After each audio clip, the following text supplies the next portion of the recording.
Okay, so welcome all to the revision batch. So this I call as rocket revision.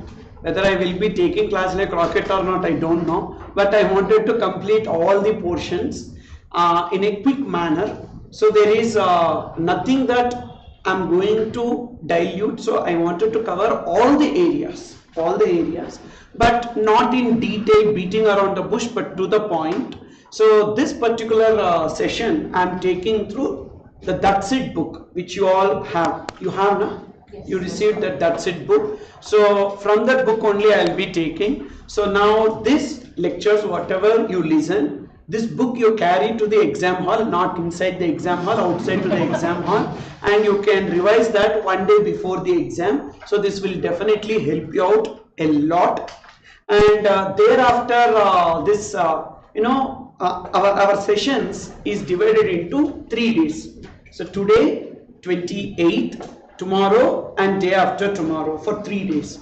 So for 3 days the class will be from 9 to 6. Okay, so and a little bit of break also I'll give, don't worry, I'll not torture you that much. And today and tomorrow it will be only onto the revision, whereas on the next day, that is on the third day, we will be completing 50 best questions. I called it as Mighty 50. I will be sharing you the PDF of that. For the online students, I will be putting it in my Google Drive. So I will share that link on the third day. So for you also, I will ensure that the PDF you are receiving. So the top 50 questions, so which are really important from May 22 exam point of view, we are going to cover. Okay, so if time permits, even I wanted to solve the RTP also on the third day. Okay, so third day I reserved completely for problems and solutions discussion, and whereas today and tomorrow it will be fully of the theory discussion. Is it clear? And then I have just shown you here the ABC analysis, so which one of our friend was asking me. So this is the ABC analysis. So we have, so in this A part, just 6 topics. These 6 topics, if you are thorough with, so around some 50 marks is in your hands. So value of supply, input tax credit, place of supply, exemptions and RCM, types of customs duty and valuation under customs. You can take the That's It book.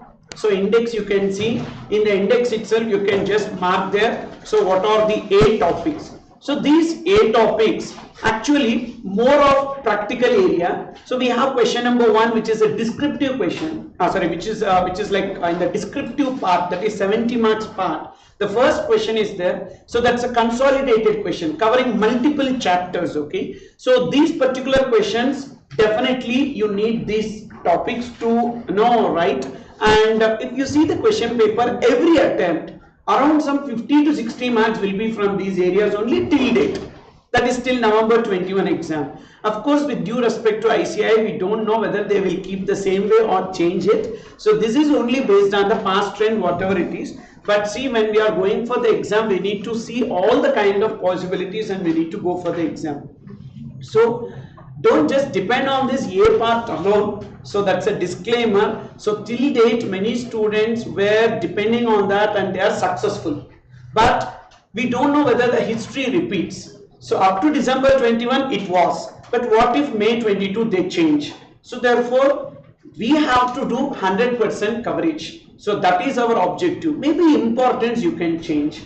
And then when it comes to B part, so we have composition scheme, time of supply, then meaning of supply, then offences and penalties, because offences and penalties is not yet asked. So I thought maybe this time they could frame some good questions on offences and penalties. So that just I gave it here in the B. Then search seizure also the same way, demand and recovery, refunds under GST, then duty drawback, exemptions under customs, because last time baggage already they asked one question for November 21 exam. So therefore I am expecting a question on duty drawback this time, and exemptions under customs also not yet touched for 2-3 attempts, and FTP. So this is category B and all the remaining topics will be category C. So now I really don't want to go with first category A, because category A topics definitely you would have studied a lot. So these input tax credit, value of supply, then valuation under customs, these are all the areas which you would have definitely studied a lot, and even if I take that, so there is nothing great about it. So I really wanted to spend more time on to the other topics. So because definitely these topics also I'll be covering, I'm not telling that I'll not cover and all, but to start with, so let's see some topics which really, we will be ignoring or skipping, etc. So that's where, I told you my strategy will always be 100% coverage. So learn everything and go for the exam, because you don't know that what will be there in the box. Suppose if it is like predictable paper, it's good only, like you don't have to bother about that. Amazingly you will write like December 21. So lot of students went with lot of expectation, like paper will be very difficult and all. Paper was easy, so students were happy. Ultimately what we need is that only. So when going gets tough, tough gets going. So we prepare wholeheartedly all the portions. Okay, so let me start with some irritating topics first.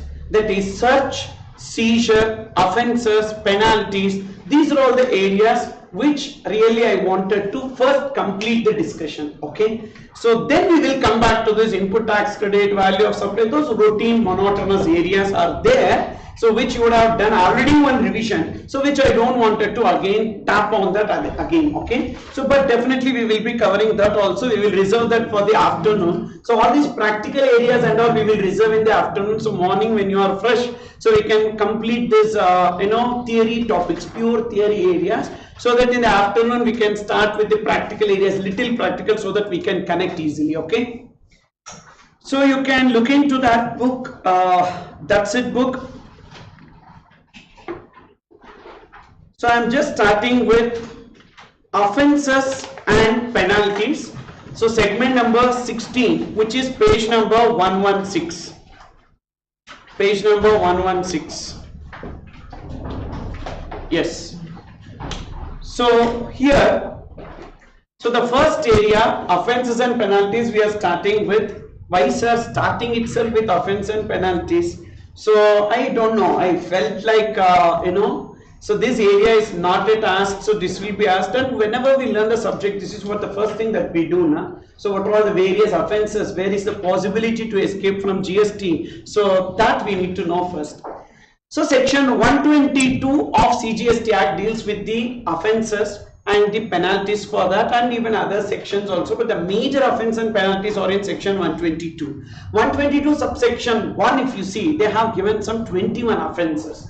So these 21 offences attract some penalty. So what is that penalty? That penalty you need to know. So 100% of the tax or ITC or refund or TDS, TCS, whatever. So whatever is in the offence, whatever is the amount involved in the offence, not the value. I am not talking about the value, I am talking about the amount. For example, if it is an input tax credit related offence, what is the amount involved? What is that you are trying to evade? Input tax credit. And if it is like TDS, TCS default, what is the amount involved? TDS amount or TCS amount. And suppose if it is like tax invoice related default, the tax component. So erroneous refund in the sense like you are not supposed to get the refund, but you got the refund. So in that case, it is what is the amount involved there? It is the refund amount. So whatever is the 100% of the amount involved in the offence, or 10,000, whichever is higher. So this is the penalty under CGST Act. Very important point when you are learning offence and penalties is that the same amount of penalty is even payable under SGST Act.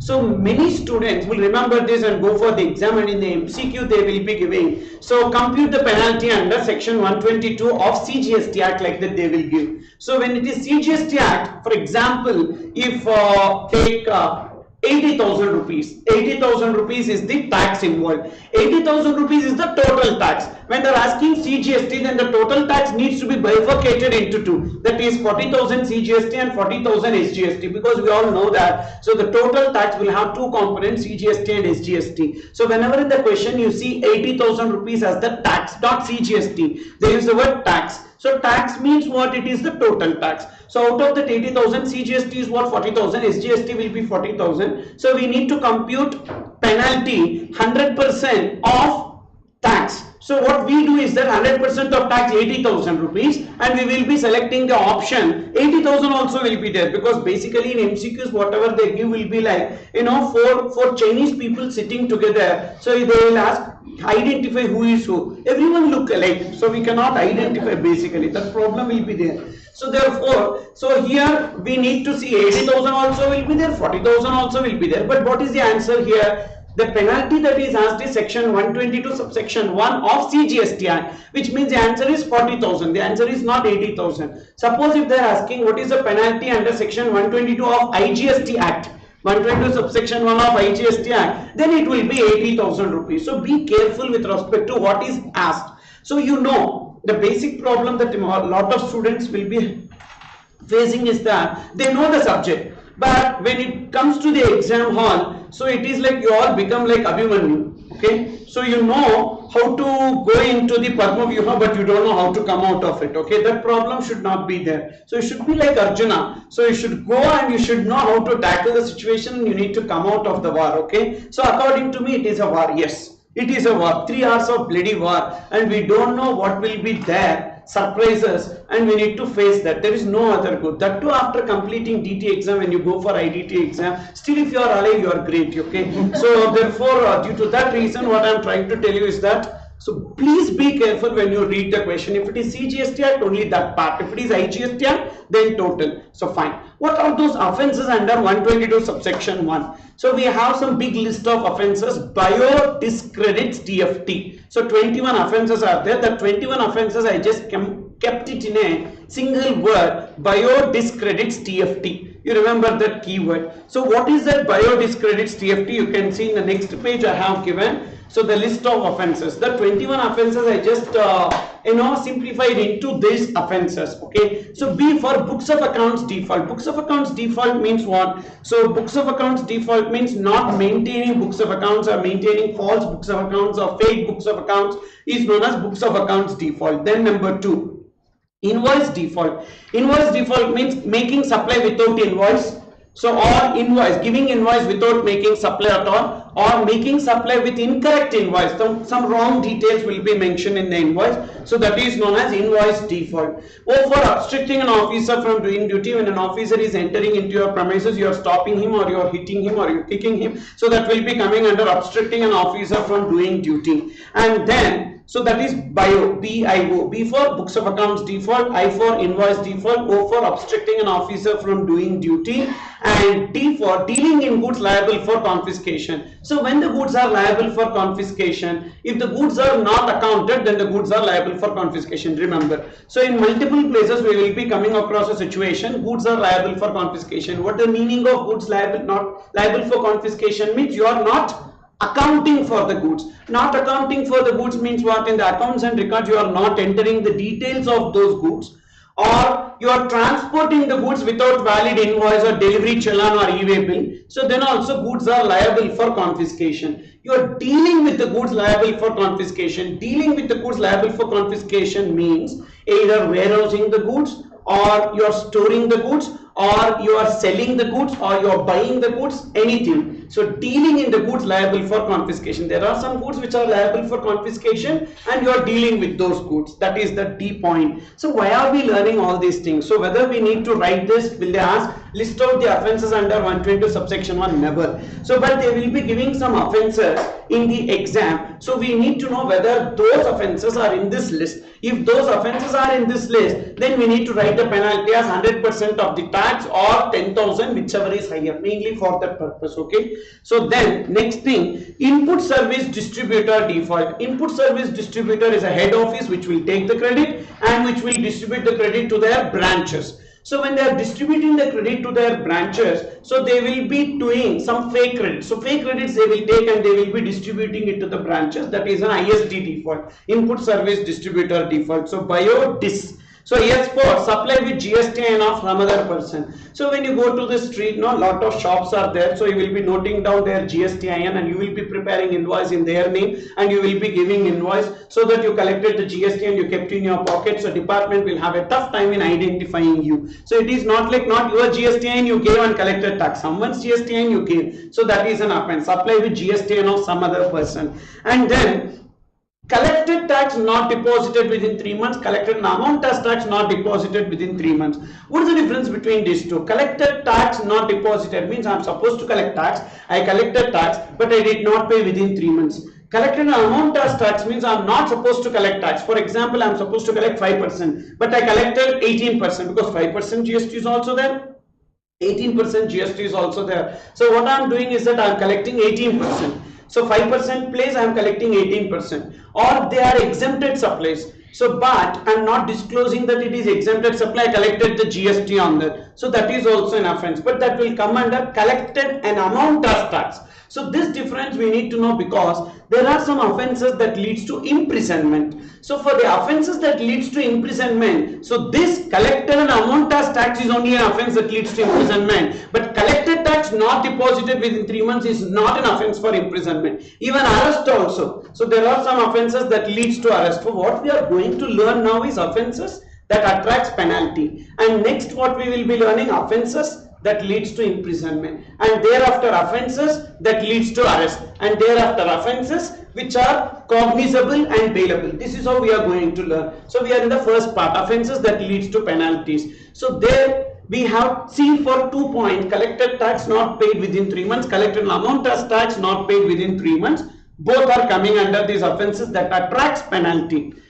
Then next, registration related default. What could be registration related default? You are liable to get registered but not applying for registration, or you have registered but giving the fake details or address, so fake address you have given, or not communicating the change of address. So all these will be coming. So this registration related default need not be at the time of obtaining registration, even subsequently also, because there is one important point. So amendment in registration.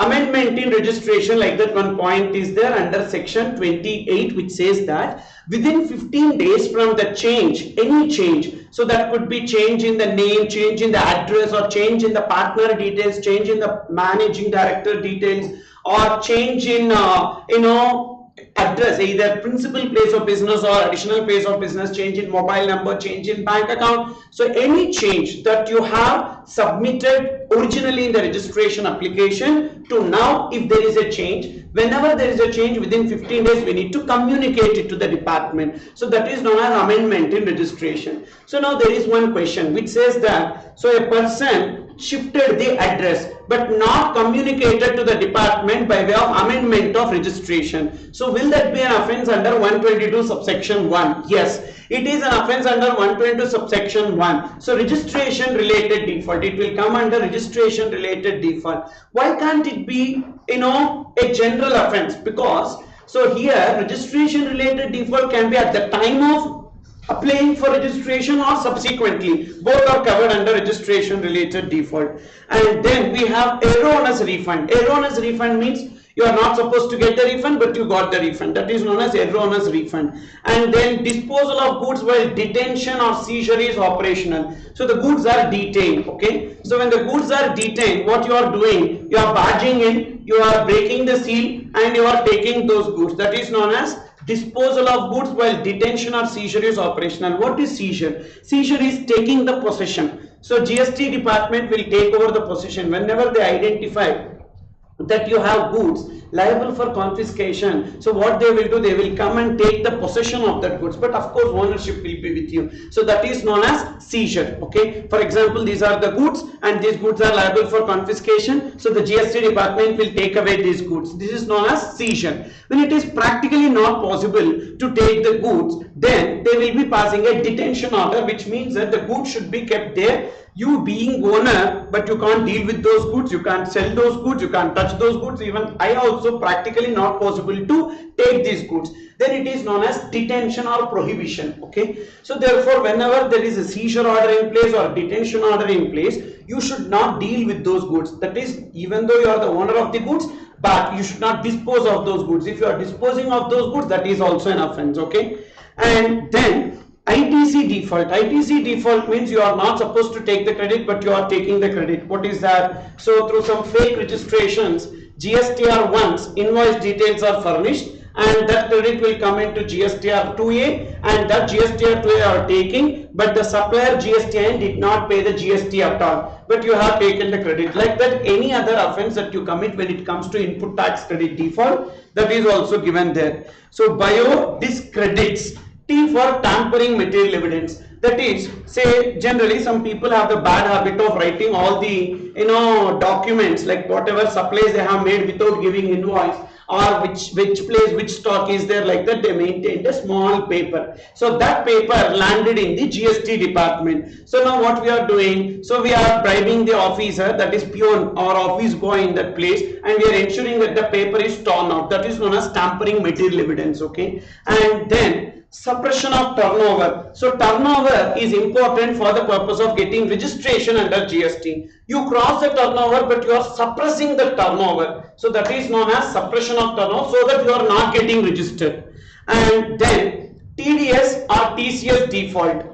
So this TDS TCS concept we have in GST. So whenever we make supply through an e-commerce operator, Flipkart or Amazon, etc., so that Flipkart or Amazon will be deducting 1% towards the TCS and will be remitting it to government. So which as a supplier, for example, if I am selling through e-commerce operator Amazon or Flipkart, the Flipkart will be deducting 1% as TCS and will be remitting the balance money to me. So I will be able to take that 1% as credit in my cash ledger, and I can adjust with my tax liabilities. So that is TCS. Same way we have TDS also, like whenever we are making supplies to notified recipients, like central government or state government departments, or to public sector undertakings, or to any bodies or boards, etc. So whenever we are making supplies to notified recipients, that notified recipient will be deducting 2% towards the TDS, and that also we can take as credit in our cash ledger and adjust against the liability. Okay, so that is with respect to this. And then failure to furnish information or document. So we got the summons to produce the documents, so but we did not produce that information or documents. That is failure to furnish information. And then last, transportation related default. That is, you are transporting the goods without valid documents. So generally whenever you transport the goods, you need valid documents. What are those documents? Suppose if the goods are movement of goods, just visualize movement of goods. Movement of goods is divided into two: taxable goods, exempted goods. Taxable goods always requires e-way, but exempted goods do not require e-way. Okay, so for example, I'm just writing this, some additional information, it will come in a different place, but for you to understand I'll be writing it here. Okay, so it's up to you whether you want to write it or not. So what I'm going to discuss now is movement of goods. There is some movement of goods, and this movement of goods I am dividing into two. So that is taxable goods or exempted goods. Definitely taxable goods requires e-way bill, but exempted goods do not require e-way bill. So now what we need to see is that, so this taxable goods is under supply or without supply. That is, movement of goods can be under supply or movement of goods can be without supply. If the movement of goods is under supply, if the movement of goods is under supply, so then what is the document that we need? So we need tax invoice plus e-way bill. We need tax invoice plus e-way bill. So therefore these are the documents to be accompanied along with the goods while transporting. Suppose if there is a movement of goods, taxable goods without supply, for example, goods are taken to job work, or goods are taken between two establishments within the state where separate registration is not obtained. Within the state, when we have two establishments for which separate registration not obtained, they are not called as distinct persons. If we obtain separate registration only, they are called as distinct persons. So then if there is any movement between them, so then only it will be coming under supply 71C. But whenever within the state, so we have multiple place of business, it is optional for us now whether to go for separate registration or to continue with a single registration. If we continue with a single registration, say head office in Bengaluru, Karnataka, branch office in Mysuru, Karnataka. So now from Bengaluru to Mysuru, when I am transporting the goods from a head office to branch office, so that is not a distinct person because I did not go for a separate registration. Then also it is movement of goods without supply. So when there is a movement of goods without supply, so then what is the document that is required in that case? Delivery challan. Delivery challan. If it is under supply, then we need a tax invoice. If it is without supply, so then delivery challan plus e-way bill. Delivery challan plus e-way bill. Okay. So then next, exempted goods. Exempted goods again divided into two. That is under supply or without supply. Under supply or without supply. If it is under supply, then what is the name of the document? The name of the document is bill of supply, but e-way bill not required. Just bill of supply should be there, that is sufficient. If it is without supply, again delivery challan. So delivery challan is sufficient, so we don't need any e-way bill. So what is the important point here, that in case of exempted goods, e-way bill is not required. E-way bill is required only in case of taxable goods. Now if the transporter is not carrying these documents along with the goods, then it is a transportation related default. So this is the list of offences that we have. So in the Bear Act, when you see, so under section 122 subsection 1, one full page we have list of offences, lot of, even it goes into the next page also. So these list of offences, I just put it into biodiscredits TFT. So what you need to do is that you need to revise that once again. So at your end, as to B for books of accounts default, I means invoice default, O means obstructing an officer from doing duty, and then D means dealing in goods liable for confiscation, I for ISD default. Okay, so then S for supply with the GSTN of some other person, then C for collected tax not paid within 3 months, and another point is collected amount as tax and not paid within 3 months. So then R for registration related default, E for erroneous refund, then again I for ITC default, then T for TDS or TCS or tampering material evidence, lot of point is there. Okay, and then so S for suppression of turnover, then T, so TDS, TCS, F for failure to furnish information, last T, transportation related default. Now why you need to know this? Because this is the base here. So 122 subsection 1, this list of offences is the base. Whenever we learn the offences that attracts imprisonment, from this only we need to remove few offences. These are the offences that attracts imprisonment, and in this offence only there will be even arrest also. So there will be bailability plus cognizability also from these offences. So this is like a heart which you need to remember. And in exam also, whenever either MCQ or a descriptive question could come, so they will give some list of offences. For example, a person is transporting goods without delivery challan. So what is the penalty in that case? Is that an offence or not? That should strike in your mind. Yes, it is an offence because it comes under transportation related default. So like that, that should strike in your mind. And one person is giving the invoice but is not making any supply, so that the other person has taken ITC. So discuss the penalty. So on the person who is giving the invoice without supply also there is penalty, and on the person who is taking the ITC also there is penalty. So two penalties here. So why two penalties? So one is invoice without supply, that is one penalty, whereas on the other person, recipient side, ITC default, there is another penalty. Hope you understood what I am trying to convey. Okay, then so for these offences penalty we understood. Then 122 subsection 1A, 122 subsection 1A penalty is on the person who is behind the screen. For example, so I created some fake registrations, 10 fake registrations. In the name of the 10 fake registrations, I raised the invoices to my recipients. You are my recipients. Okay, so I raised the fake registrations, the name of the 10 GSTINs, and so those registrations I have entered the details of invoices in GSTR1. GSTR1 is a return containing the details of outward supplies.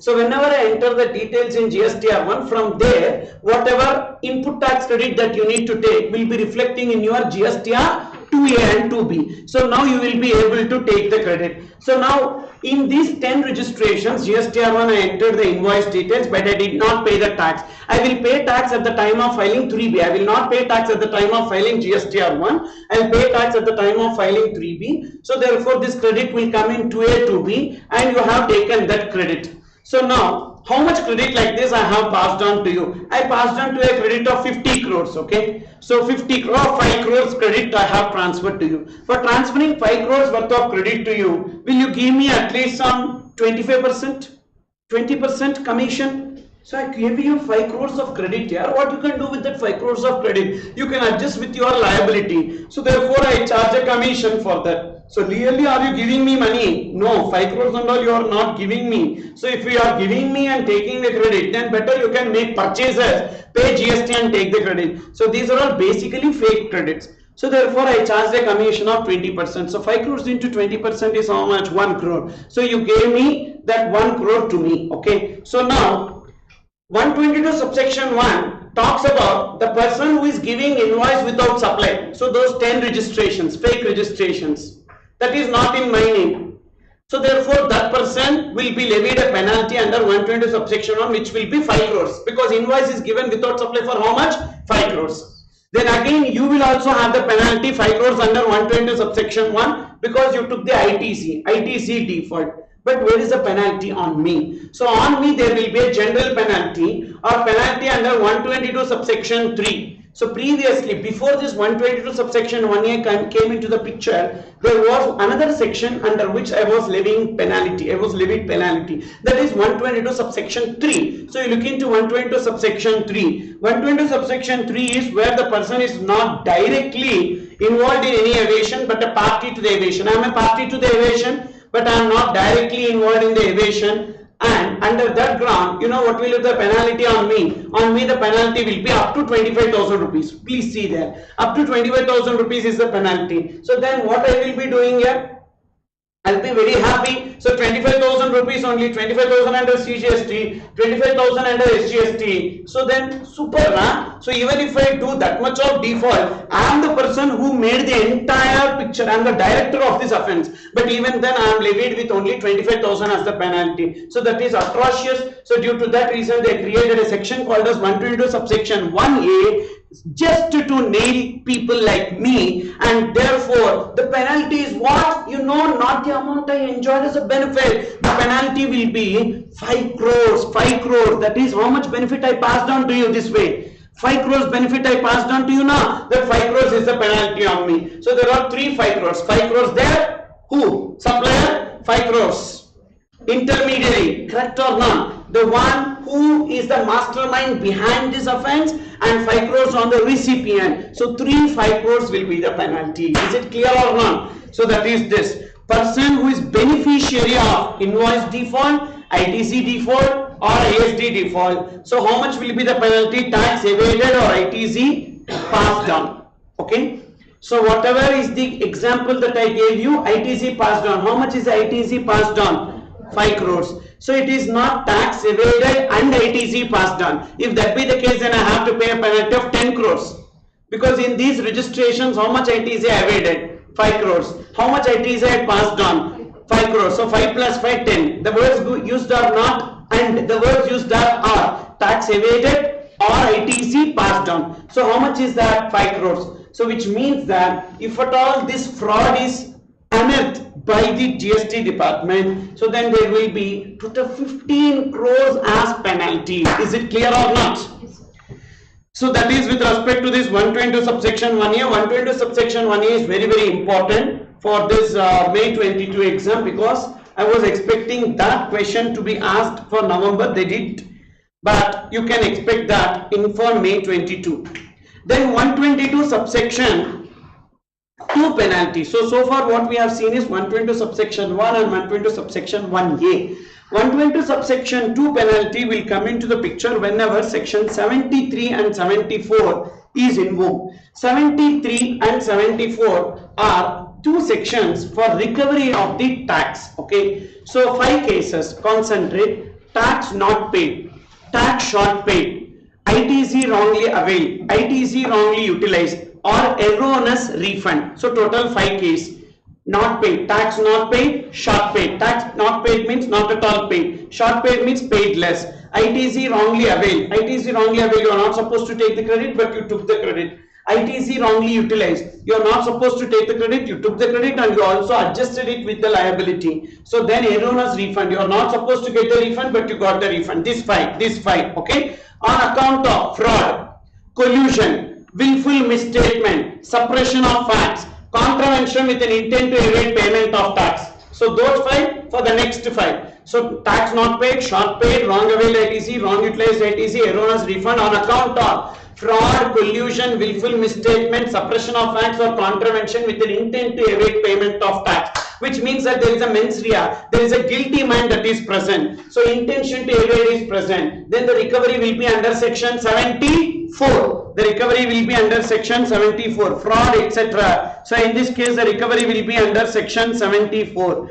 If it is other than fraud, I don't have the intention to evade the tax, but it is an error. So then other than intention to evade, then it will be other than fraud. In case of other than fraud, the penalty will be under section 73. So therefore, in case of fraud, the penalty will be under section 74. In case of other than fraud, the penalty will be under section 73. So whenever the recovery is initiated under 73, 74, so there is a process of recovery. First they will give a notice and then they will pass an order and they will do the recovery. So 3 stages are there. First show cause notice and then order and then recovery. So this is known as demand and recovery. One segment itself is there. So after this offences and penalties set seizure, we are going to discuss the demand and recovery only. So but what we need to understand here is that in the demand and recovery, so there are penalties under 73 and 74. That penalty is nothing but 122 subsection 2 penalty. So 122 subsection 2 comes into the picture only when penalty is invoked under section 73 and 74.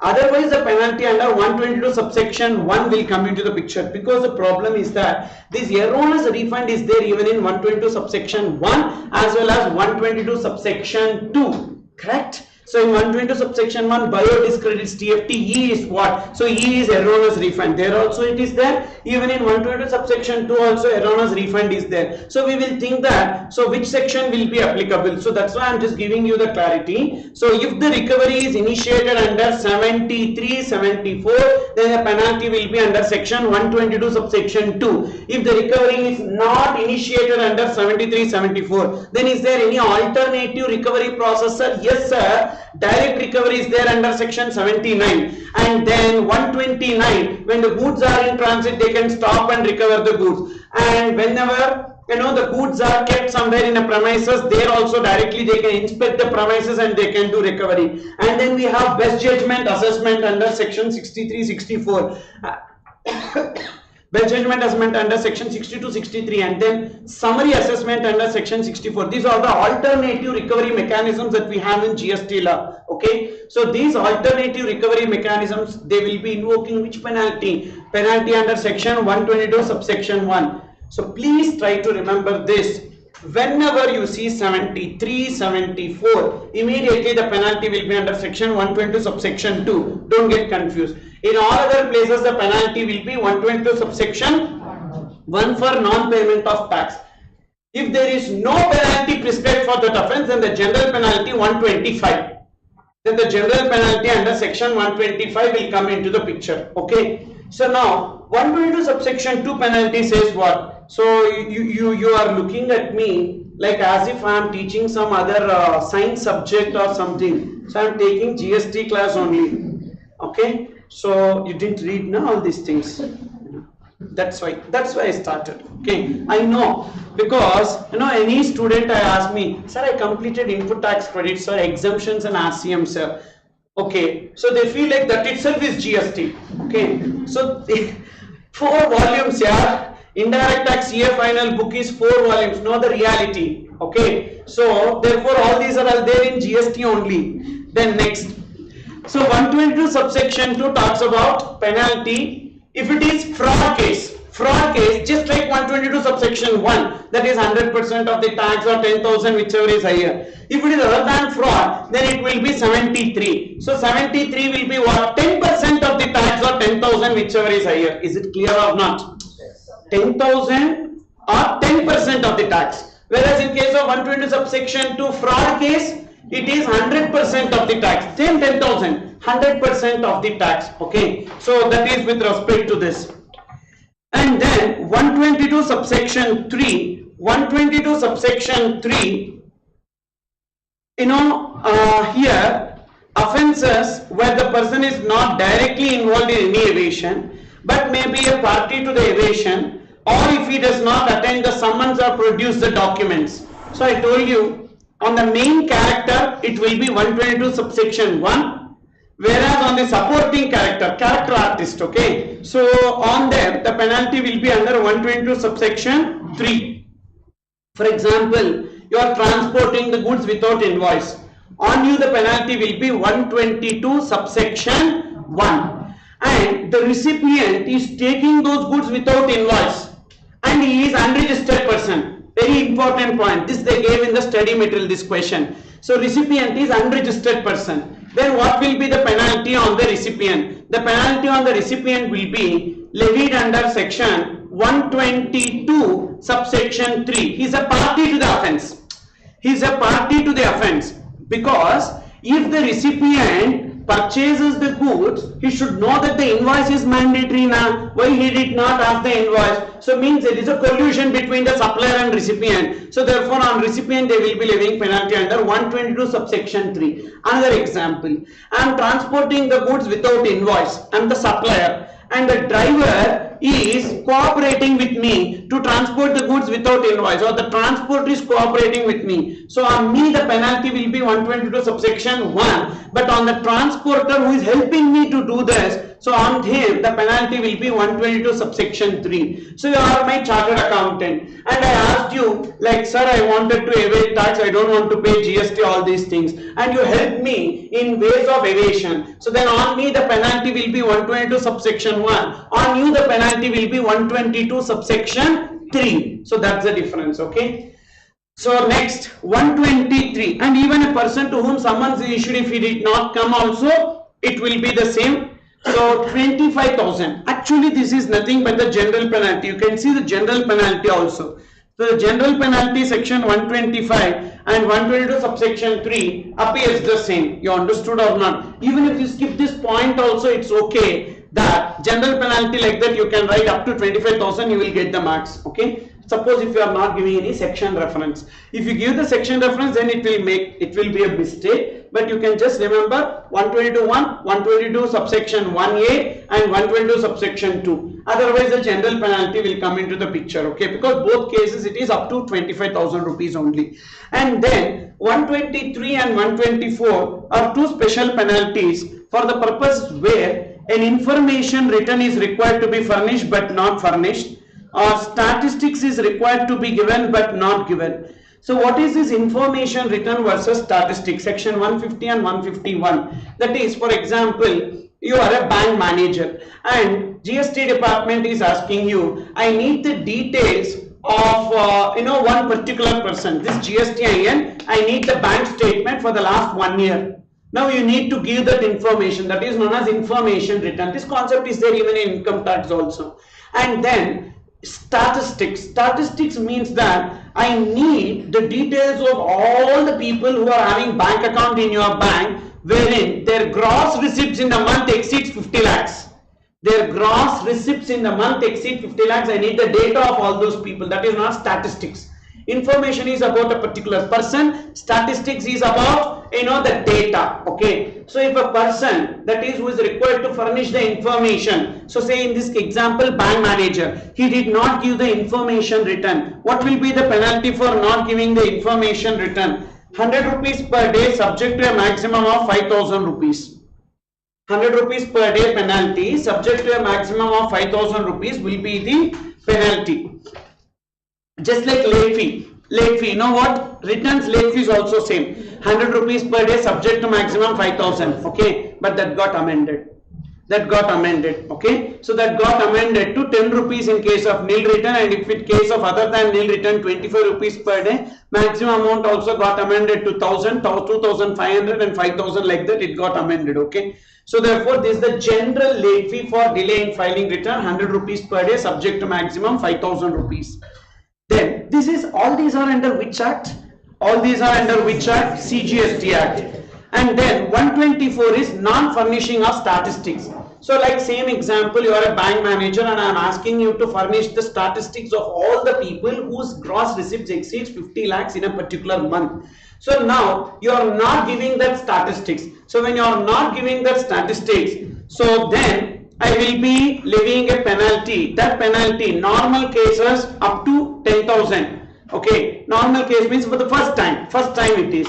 Continuing offence means subsequently. For the first time it is up to 10,000 rupees, and if it is a continuing offence means for subsequently also you did the same. So then it will be 100 rupees per day subject to maximum of 25,000 rupees. Whereas in case of information written, remember a notice will be given. So notice plus 90 days, that is the time limit to give the information written. Notice plus 90 days. Suppose if the information written is not furnished within that 90 days, so then in that case only it will be 100 rupees per day subject to maximum of 5,000. Okay. So notice plus 90 days. So here 100 rupees per day subject to a maximum of 5,000 rupees. Then general penalty is there, and 126 is like general disciplines related to penalty. Actually we completed the offences and penalties 122 to 125. Okay, so this sections only you need to know for the purpose of penalty. Actually 122 subsection 1a is asked, 1 and 1a is asked in December exam, but you know that can be even connected more with 122 subsection 3 also, that is also possible. Okay, so that's what I am just giving you this.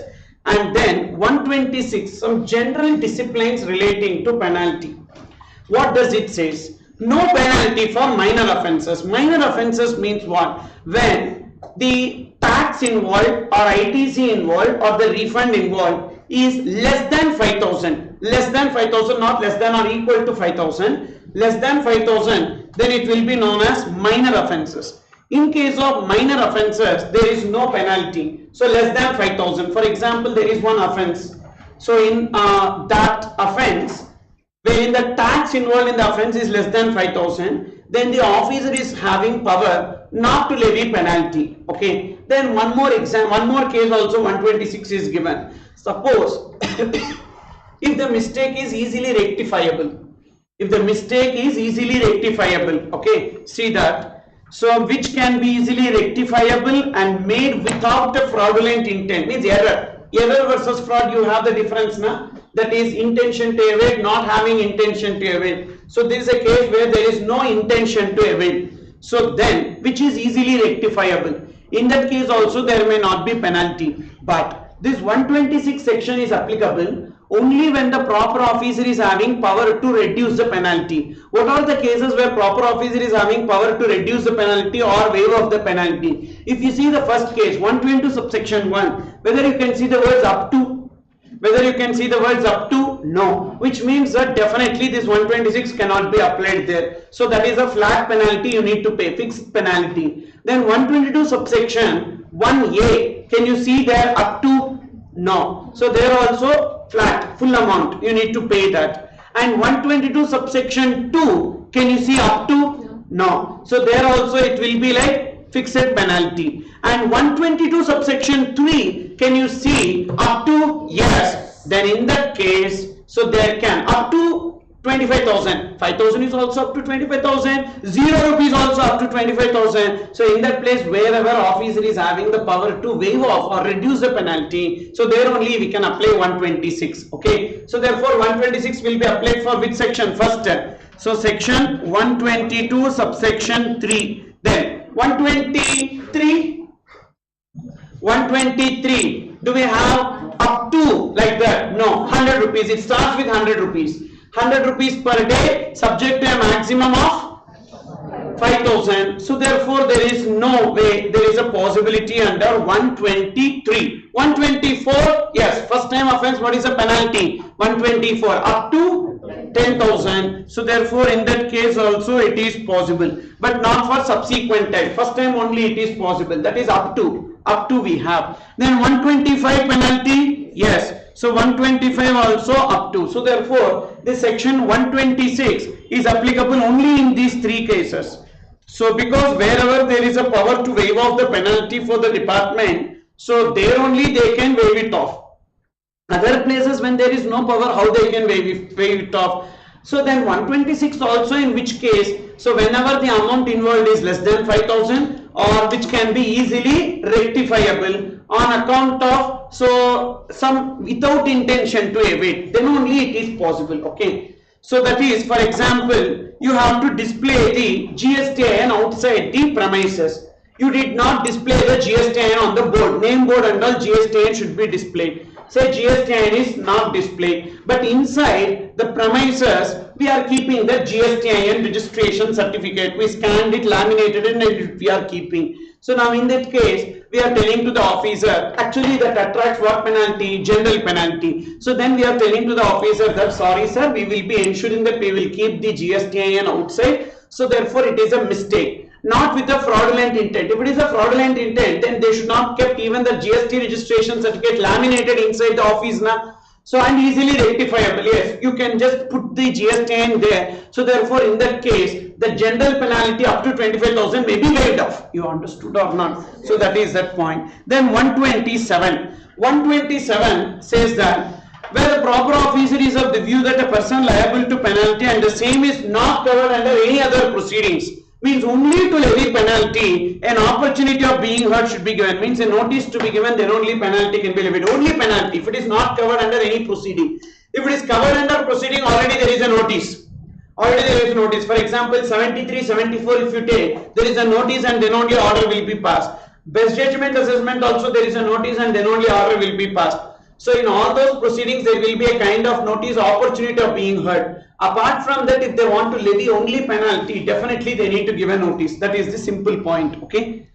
Then 128. So what is the difference between 126 and 128? We need to know. 126 says that no penalty. 128 also says that there is no penalty. But 126 is the power of the proper officer. But 128 is the power of the government. So government can waive off the entire penalty. Which penalties government can waive off? Please see. 122. Complete 122 section penalties they can waive off. 123 also they can waive off. But 124 they cannot waive off. And 125. So in 122 we have 3 subsections, no 4 subsections. 122 1, 122 1A, 122 subsection 2, 122 subsection 3. The entire 122 can be waived off by the government. And 123 also can be waived off. 124 not possible. 125 can be waived off by the government. So what if I have already paid? Then that is your headache. We can't do anything with respect to that. So whenever they waive off the penalty, we don't have to pay. But what if I already paid? Will I get refund of that and all? No, like that it did not happen in the past. Okay, so they will not give. So it is because of paying it promptly, that's your mistake.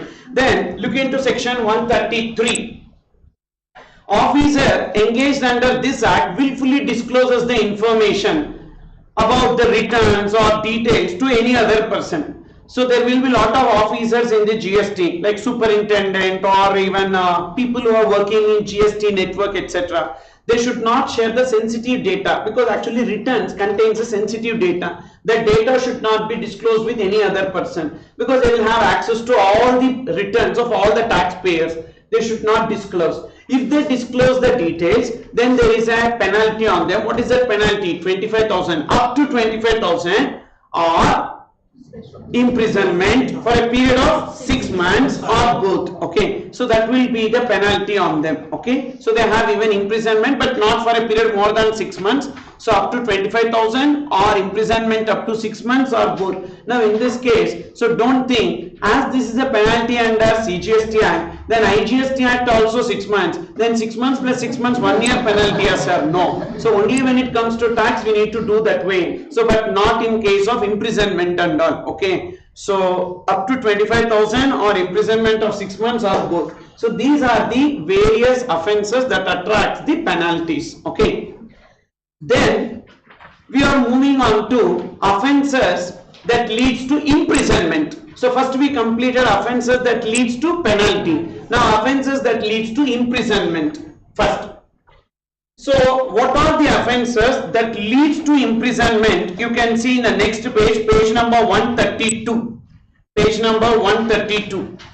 In that 132, so we have in page number 118, page number 118, section 132. Page number 118, next page only, section 132.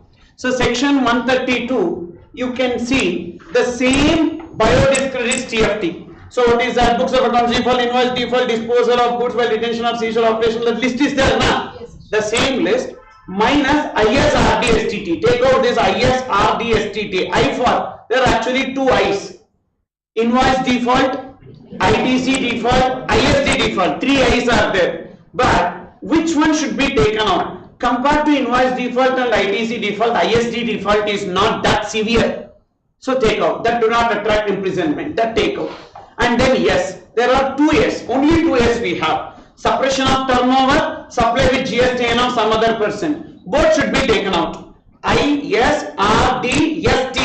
So two Yes. Both Yes you take out. What is that? Both Yes. Suppression of turnover, supply with GSTN of another person. That do not attract imprisonment. Okay.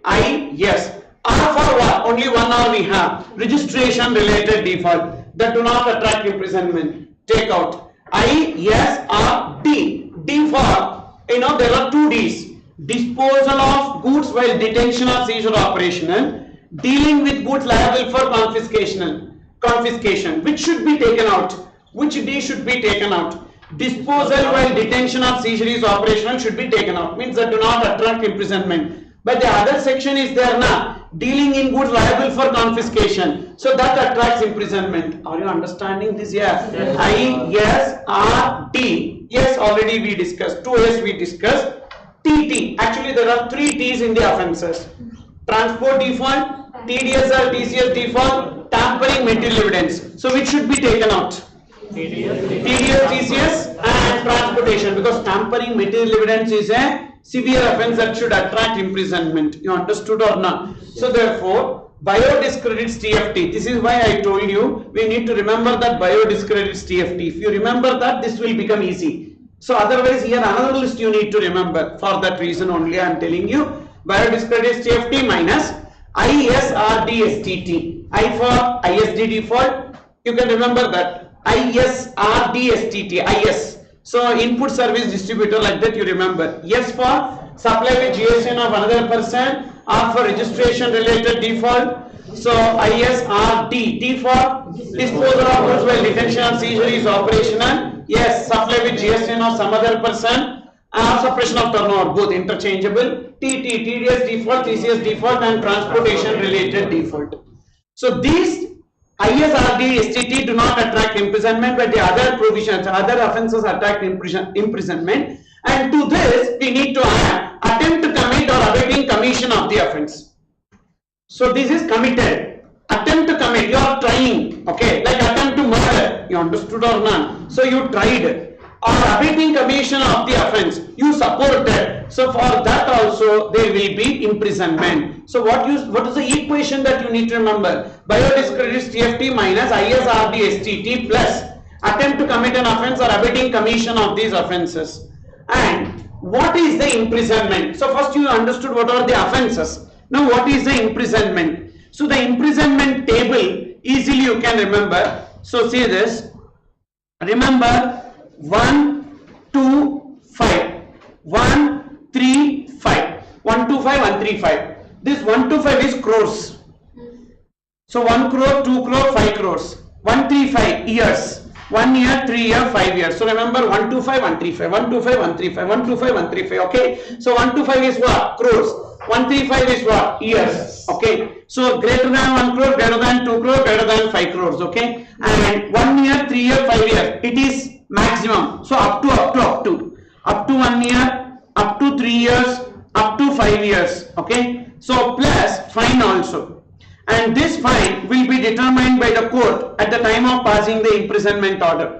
So this fine will be determined by the court at the time of passing the imprisonment order. So this fine we don't have in GST. How much fine we need to pay, like that we don't have. So usually district court or the magistrate court or the sessions courts will be passing the imprisonment order. So GST Act did not give the power to pass the imprisonment order to the GST or to the GST appellate tribunal and all. So that will be done only by the court, that is district court will be doing it. So imprisonment order, when they pass, they will be specifying how much is the fine that is payable. That fine only this is. So don't write in this place or find a penalty under 122 subsection 1 and all. Okay. So this is separate one. And what is the minimum minimum, so this is maximum. This is maximum. Up to 1 year, up to 3 years, up to 5 years is maximum. So minimum imprisonment is what? Up to 6 months. So minimum is for a period of 6 months and maximum is for the period of 1 year, 3 years, 5 years. This is only for the fresher. Okay. Suppose if you are, a senior in doing these offences,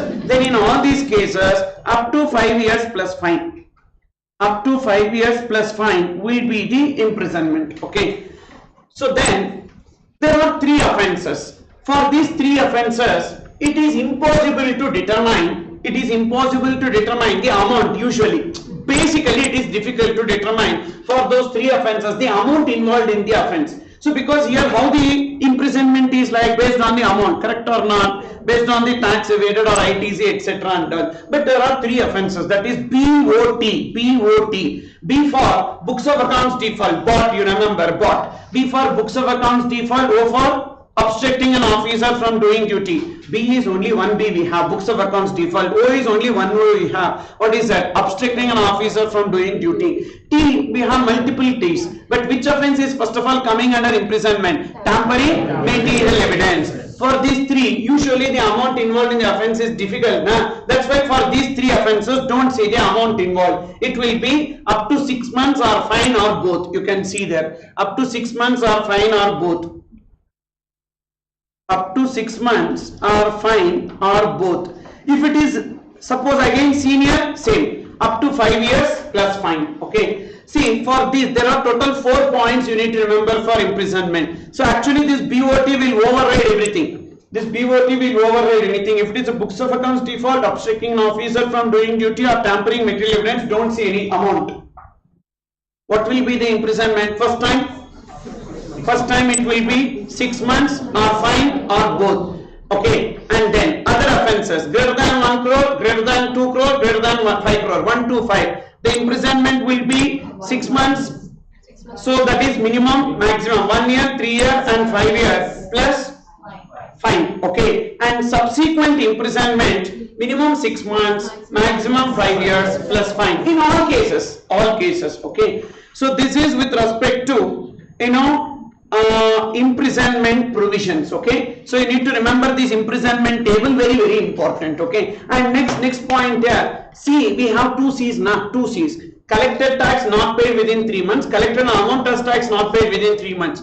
Which C will attract imprisonment? Collected and amount as tax. So that's what I have given as a note. Collected tax but not paid within 3 months is not an offence for imprisonment, but collected amount as tax and not paid within 3 months is only offence for imprisonment. Understood or not? So this is with respect to imprisonment section 132. So we have completed 2 parts. Number 1, what are the offences that attract penalty? Number 2, what are the offences that attracts imprisonment? Now we are going to discuss what are the offences that attracts arrest. What is the difference between arrest and imprisonment? Arrest is a person taking a person into custody. Arrest is taking a person into custody. Okay, and then imprisonment is, so once the imprisonment order is passed, the person will be sent to the prison. Till the time he is sent to the prison, whether he will be under the custody or not is the difference. For example, I did a murder. Okay, I murdered one person. When I murdered one person, whether imprisonment is there or not, first they will be arresting me. So severity is high because I am a criminal and therefore generally not here. Okay, so therefore they will be arresting me and then they will be producing me before the court and court will be passing an imprisonment order. Then I have to serve in the prison. You understood or not? Whereas if it is a civil offence and all, usually arrest will not be there. Just an imprisonment order. Until that point of time, that person will be happy. Whenever imprisonment order is set, where like past, we can say tata bye bye to everyone and we can go to the prison. You understood or not? So arrest will not be there. So therefore, here gravity of the offence is very important to determine whether there is arrest or not. Not all offences involves arrest here. Only 3 offences. IIC. Actually 3 I's we had: invoice default, IDC default, IST default. IST default we sent it out of imprisonment, correct?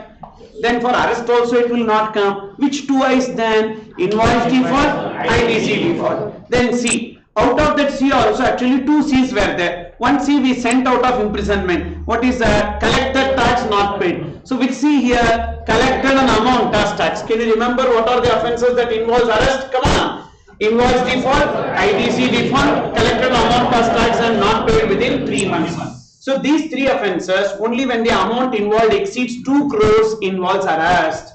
So amount involved should be, amount involved means what? Tax or ITC etc. That should be more than 2 crores. Then only arrest will be there. So our arrest provisions we completed. So what are the offences that leads to arrest? IIC, invoice default, IDC default, collected amount as tax not paid within 3 months when the amount involved exceeds 2 crores. Then we have something called as cognizable, non-cognizable. Cognizable means what? Cognizable means that only a person can be arrested with a warrant. Without warrant, a person cannot be arrested. So that, like that we have to. So with arrest warrant we can arrest a person, or even without arrest warrant we can arrest a person. So cognizable offences means a person can be arrested without a warrant.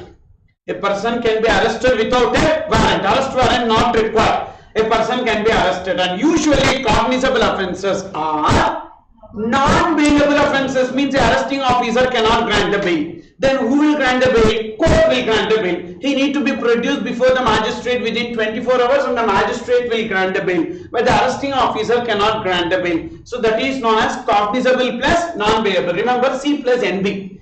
Cognizable plus non-bailable.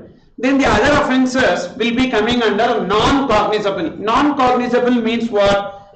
So a person can be arrested only with the warrant and he can be given bail by the arresting officer. That's why non-cognizable plus bailable. Okay. But basically when there is no arrest, the question of bailability does not arise. But even then in exam you write that it is non-cognizable and bailable. And in case of the answer note, in case when there is no arrest, the bailability of offences shall not arise. Okay, I'll tell you the reason. If you look into this table, you will understand. So for arrest and cognizability, only those offences that attracts arrest are the offences that involves cognizability and non-bailability also.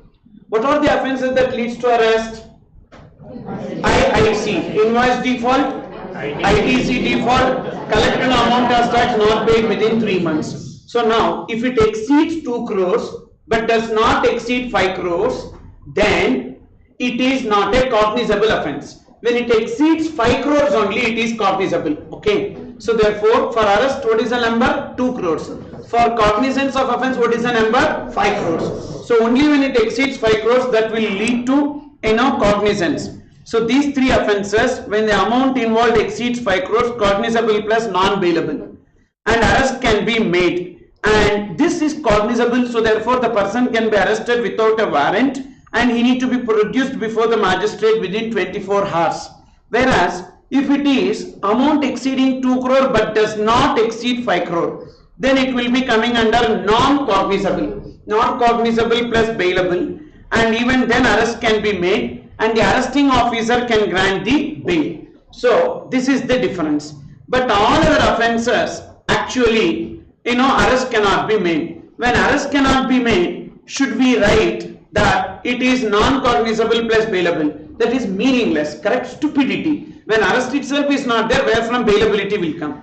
But in study material, for few questions they have given non-bailable plus cognizable, like that and all they have given. So therefore it's better we will write that and later on write a note, because we don't know that the correcting person has mind or not due to that reason. So why to take risk? Because whatever is there in the answer, like suggested answer, the same thing that he will see in the answer sheet. If it is not matching, actually they do the matching concept very good. Okay. So if it is not matching, then they will not give marks. So that's the reason why what I am requesting is that you write it as non-cognizable plus bailable, but write that note below. Okay. So that is with respect to this bailability of the offences. Okay. So this much you need to remember for these offences, penalties and prosecution. Prosecution means imprisonment. So we completed this area. This is the important points related to offences, penalties and prosecution. Okay. So we took around some 1 hour 10 minutes and we completed this. Then look into the previous segment, that is search, seizure and confiscation under GST. So even in this search, seizure and confiscation also we have some penalties, redemption fine, etc. So that also we will complete. First we need to understand the difference between search, seizure and confiscation. Okay. So search is like, so going to the premises and checking whether the goods liable for confiscation is there or not, or checking the goods in transit whether these goods are liable for confiscation or not. That is known as search. Search also known as inspection. In GST law there is no difference between search and inspection, both will be the same. And thereafter seizure, already I told you, seizure involves transfer of possession, but the ownership will be still with that person only. Confiscation, once a confiscation order is passed, even the ownership also will be transferred. Already possession transferred, now ownership also transferred. And that goods, whatever ownership is transferred, so the department will dispose of those goods, whatever money that is available will be put into their pocket. They will not give 1 rupee also to you. Is it clear or not? So once confiscation order is passed, you forget about the goods. You will not be getting anything out of it. Okay. Then, so when the search will be conducted, there are two sections for search, section 67 and 68. Section 67 says that the search will be conducted in the business premises, whereas section 68 says that the search will be conducted during the transit. So there are two situations. First, situation number 1. So this is section 67, empowering the proper officer to conduct the search in the business premises. Inspection was carried out at the business premise of taxable person or transporter or warehouse keeper. So transporter and warehouse keeper, what if they are unregistered? What if they are unregistered? Will the search be conducted in their place?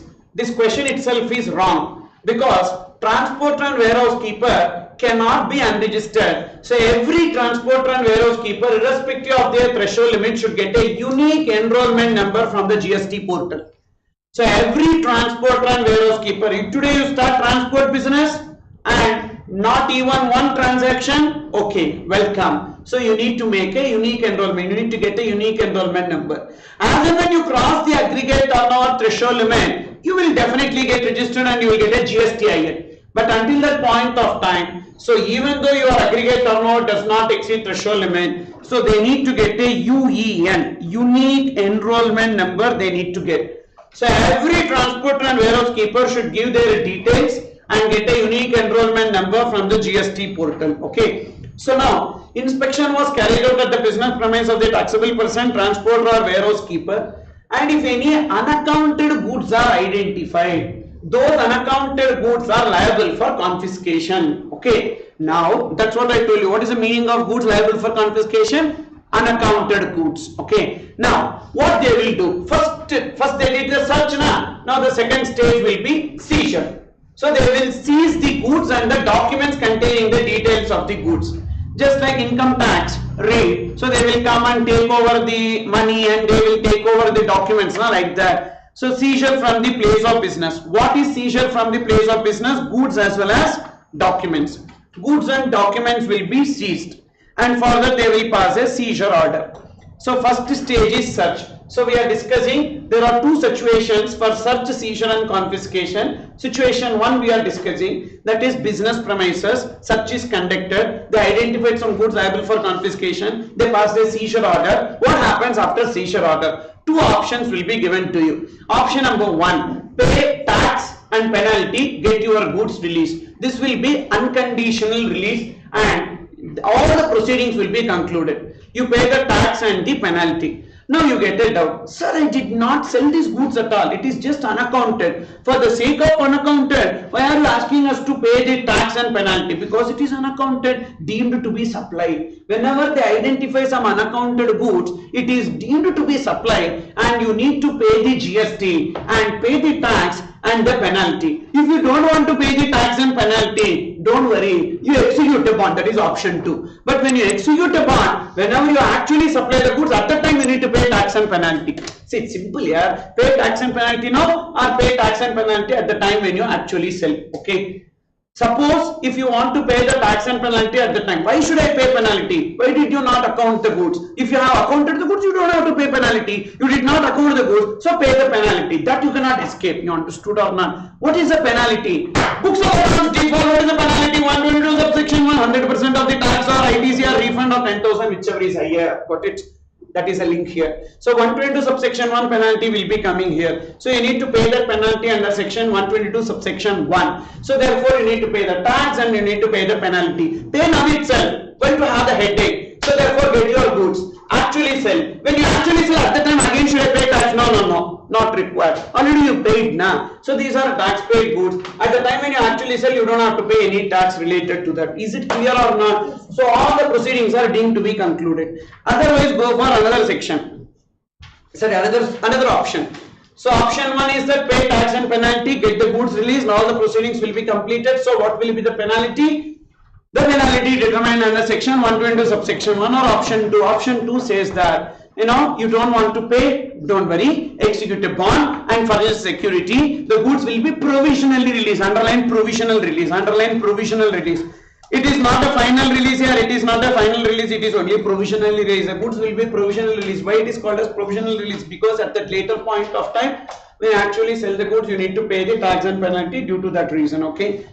So therefore, provisional release of goods by executing a bond covering the value of the goods.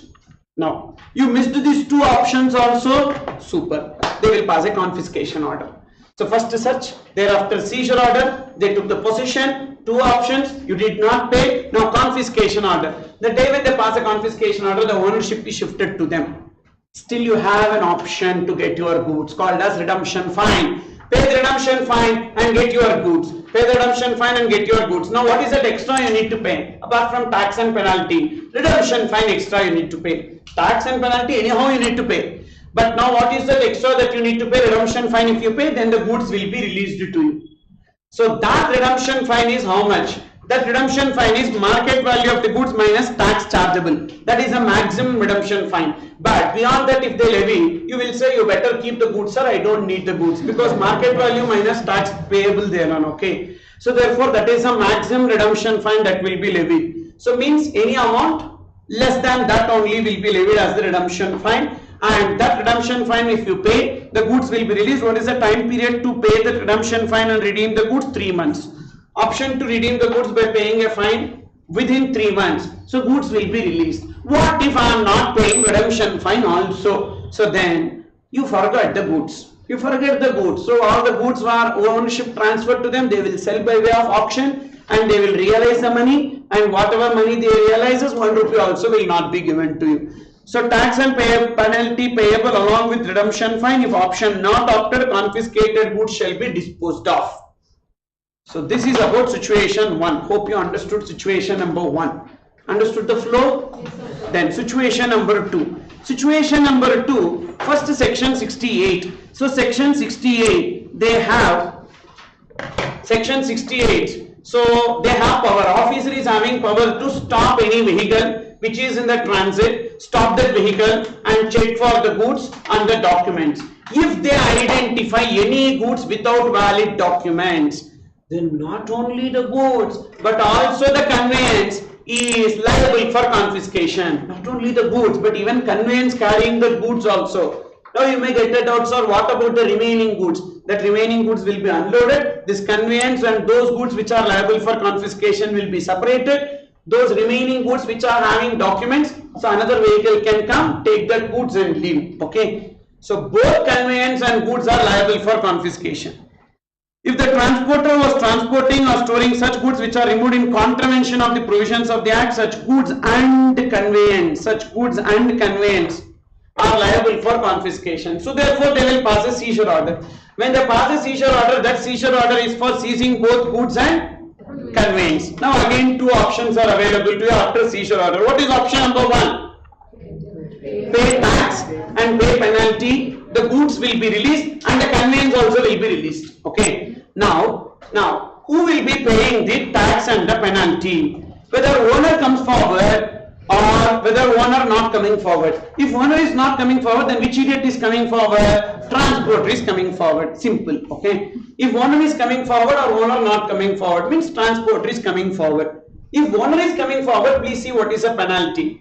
The penalty will be, anyhow they need to pay the tax. See, because once it is unaccounted goods, it is deemed as supply, you need to pay the tax. They have a fear. What if you are not paying the tax in future? So that's why they are asking you to pay the tax now itself. That is by default.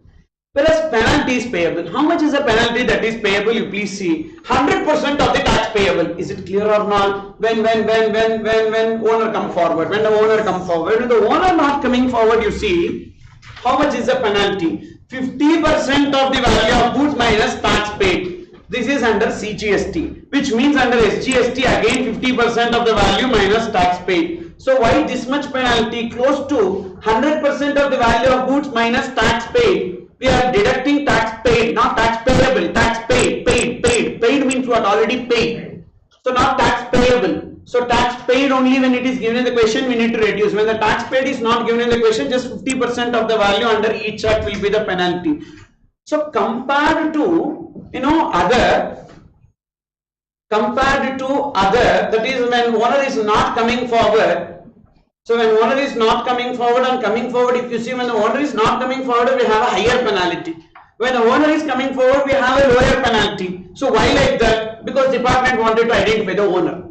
So if transporter is coming forward, they don't want the transporter. So they wanted the owner to be known. So because when they come to know the owner, so then they can go to his premises and they can search his premise also. If transport itself is this way, then how good he has maintained the books of accounts in his place, they wanted to know. That's the reason why when the owner is not coming forward, there is a higher penalty. That's how they created this. Okay. All this is undergoing a major surgery from the next attempt onwards, November 22 onwards. This entire such seizure and confiscation. So it is going to change from next attempt onwards. So therefore, as this is the last attempt in which they can test the old provision, so maybe they can test this. Okay, because this completely there is a change for November 22 exam. By any chance you are not writing November 22 exam, right? So if you are writing, anyone writing November 22 exam?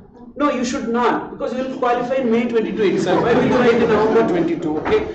So therefore, by default, so you are going to qualify. At least trust yourself. Okay. So you are not going to write in November 22. I don't want to see your face at all. You don't want to see my dirty face also. So therefore, so May 22 will be the last attempt for you. Okay.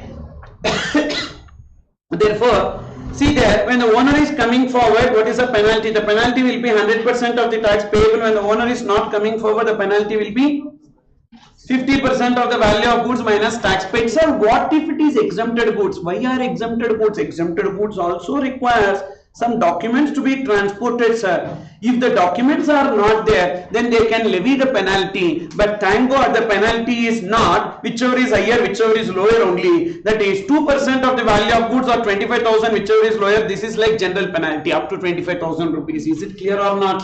2% of the value of goods or 25,000, whichever is lower if it is exempted goods. Whereas if it is owner not coming forward, definitely we need to create a higher penalty now. So therefore 5% of the value of goods or 25,000, whichever is lower. Okay. This penalty, whatever we have discussed now under section 129, will be coming under, section 129. This penalty is under section 129. Section 129. Okay. So this whatever penalty which I am discussing now is section 129 penalty. Section 129 penalty.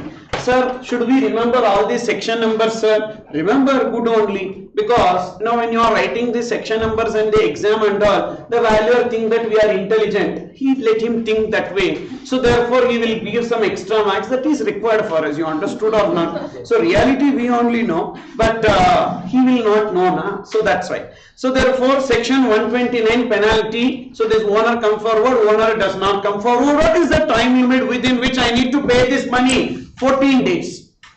Within 14 days of seizure, I need to make the payment of this amount. So then 14 days of seizure order. Seizure order they will pass na. I have only 14 days. But in case of perishable goods, they can give a lesser time period also to make payment. Otherwise, what will happen? They will pass a confiscation order. They will pass a confiscation order. Option 2 you did not discuss, same here. Option 2 is same, that is bond.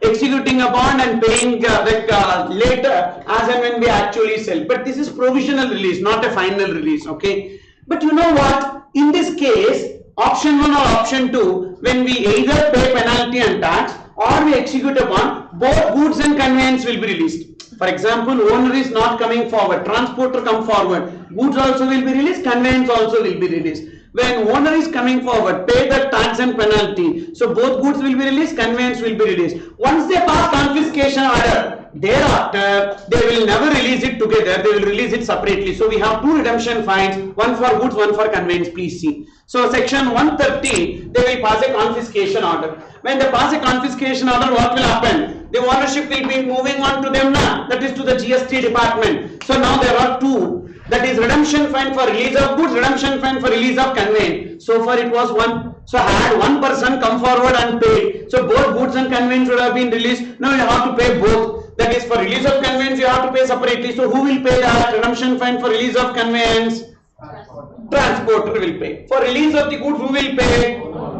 Owner will pay. So therefore, owner will have three liabilities. Number 1, tax. Number 2, penalty. Number 3, redemption fine for release of goods. How much will be the maximum redemption fine? Already we saw market value of the goods minus tax chargeable or payable thereon. Okay, so there is a simple difference you need to know here. Here it is market value of goods minus tax chargeable, but here the penalty will be value of goods minus tax paid. It is not tax chargeable or tax payable. So tax chargeable or payable both are same. Okay, tax paid. Tax paid means, for example, 12% is the tax chargeable or tax payable, but already paid 5%. So therefore, the tax paid should be taken out in this. While doing the 50% of the value minus tax paid, you should take out the tax paid. Tax paid. Suppose in the question there is no tax paid information, don't deduct. 50% of value alone you take. Okay, understood? So whereas here, when you compute the redemption fine will be market value of the goods minus tax chargeable.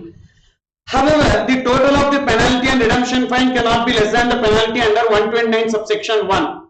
Sir, once a confiscation order is passed, what will be the penalty? The penalty that is payable once a confiscation order is passed is under section 122 subsection 1. 122 subsection 1 penalty is payable once a confiscation order is passed.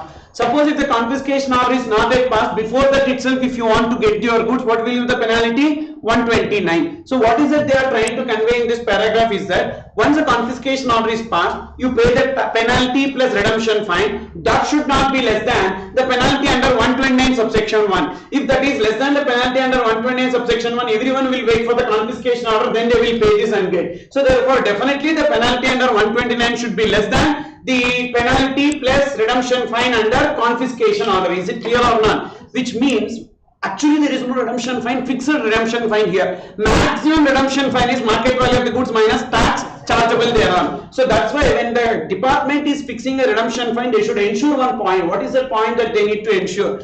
So whatever redemption fine that they are fixing plus penalty under 120 subsection 1, these two should be greater than the penalty payable under 129 subsection 1. That is this point. Okay, so but this point is not applicable for us and all, so it is for the department only. Department should keep that in mind while fixing the redemption fine. So this may be tested in exam as to computation of redemption fine, and this much redemption fine is fixed, is it valid? So now you need to check whether the penalty under confiscation order plus the redemption fine under confiscation order is greater than the penalty under 129 subsection 1. Yes, then it will be okay, that redemption fine is acceptable. Is it clear or not?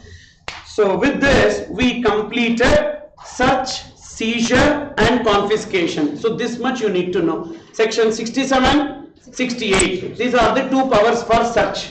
Then 129 is related to penalty when the goods and conveyance got seized, and 130 is confiscation order and release of goods upon payment of redemption fine. These are the sections that are covered in this place: 67, 168, 129 and 130. Okay, so this also we have completed, and look into the next, that is demand and recovery. Demand and recovery, segment 18. So page number 120. Page number 120, demand and recovery. So I told you, because these are all connecting sections. These are all connecting sections. That's why I discussed in the beginning itself. Okay. So demand and recovery, we have section 73, 74, 75, 76, like that we have the sections. So first 73 and 74 are the important sections. First there are 5 situations. What are the 5 situations?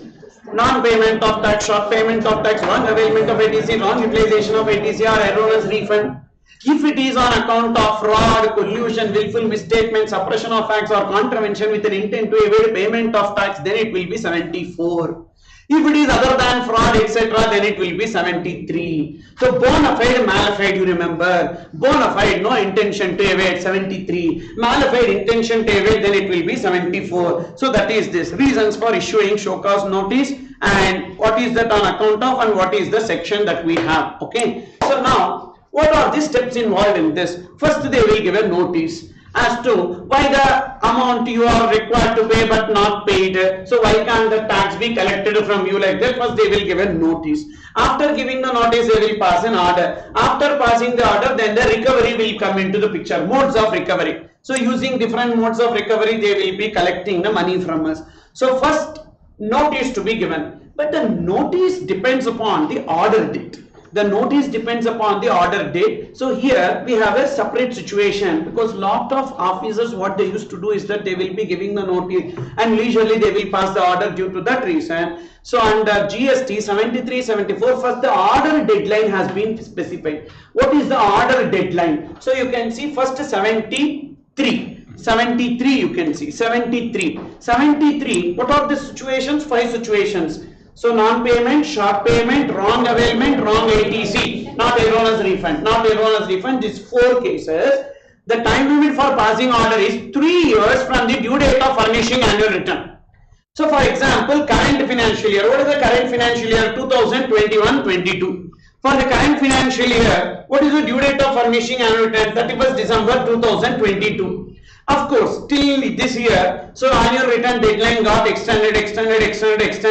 So now we need to remember the extended deadline in practice, but for the exam always it will be 31st December of the succeeding financial year. So because this year also something will come, okay, again they will extend it. So this has become a practice for us, okay. So therefore this may be extended, but for your exam it will be always 31st December of the succeeding financial year is the due date of furnishing annual return. So what is the due date of furnishing annual return?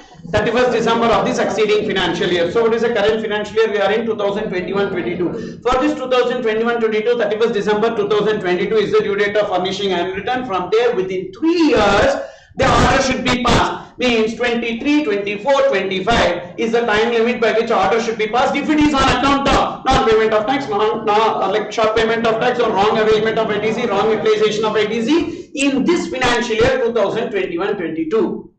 And once the order is passed, like order should be passed by the time, and the notice to be given at least 3 months before the order due date. So there should be a minimum gap of 3 months between the notice date and the order date. Then by when the notice should be given? By 30th September 2025. Because 31st December 2025, the order should be passed at least 3 months before. That means 30th September 2025, the notice should have been issued. So there should be a minimum gap of 3 months. See, this is the maximum time limit by which the notice and order should be passed. It does not mean that the notice and order should be given on that date only. So it can be given before that also. Exam application due date 13th March means it does not mean on 13th March only we need to make exam application form. We can make before that also. Na? So therefore in exam when they give before notice, don't tell that the notice is void and all. So notice can be given before that also, but what is it you need to check is that before, between the notice and the order there should be a minimum gap of 3 months. That should be there, okay.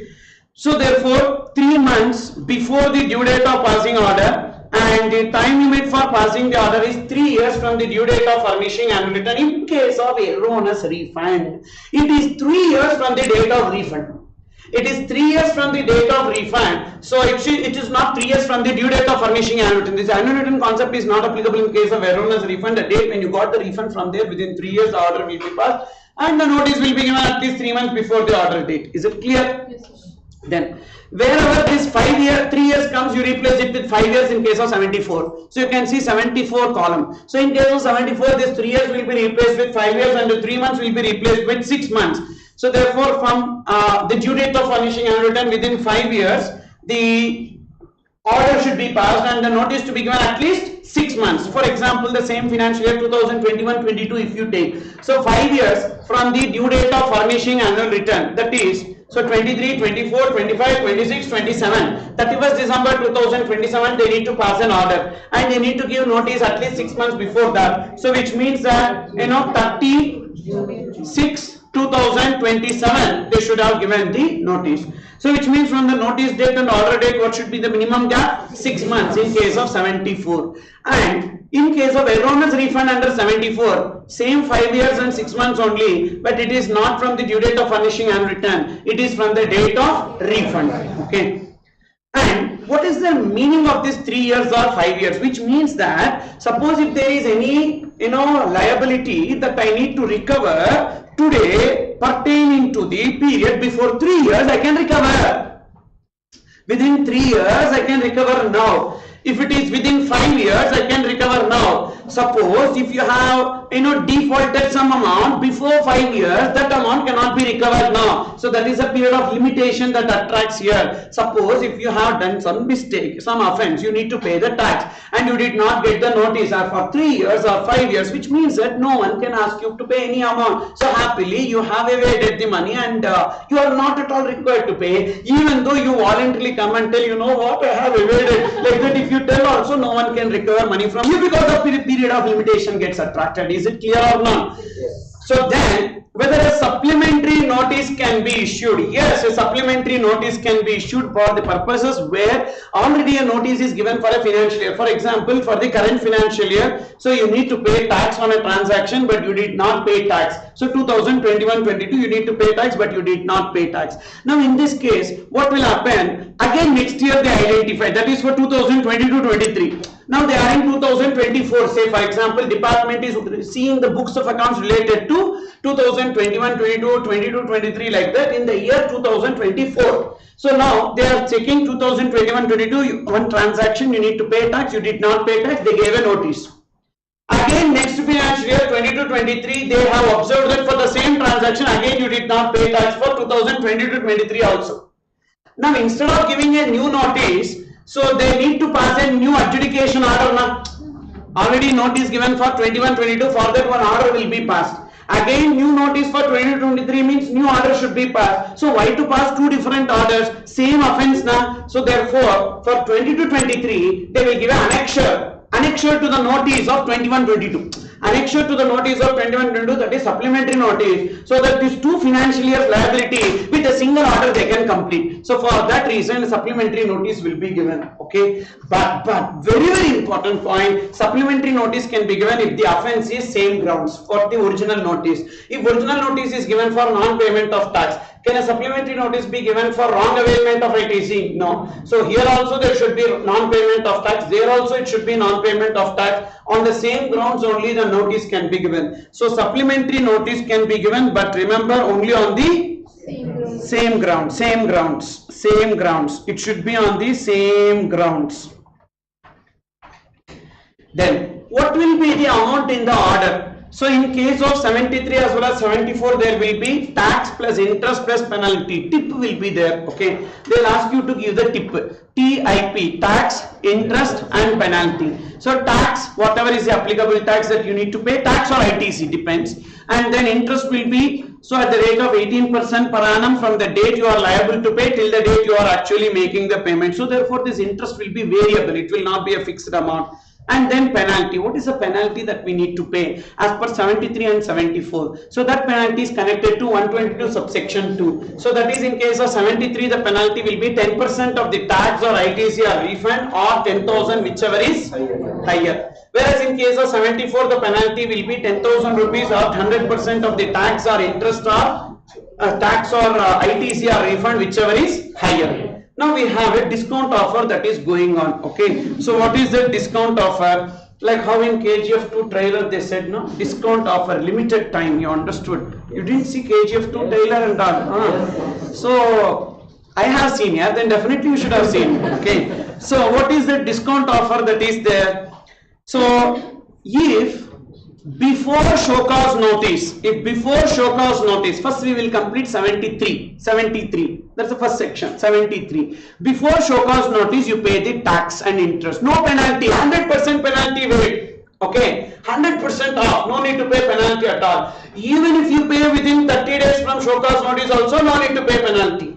But thereafter if you pay, you have to pay the original penalty. Very simple. Please see that when you should pay before show cause notice or within 30 days from show cause notice. So no need to pay penalty, 100% penalty waived. Suppose if you pay after 30 days, you need to pay penalty, original penalty. Whereas in case of 74, if you see, before show cause notice if you pay, at least 15% of the original penalty you need to pay, means how much waiver? 85% waived. So means 15% you need to pay before show cause notice in case of fraud case. So 74 we are discussing, before show cause notice 15% we need to pay. After show cause notice within 30 days if you pay, then you need to pay how much penalty? 25% of the original. So how much will be waived? 75% will be waived. And suppose if you are making the payment after 30 days from show cause notice and within 30 days from the order, then 50% of the original penalty you need to pay, so remaining 50% will be waived off. So rather than paying, so within that time before order, we will wait up to the order and we pay 30 days from the order. Anyhow we need to pay 50% only now. See, once we cross 30 days from show cause notice, so then you pay also 50%. After order you pay also 50%. Wait, time value of money. So we will wait till 30 days from the order and we will pay 50%. And thereafter if you are paying, original penalty you need to pay. So can you tell me this discount offer here? Big Bazaar discount offer this is. So before show cause notice 15%. After show cause notice within 30 days 25%. After 30 days from show cause notice and within 30 days from the order 15%. And otherwise you need to pay 100%. This percentage of what? Original penalty. Whereas in case of 73, before show cause notice within 30 days from show cause notice, no penalty, otherwise we need to pay the original penalty.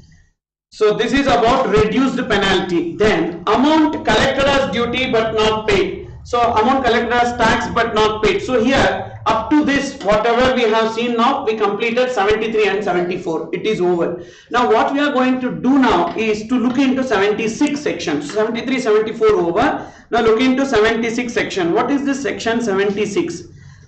Amount collected as tax but not paid. What's the difference between 73, 74 and 76?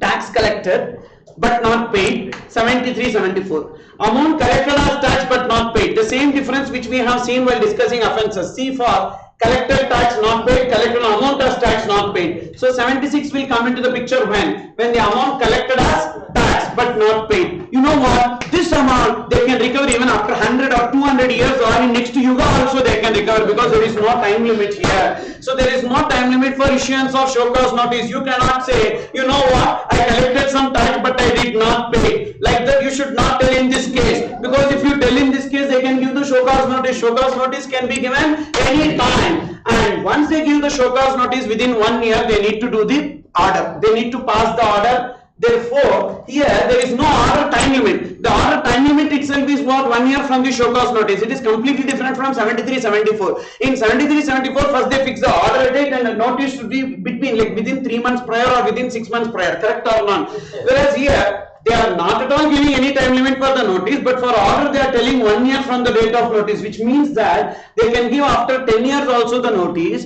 and from that date when they give the notice, they can pass order within 1 year, okay? And what will be the penalty? Just like 74 penalty, 100% of the tax. Discount offer, no discount offer here. First of all, what you did is big offense. You should not collect the tax, you collected. So no discount offer and all here. You understood or not? Sir, I paid today itself. Now give me some 15%. No, full 100% you pay. So 100% of the tax, that is amount collected as tax, you will pay as penalty. Okay. And in this case, you just write down there, interest will be from the date of collection till the date of deposit. Interest at the rate of 18% from the date of collection,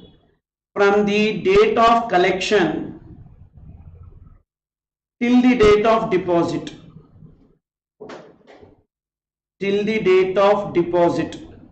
So therefore, here interest whatever that is payable is generally not from the first date after due date. Usually for tax not paid or short paid, we will compute interest from the first date after due date. First we will see for which month we need to pay the tax. For that month, what is the due date we will see. From the first date after due date only we compute the interest. But in this case, today I collected, from today interest needs to be computed. Because what is this? It is not tax. It is some amount collected as tax. So due to that reason, the interest provision will differ in this case. Be careful with respect to this. It is the date when I collect it till the date I am depositing it. Okay. So then, time limit for payment of amount in the order. We have seen 3 orders. Order under 73. Order under 74, order under 76. Once they pass the order, what is the time limit within which we need to pay the tip? Tax, interest, penalty. What is the time limit? 3 months. After 3 months, what will happen? They will do recovery. You know why they gave the 3 months also? Because within the 3 months, we can go for appeal. The time limit to go for appeal is 3 months. So whenever the order is passed, on that we will go for appeal. The appeal time limit, first appeal time limit is 3 months plus condonation of delay 1 month. So that 3 months is connected here. So within 3 months, either pay or go for appeal. If you are keeping quiet, we will recover. You understood or not? So the recovery will be initiated after 3 months. Okay. And the payment should be made within 3 months. Now I don't have that much money to pay. Is there any alternative for me? Yes, you have an alternative. You can ask for EMI facility. When mobile laptop and all is available in EMI, so why not tax payment? Tax payment also in EMI facility, but not no cost EMI, no Bajaj Finance. Okay. So no cost EMI not applicable. Cost EMI means what? Again interest also you need to pay. Already interest is there, so on that again interest also will be there. So it is not no cost EMI, cost EMI. What is the maximum EMIs that are permitted here? 24 EMIs. So it is not that you can choose. Whatever they give, you need to go for that. Okay. Maybe based on your civil record, they will be giving this. So that we need to follow. Okay. So this is about installment facility. So with this we completed demand and recovery under GST. Okay. So what we have seen are the 3 important areas that connected to offence and penalties. So we have just completed the revision, that is offence and penalties, search, seizure and confiscation, demand and recovery. These place only we will be coming across the penalties, etc. So this much at least you should be remembering. So hardly 2 hours we took and we completed that. Simple, no? So but this also we will not be able to prepare and go for exam. That's the reason why first I discussed this. Okay. And then still for the break time we have 10 minutes. We will complete accounts and records. One small topic. Okay. So please see that. Accounts and records, segment 12. Segment 12, page number 106. Page number 106. Accounts and records. What are the various accounts and records to be maintained? Section 35. And what is the period for which we need to maintain the records? Section 36. Only 2 sections are there in this.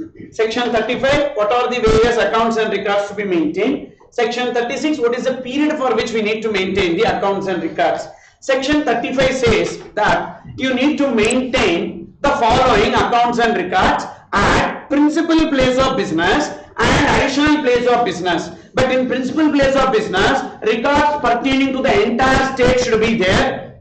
Okay. Whereas in additional place of business, records pertaining to additional place of business should be there. What are those records? So there is a big list of records. You remember with the mnemonic I formats. Okay. Books of accounts, formats. Okay, pa. Books of accounts, formats. I created it, so I formats. You understood or not? So I formats. I for inward supplies. I for inward supplies. Don't write like this. 1 mark also will not get. You have to write like a paragraph. Okay. How you remember is this, but you have to write like paragraph. There and all, if you write the following records to maintain I formats and all, the valuer will not understand anything. So therefore, please write like a paragraph. Okay. So I for inward supply. So all records pertaining to inward supply. Related to inward supply, what are the supporting documents you will be having? Invoices, debit notes, credit notes. Is it clear? Yeah. And then along with the details of your suppliers with their name, address and GSTIN. Okay.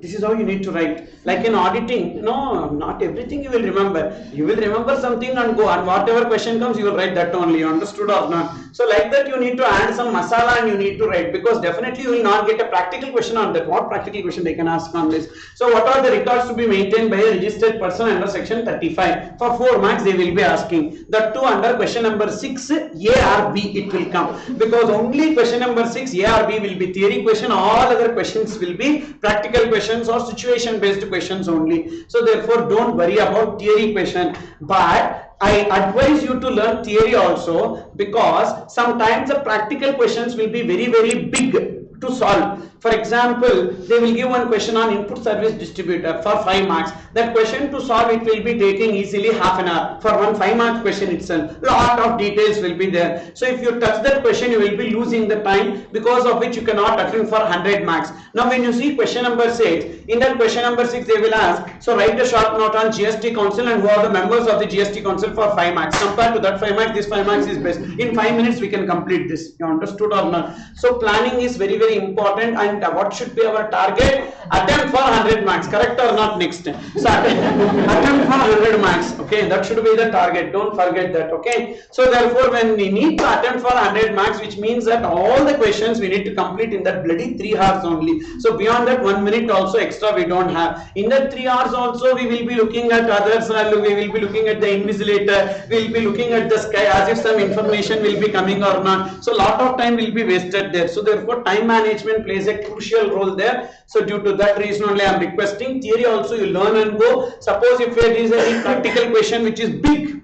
not that you don't know everything, you know, you are great, so you will know everything, but what will happen, suppose if the question is big, so then you can write even theory. For that only I am telling you this. So what are the accounts and records to be maintained? Come on, I formats, I for inward supply along with supporting documents, and inward supply means you have suppliers, so supplier details, okay. Then F for foreign trade. Foreign trade means import and export, okay, import and export of goods. So that data also we need to maintain. Records pertaining to import of goods and export of goods. Whenever you import the goods, what is the document that you will be filing with the customs officer? Bill of entry, so that you write. And in case of export, what is the document that you will be filing? Shipping bills and contracts with the suppliers and the recipients, okay. So therefore you need to write second point, records pertaining to import of goods and export of goods along with relevant bill of entries, shipping bills and the contracts with suppliers and recipients. See how beautiful it is to write, okay. So then third point, IF, go for outward supplies, ditto, outward supplies along with invoices, debit notes and credit notes along with the details of don't write suppliers, recipients, because outward supply we will have recipients along with recipients address, name and GSTIN, like that. Then IFOR, R for RCM supplies. Out of the inward supplies and outward supplies, we need to maintain the records pertaining to supplies which are covered under RCM separately, okay, that is RCM supplies. Then M for manufacture and production related records. So that is goods produced, then what is the inventory of finished goods, how much goods are dispatched and how much goods are destroyed, records related to that, manufacture and production related records. A for advances received, adjusted and paid if any. So generally there are some advances which will be received on which we need to pay tax in case of service providers. In case of goods, they don't have to pay GST on advance. In case of service providers, they need to pay GST on advances. So what are the details of the advances received, adjusted and paid? So needs to be maintained, records pertaining to that. Then T for tax details. So tax details means input tax and output tax, tax paid on inward supplies and tax payable on outward supplies. S refers to stock of goods. So stock of goods means in which premises, what is the inventory that we have maintained. So that is the stock of goods to be maintained. Okay, this is the I formats. I for inward supplies, F for foreign trade, import and export of goods, O for outward supplies, R for RCM supplies, both inward and outward, and then F for M for manufacturing and production related, A for advances received, adjusted and paid, and T for tax details, S for stock of goods. And this TS is not required to be maintained by a person opting for composition scheme. So what are the accounts and records required for a person opting for composition scheme? I pharma. Okay, don't write all records other than tax details and stock details like that. Don't write I pharma. Okay, so that is we will learn only one answer for any question. We will write that answer only, but we will be tweaking there. Okay, you understood or not? So I pharma you need to write. TS you should not write. Who is a person opting for composition scheme? They will be paying tax at the simplified or reduced rate compared to a person opting for normal scheme, and they cannot take input tax credit. A person opting for composition scheme, same way they cannot collect the GST from the recipient. There will not be input tax, output tax for them, and as there is no ITC related information for them, so due to that reason stock details also not required. Okay, so just the purchase details, sales details, etc., that is sufficient for them. Understood or not? Yes. And suppose if there is a person who is a works contractor, I formats with respect to each works contract. What are the records to be maintained by a works contractor? What will you write? Same answer, but everywhere with respect to each works contract, with respect to each works contract. All records related to inward supplies with respect to each works contract. Don't write manufacturer under, because for works contractor manufacturer will not be there. So that is the common sense we need to apply there. Okay, be careful with respect to that. Then these records to be maintained, the above records to be maintained by every registered person in principal phase of business and records pertaining to additional phase of business in each additional phase of business. Over section 35 we completed, and 36, what is the period for which accounts and records to be maintained? Remember, 6 years. How many months? 72 months. From when? Due date of furnishing annual return. That is the time limit. Okay, what is the time limit to maintain the accounts and records pertaining to a financial year? For example, 21-22. What is the due date of furnishing annual return? 31st December 2022. From there, 6 years you count. 23, 24, 25, 26, 27, 28. So till 31st December 2028, that is 72 months, we need to preserve the records pertaining to that financial year. Okay. Also remember here itself, in Customs Act it is 5 years. In GST it is 6 years. In Customs Act it is 5 years. Okay. So compared to Customs, GST is big now, so 6, and Customs it will be 5 years. But that 5 years is from the end of the financial year. You write here itself so that the cross point you can remember here itself. That is in case of Customs, accounts and records to be maintained. In case of Customs, accounts and records. In case of Customs, accounts and records to be maintained for a period of 5 years from the end of financial year. Okay, for a period of 5 years from the end of the financial year. So we need to maintain the accounts and records. Okay, and suppose if it is a financial year in which we went for an appeal, suppose in a financial year we went for an appeal, then in that case same 6 years, no change, but add one more point, or 1 year from the disposal of appeal, whichever is later. Please see there.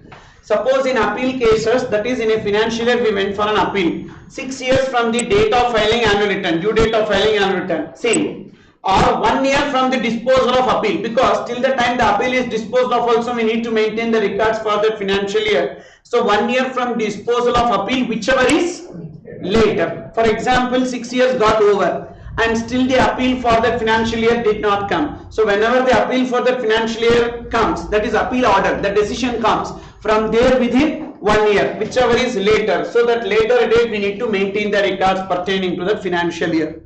And this point already I discussed with you, that every transporter or warehouse keeper, even though not registered, underline even though not registered, underline UEM. So they need to get a unique enrollment number. Even though not registered, they need to get a unique enrollment number and maintain necessary records. Okay. So with this we completed the core of accounts and records. Okay. And so to us we completed 4 topics: offense and penalties, search, seizure, demand and recovery, accounts and records. Okay. We'll take a small break. 11 o'clock, 11 to 11:15 we'll take a break, and thereafter we will continue up to 1:15, then 1:15 to 2, 45 minutes break, and then again 2 to 10, like that, depending upon that portion we will start. Okay. Yes, we'll meet after 15 minutes. Okay.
Okay, we'll start.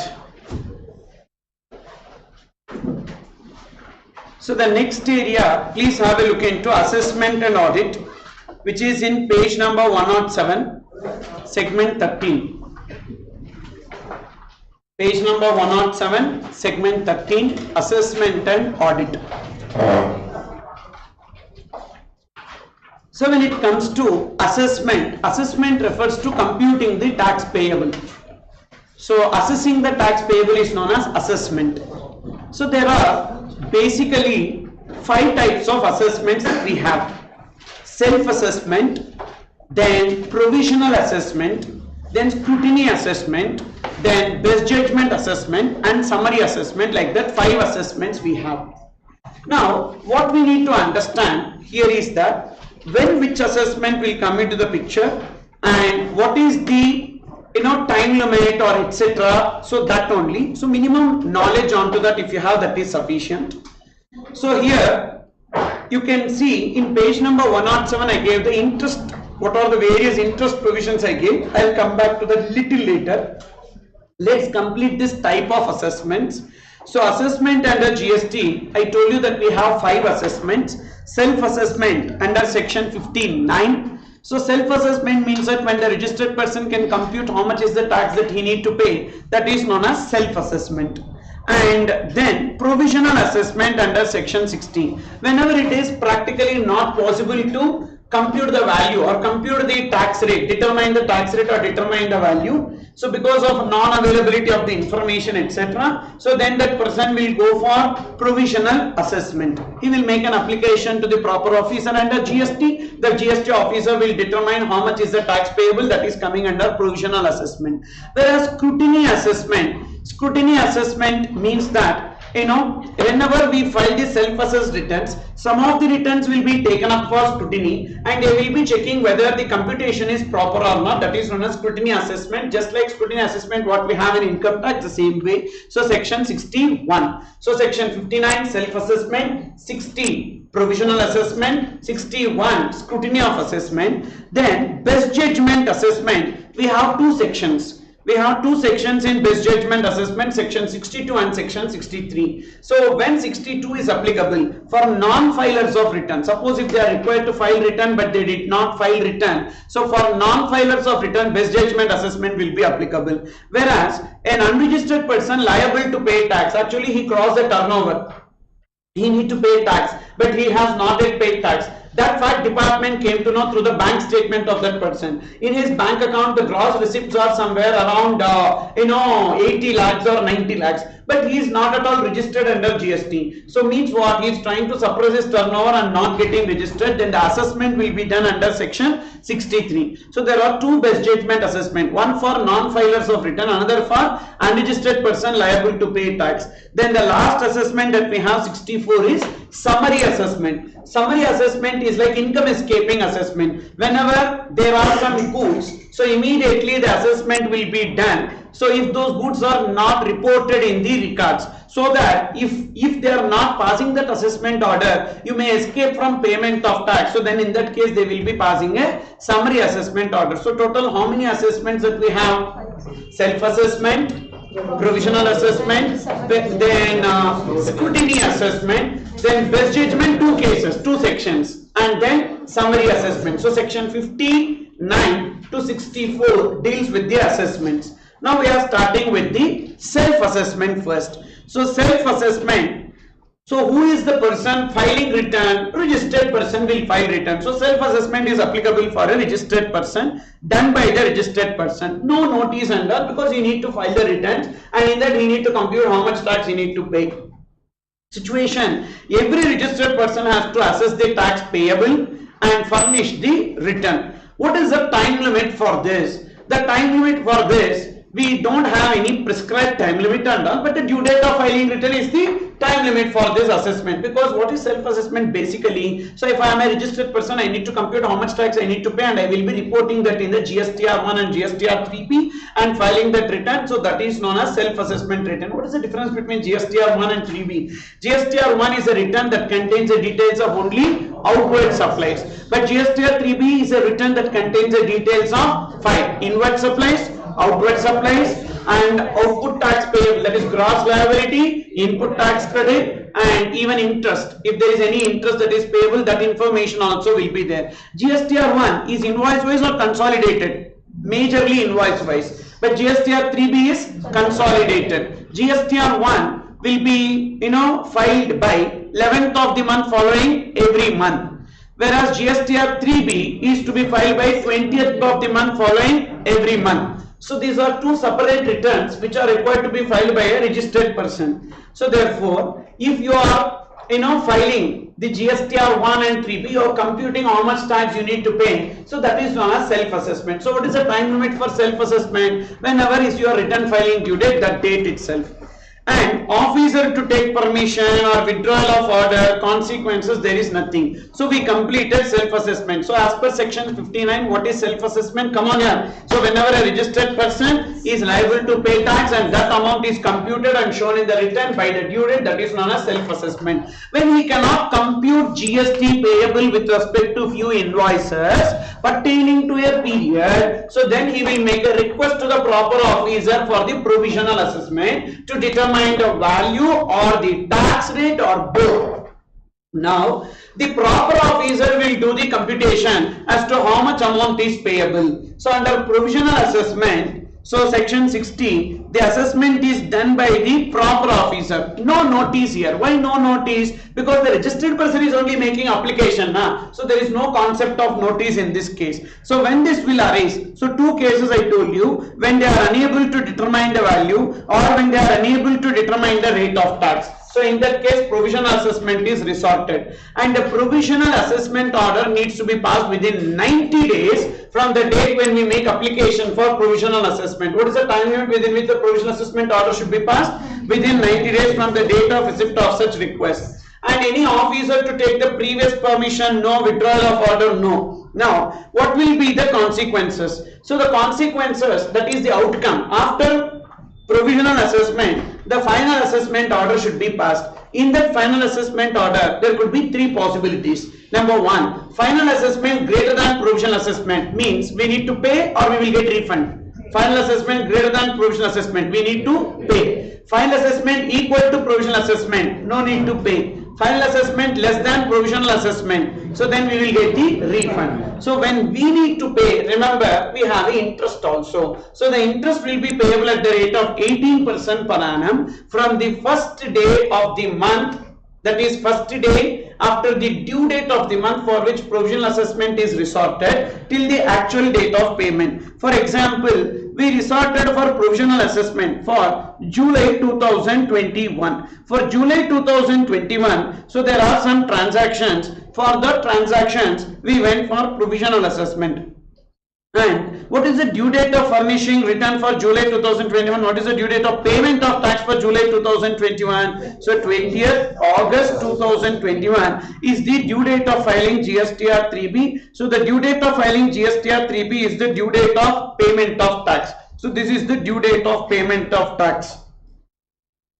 Due date of payment of tax. Now the provisional assessment order is passed. So the provisional assessment order is passed somewhere in this point of time. The provisional assessment, we opted for, like we went for provisional assessment and we made an application. The provisional assessment order is passed on. So somewhere like 15th August 2021, the provisional assessment order is passed, asking us to pay 1,20,000. Okay, so and we paid 1,20,000. By 20th August 2021, we paid that 1,20,000. So now what happened? The final assessment is completed. The final assessment is completed, say on 18/9/2022. The final assessment order is passed. And in that final assessment order, they are telling that we need to pay somewhere 1,50,000. So what is the differential amount that we need to pay? The differential amount that we need to pay is 30,000. So for that 30,000, interest will be computed from when to when. So 30,000 rupees into 18% is the rate of interest. In GST, the interest rate will be 18% per annum, computed from the first day after the due date of the month for which we resorted for provisional assessment, not after final assessment. Okay, so we are making the payment of this. So we are making the payment of this. So this differential amount, say by 30th September 2022, differential GST paid. So differential GST paid. So differential GST paid on which date? 30/9/2022. So now tell me from when we need to start computing the interest. From the first date after the due date of the month for which provisional assessment is resorted. What is the month for which provisional assessment is resorted? July month. So for July month, what is the due date? So 20th August. So we need to compute from 21st August 2021 till the date of making the payment of the differential amount. So when are we making the payment of the differential amount? 30/9/2022 divided by 365 days. For this period, we need to compute the interest. Okay, so interest under section 60. So provisional assessment is under section 60. So provisional assessment section 60, self-assessment 69, provisional assessment 60, scrutiny assessment 61, 62 and 63 best judgment assessment, 64 summary assessment. So therefore, interest under section 60, 30,000 into 18% into this period divided by 365 days. So 30,000 rupees into 18% into, so what is the period you count? In August you count 11 days. 21st also you include, because from the first day after the due date. So therefore by due date we should have made the payment. So we need to compute from the next day. So in the month of August you take 11 days. So please calculate 11 days in August, and then September it will be 30 days. So therefore it will be 41 days divided by 365. That equals to 30,000 into 18% into 41 divided by 365. GST is a practical paper, calculators and all we need to take to the exam hall. Okay, so it is not a theoretical paper to wherein just you can take pen and go. Okay, so how much?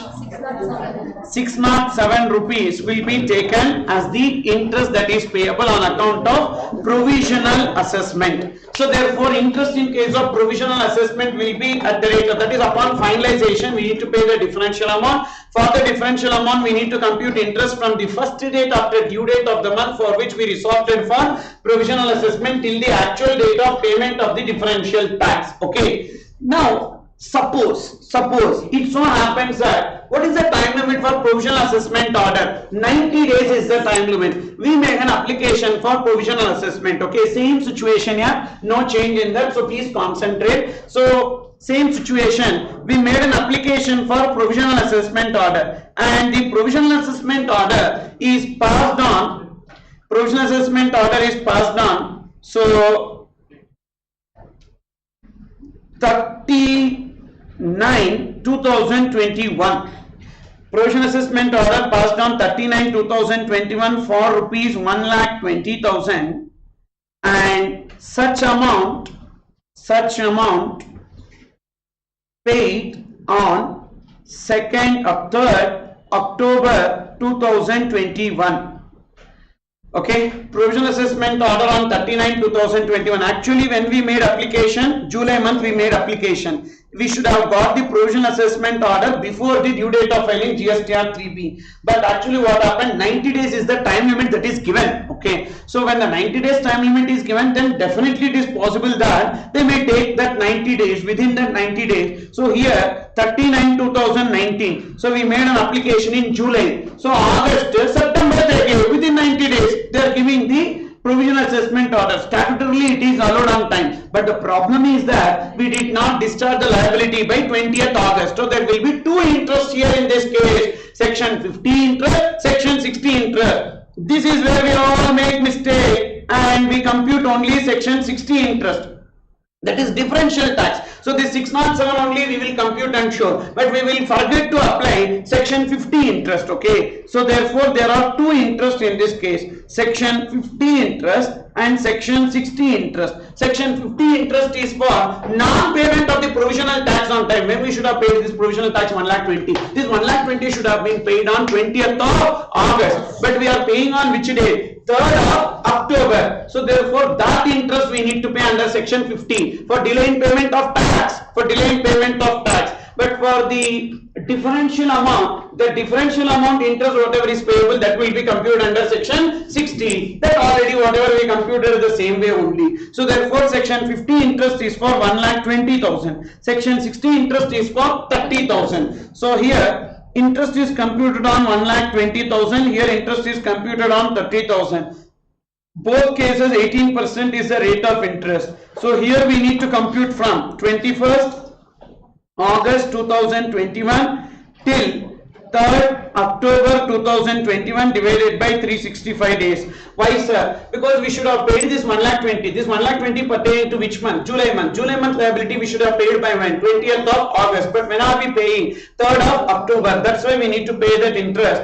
Plus this 18%. See, this is actually hidden in the question. So this is a hidden adjustment in the question. We will be missing this and we will not be computing this interest. That's the reason why we will be losing marks. So please check for that in the question. Don't forget. Okay. So then 30,000 into 18%, for the differential amount interest will be computed from when? Same. So that is from 21st August 2021 till when? 30, that is 39.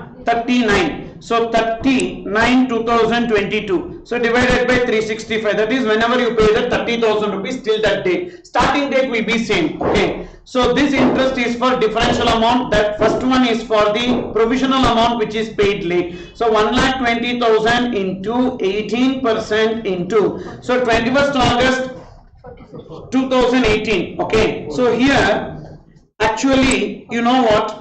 So your intelligence has worked superbly. So 21st August 2021 till 39 2022. So how it will be like 40 days, 41 days, 2021 2022. See the year properly and compute the interest and tell me clearly. Okay. So that's what even I was also thinking, how 41 and all came.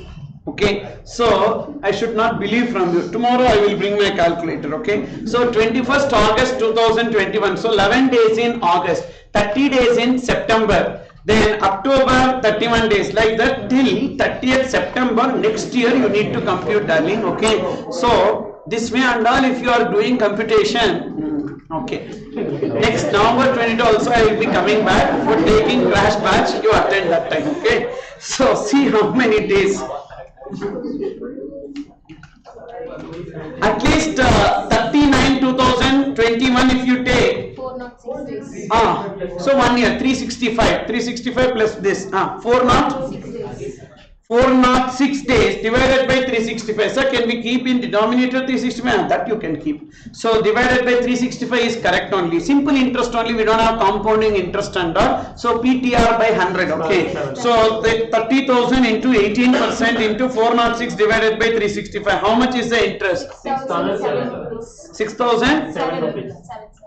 6,007. Oh, 007. Okay. So 6,007 rupees. So here the interest will be, so 30,000 into 18% into same. That is how many days? 406 divided by 365. That equals to 6,007 rupees will be payable as interest. Whereas here 1,20,000 into 18%. So this period you count. So that is August 11 days, September 30 days, October 3 days. How many? 44 divided by 365. That equals to 1,20,000 into 18% into 44 divided by 365. 2,060. 2,604. Yes. Don't tell mobile numbers and all. So tell rupees. So 2,604 rupees. So rupees 2,604 and rupees 6,007 will be taken as the interest. So there's 50 interest they will definitely not ask. They will be asking you to compute the interest. So what we will do, beautifully we will write section 60 interest, but we will not get full marks. 4 marks they will give and we will get only 2 marks. Why the 2 marks is gone? Because of not computing the 50 interest. So 50 interest also please check for in the exam. In MCQ and all, you will be doing this to that way to this way, you will not get the answer. So because they will be including 50 interest also. So be careful with respect to this. Okay. So therefore, we understood how to compute the interest on account of provisional assessment, and and final assessment. Now the next one is if there is any refund. Why will there be refund? So suppose if the provisional assessment is 1,20,000 and the final assessment will be less than 1,20,000, say 1 lakh they have done the final assessment. Then how much amount we need to get as refund?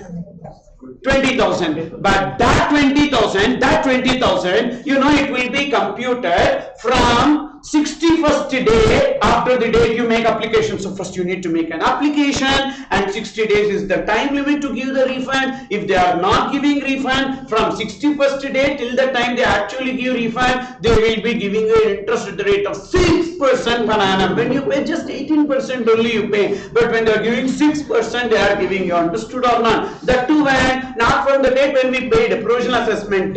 So after final assessment we will make one application. After making application, so 60 days is the statutory time limit. After 60 days, from 61st day they will be computing the interest. You understood or not? So because government is giving money na, so due to that reason, like this way.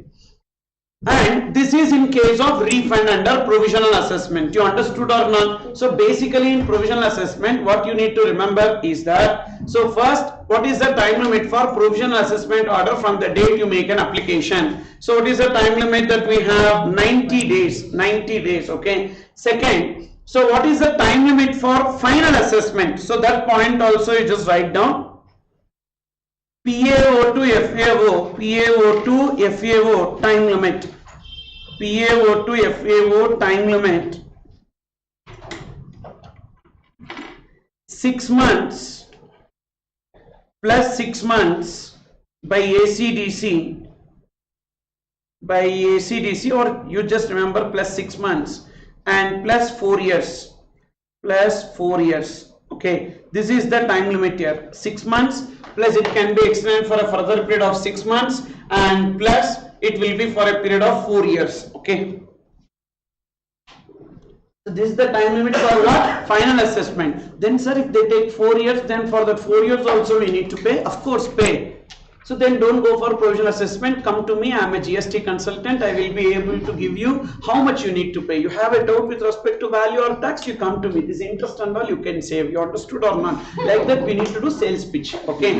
So this is with respect to this provisional assessment. These 4 points you need to remember here. What is the time limit for application to PAO, PAO to FAO, then after FAO 2 interest computation, one for payment of differential amount, another is for refund, and next section 50 is the hidden interest in this, okay. So we completed section 60 provisional assessment.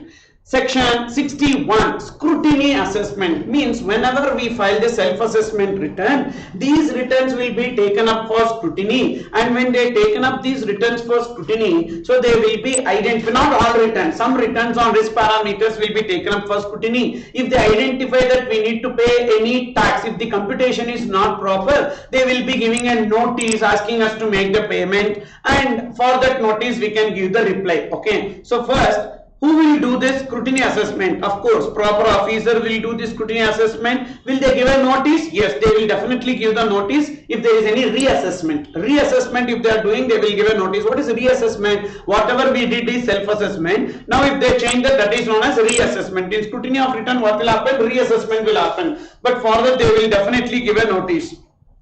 Why they take the return for scrutiny? To ensure that whatever computations that we have made in the return is proper or not. So for that reason they will be checking. And time limit, they did not give any time limit for this, but logically speaking they need to complete within the time limit given under 73-74, because by the time they need to give notice and pass the order to recover that money na.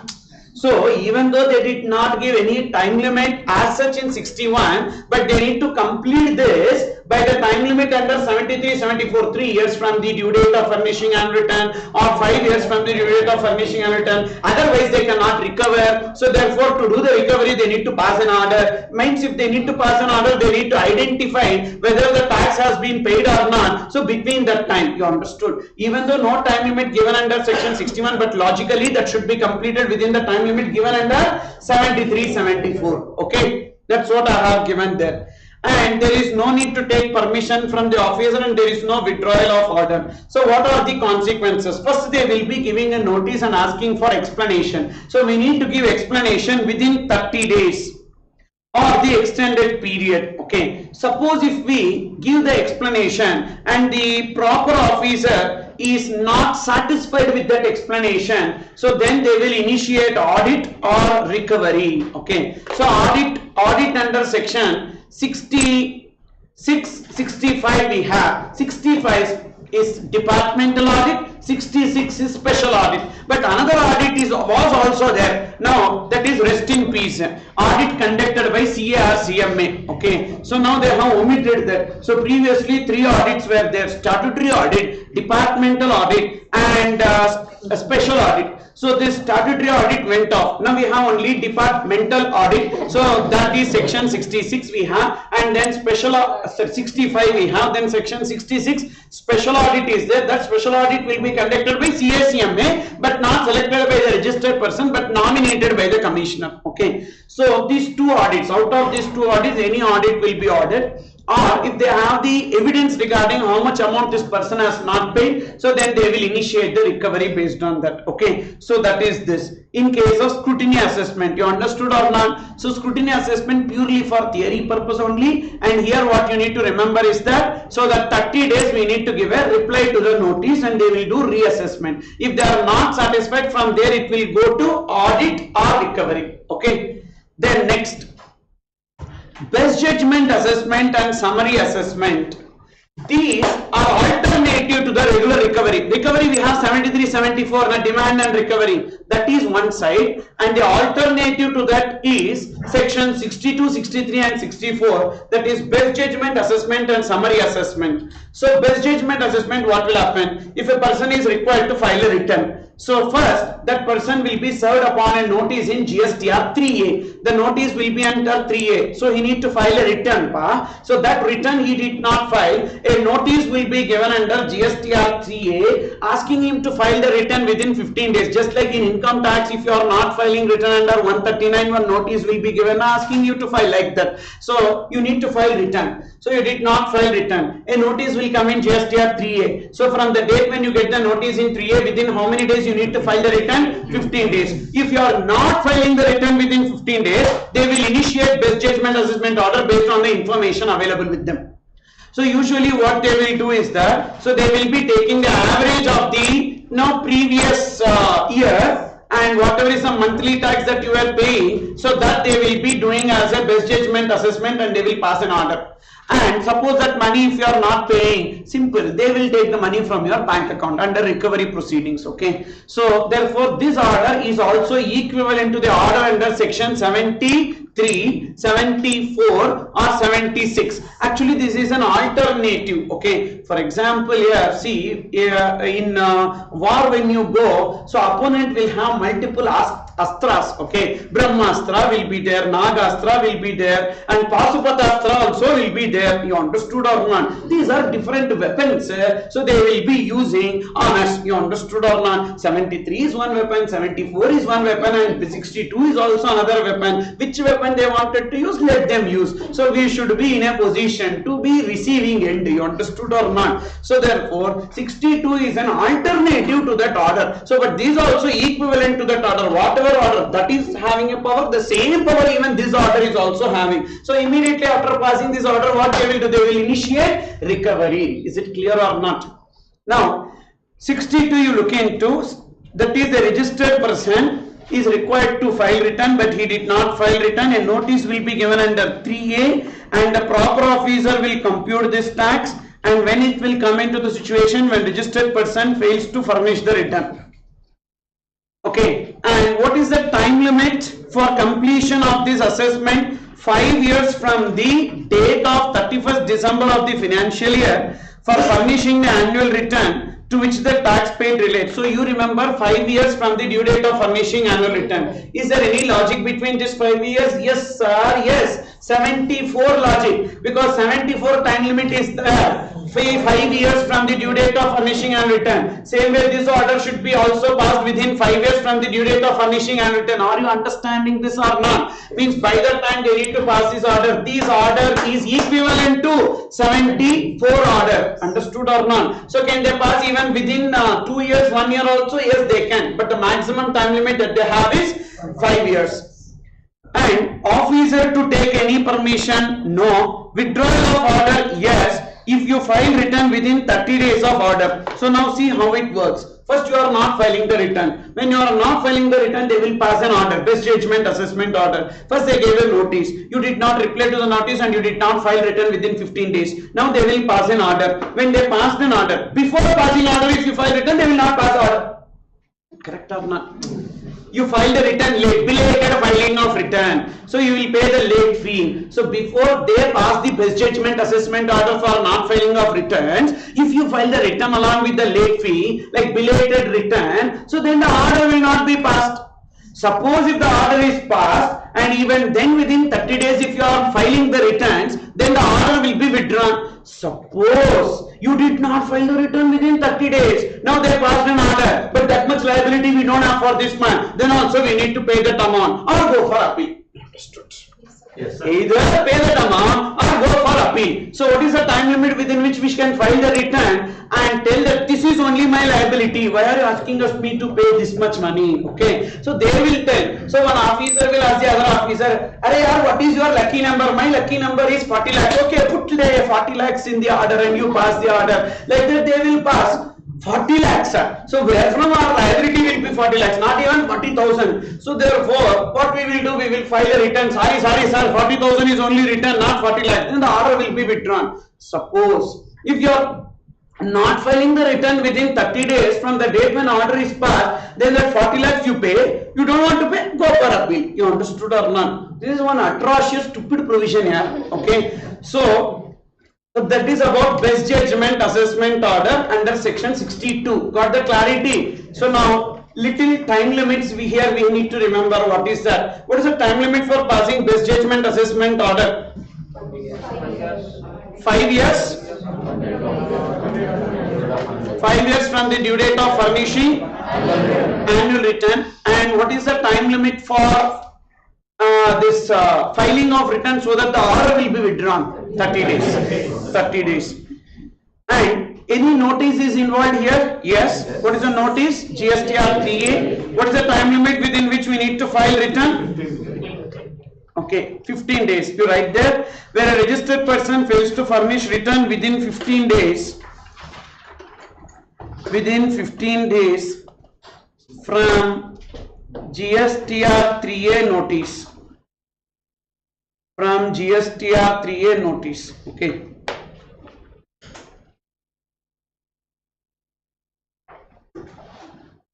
Clear here?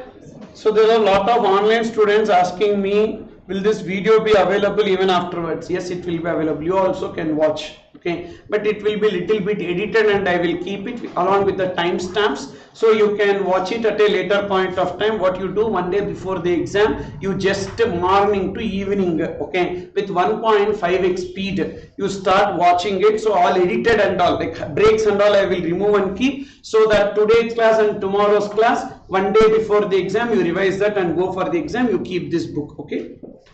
And if you have a doubt whether this will be sufficient or not, even I too don't know whether it is sufficient or not, but actually what many students told me from the last batches is that, you can see the comments also, they have put, "Sir, this videos only I have watched and I got 60 marks, 70 marks. They are so good people, okay. So they are telling that by watching these videos only they are getting 60s and 70s. I too don't know how it is, okay. So to be frank, I too don't know. So maybe because they would have read lot of things and then finally they would have read this and they would have went for exam and they are thinking that because of this only they got the marks. So I also kept quiet, because what can I do? If I tell no, it's all because of your effort only, then they will say, "Yes, correct only, sir." Then this will not be useful, na? So let it be. Okay. They watched this and they got 70 marks, they got 80 marks, they got 90 marks also. Okay. And like just 2 days you attend, that will be sufficient. Then Next one.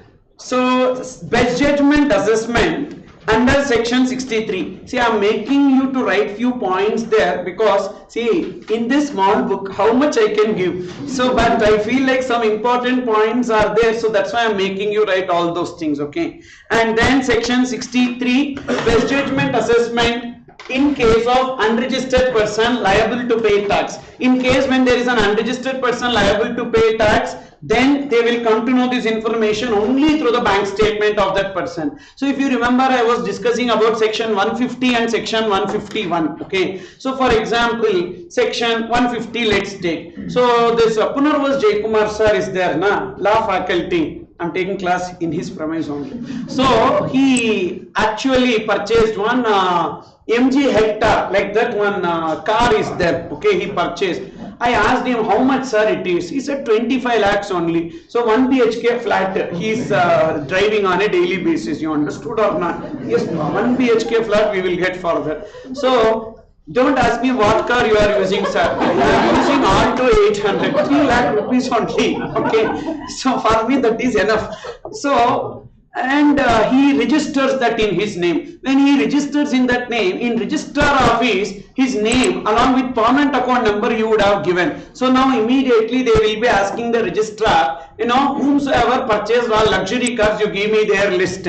So they will give the list. Punarvas Jaykumar, he purchased MG hectare, means he is a rich guy. So okay, let's see his bank statement. So against that permanent account number, they will be seeing which are all the bank accounts that are attached, okay, connected. So they will be giving the notice to that bank to share the information return, that is a bank statement of this person. So again, this permanent account number, what are all the bank accounts connected to every bank manager, they will be sending. So they will be collecting that and they will see the credit side, receipt side. So the total amount is somewhere like 2 crores or 3 crores if it is there. I don't know whether he is earning that much or not. For example, so 2 crores or 3 crores is there, that much amount he will be into 18%, he is required to pay tax. Simple, super, no? You understood or not? Whether that is loan or whether that is capital receipts or whether that is some other finances which he has arranged, all these they will not see. Gross receipts into 18% they will be levying the GST. That is best judgment assessment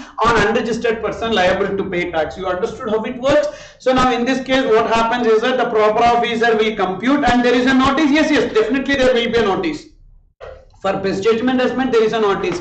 Perhaps if you see in all assessments there is notice. Only in one assessment there is no notice at all. Is summary assessment, income escaping assessment. If you give notice and then pass the order, by that time he will escape from payment of tax. You understood or not? Now there is one lorry and that lorry to identify that the goods are transported without documents. If you give notice, tell me the reason why I should not levy tax.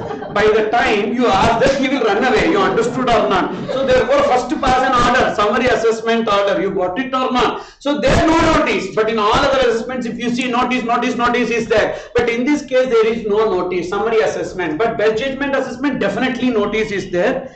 And where the taxable person failed to obtain registration even though liable to do so, or whose registration has been cancelled under 29 subsection 2 but who was liable to pay tax. Okay, so that is registration will be cancelled. When registration is cancelled, they need to reverse the ITC pertaining to the inputs and capital goods on which they have availed ITC. So that amount, if they have not paid also, they will be invoking section 63 best judgment assessment. Or suppose if the person is unregistered but liable to pay. So these are the two situations you need to remember. When there will be best judgment assessment under section 63. Number 1, non-filers of return. Number 2, a person whose registration has been cancelled but he need to pay tax in terms of section 29. You understood or not? 29 is about cancellation of registration. Then what is the time limit? Same time limit here. So that is 5 years from the due date of furnishing annual return. And here, is there a withdrawal of order? No withdrawal of order. Means what? Once this best judgment assessment order is passed, what we need to do? Either pay or go for appeal. Okay. So all these, actually now only it is starting, like we will be having a great future in this. Okay. So in the coming days, lot of notices and all will be served upon, and so they will be running to us, and we will only be able to do all these things, okay, because we only created the mess. We can only clear that mess. You understood or not? So because in your articleship at the cost of your principal you did all the mess. Now you qualify and you clear that. You understood? So then summary assessment, section 64. So summary assessment will be done in case when the proper officer has evidence that the taxable person has incurred the liability, and the proper officer has sufficient grounds to believe that delay in passing assessment order may adversely affect the interest of revenue. So one person is keeping the stock, and suppose if you delay passing the order, he will manipulate that. He will say it is not my stock, it is someone's stock. You understood or not? So therefore delay in passing order so may adversely affect the interest of the revenue, and this person is liable to pay the tax. On that person immediately an order will be served upon asking him to pay the tax. Okay, like in income tax we have, whenever they conduct a raid and they have some unexplained cash or unexplained assets and all, they will take over that unexplained cash and assets towards the income tax liability, and we need to compute whatever is our income tax payable. It will be adjusted from that and remaining amount will be returned. So like that logic. So whenever there are unaccounted goods or whenever the goods are transported without valid documents, immediately they pass upon the assessment order. This is what we saw in the seizure. In seizure, they will be asking us to pay immediately the tax and penalty, do you remember? And they will be asking us to pay tax and penalty even under section 68, read with section 129. Do you remember? Situation 1, situation 2. Situation 1, they will come to our premises, they will see unaccounted goods and unaccounted goods are seized. Now they will be passing an order, seizure order, and they will be asking us to pay two options. Option 1, pay tax and penalty. Why we need to pay the tax and penalty? Because of this, they will pass a summary assessment order. They will pass a summary assessment order asking us to pay the tax. Why we need to pay tax when the goods are not supplied? Deemed to be supplied. Why deemed to be supplied? The proper officer has evidence that a person has incurred the liability, and delay in passing the order, the person may escape from payment of tax, for which they will pass an order to recover. You understood? That is like summary assessment. Okay. So this summary assessment is actually connected to the search, seizure and confiscation that we have discussed. There the tax liability we need to pay na, the tax liability will be determined in terms of this summary assessment. Okay. Then, so who will do this summary assessment? Again, proper officer. Very, very important that there is no notice. There is no notice. Okay.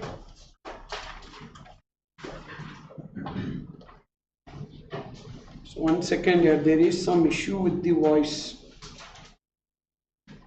Online students, everyone have the same issue?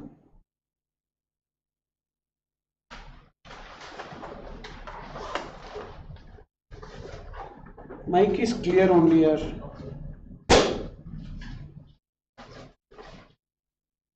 Okay, so there is no notice in that case. So that is the only place where there is no notice. Okay.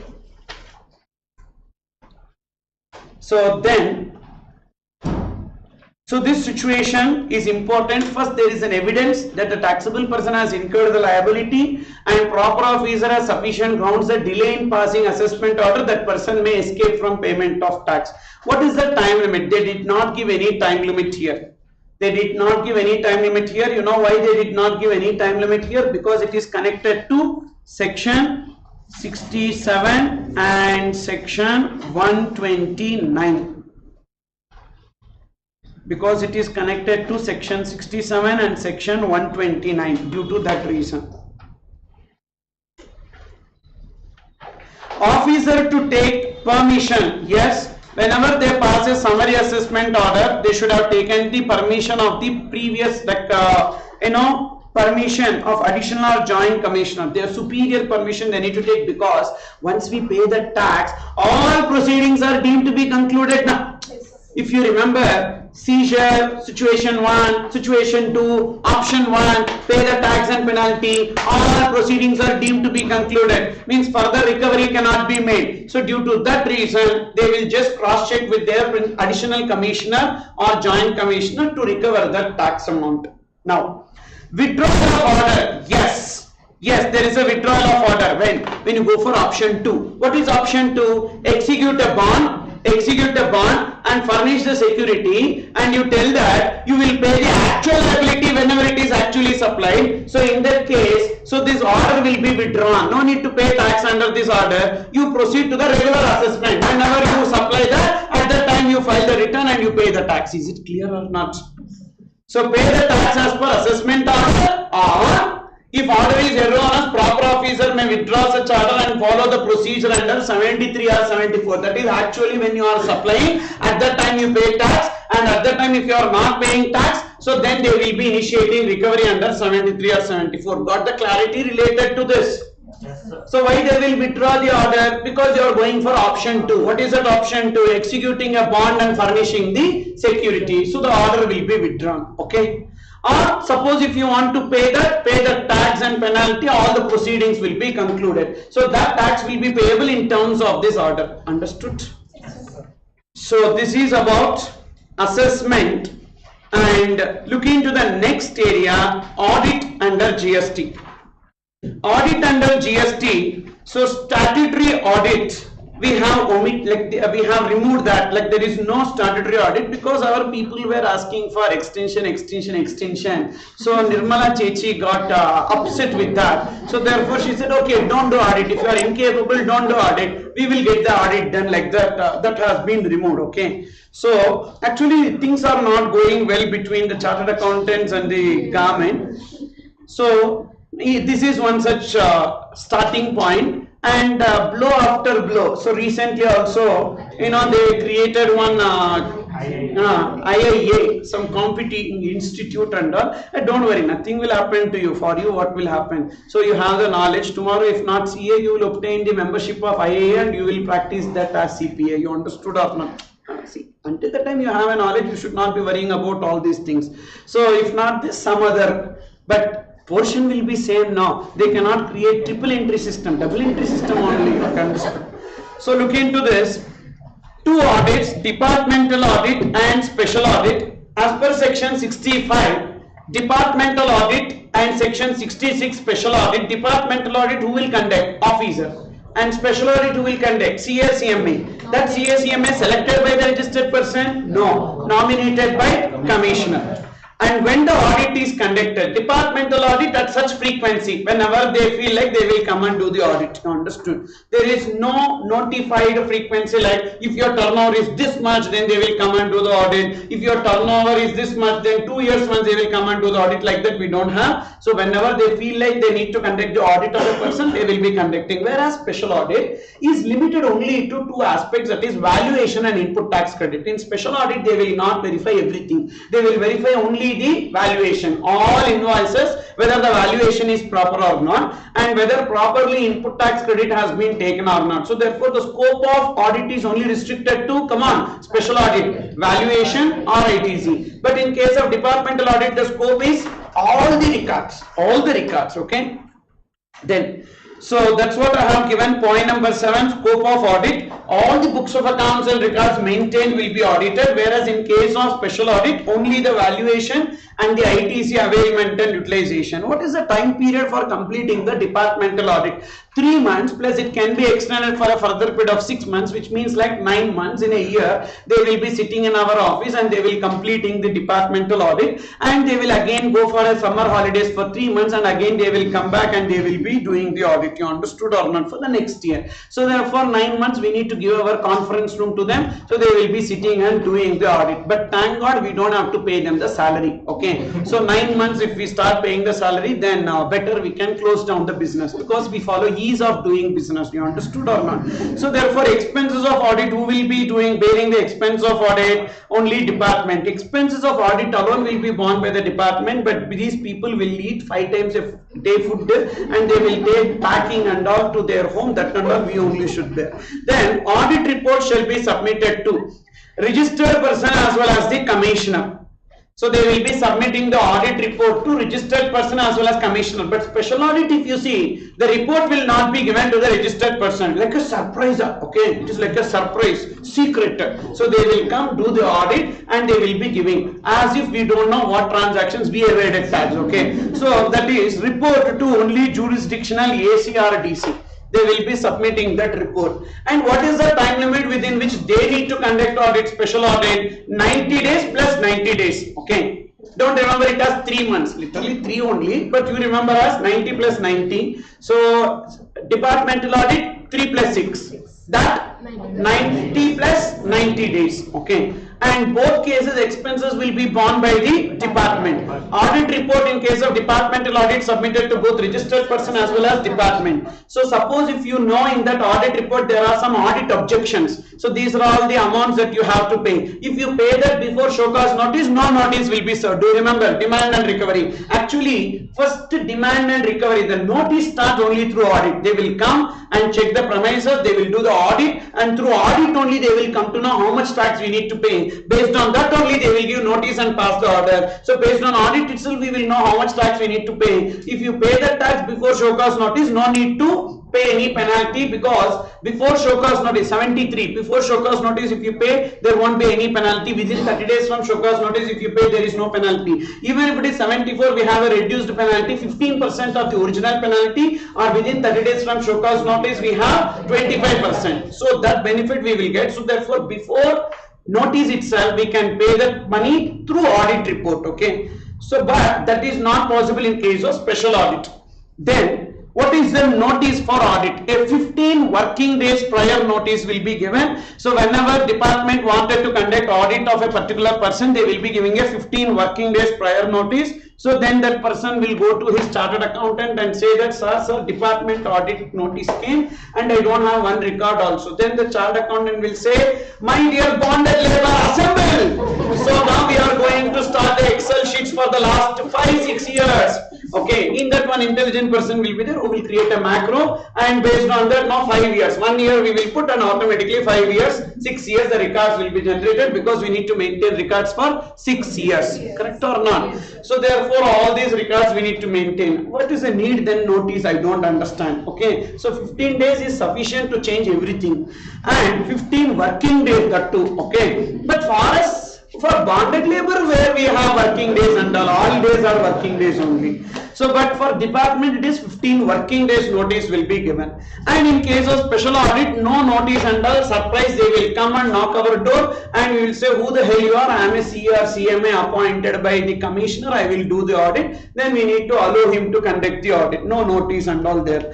Then what if the audit is already completed under other law? Then the chartered accountants will become unemployed. So therefore, so audit under this law is also there. Okay, already income tax audit, then lot of audit people, IRS officers are taken. So then some employment opportunity should be there now for them. So again this audit also they will do. Okay, already statutory audit, this audit also, whatever audit is done, this audit also will be conducted. Sir, departmental audit conducted, why special audit? That audit also can be there. So in the same financial year both department audit and special audit can be there. Yes.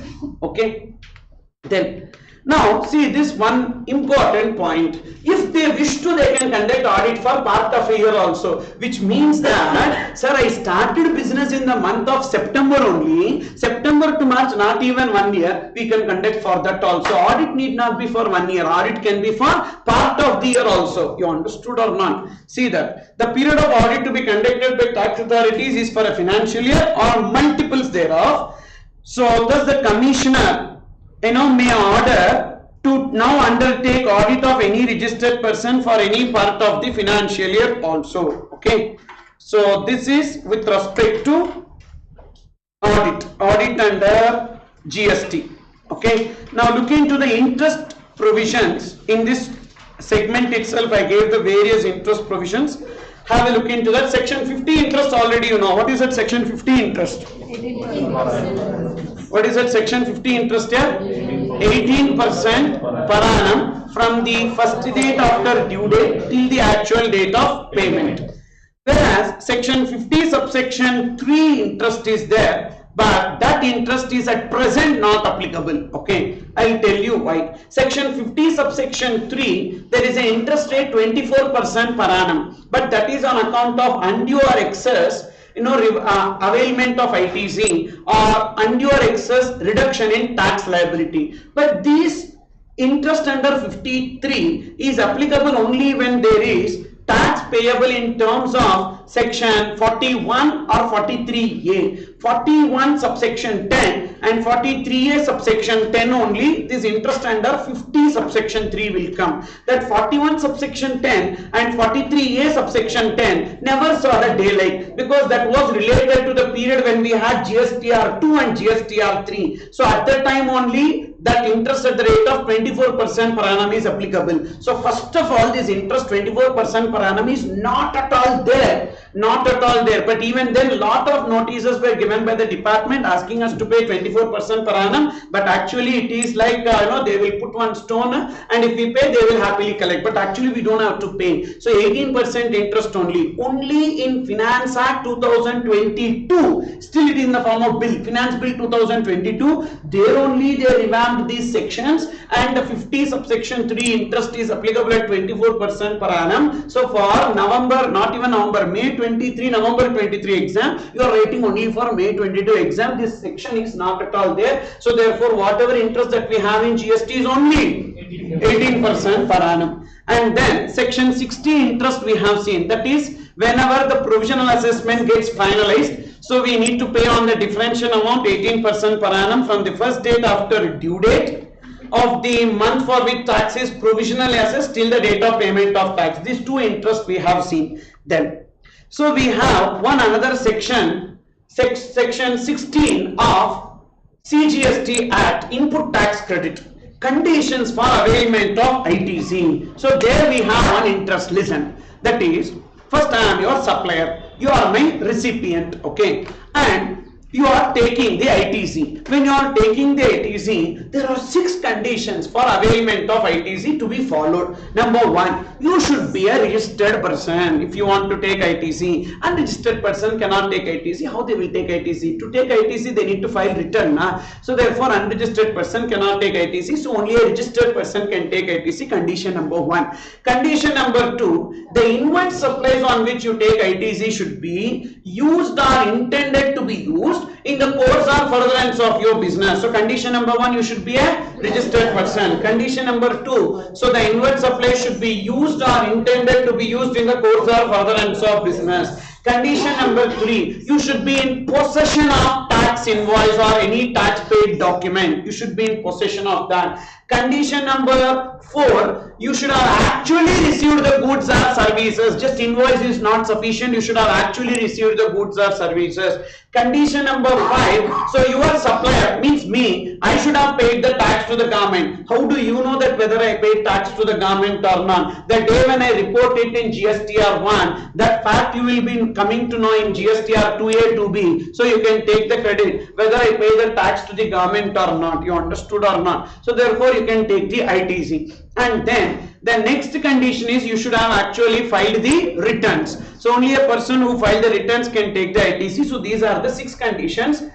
that is given in section 16 subsection 1 and 16 subsection 2. Okay, so these 6 conditions you should be remembering. So first, only a registered person can take ITC, and that inward supply should be used or intended to be used in the course or furtherance of business. You should be in possession of tax invoice, and number 2, you should have actually received the goods or services. Your supplier should have paid the tax to government, and you should have filed the returns. These are the 6 conditions. Okay, which return you should file? GSTR 3B. Otherwise, how you can take the credit? Suppose if you say credit, come, it will not come. You understood or not? You should file the return. Only when you file the return, the credit can be taken. Which return you need to file? GSTR 1? No, GSTR 3B. So only when you file GSTR 3B, you will be able to take the credit. You understood or not? So these are the 6 conditions. Now you did not pay money to me. Can you take the credit? Yes, you can take the credit, because in the 6 conditions, The recipient should make payment to the supplier. Like that, we don't have any condition. Therefore, you will be able to take the ITC even if you are not making payment to me.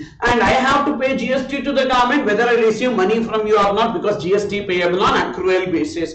So now, in this case, when you are not making payment of amount and tax to me within 180 days from the date of invoice, what is the time limit that you should make payment to me? Within 180 days from the date of invoice, you should have made the payment to me. Suppose if you are not making payment to me, then so much of the ITC that you have availed, along with interest at the rate of 18% per annum, from the first date after availment of ITC till the date of reversal, you have to pay the interest. Got it?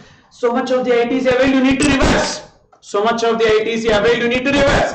And you need to pay interest also. How much interest? 18%. From when? From the first date after availment of ITC till the date of reversal. So you need to pay the interest. Okay. Interest is payable on what? Value plus tax or tax? Tax. So this interest you need to pay to supplier or to government? Government. See the fun. I am not getting money, but the government is collecting interest on that. Okay. So sometimes you will be seeing government as a, this money lender, pawn broker, like that. So government also started this interest collections. Okay. Sooner or later that interest also will become one of the major head of revenue for them. Okay. So income tax revenue, indirect tax revenue, interest revenue, like that they will get.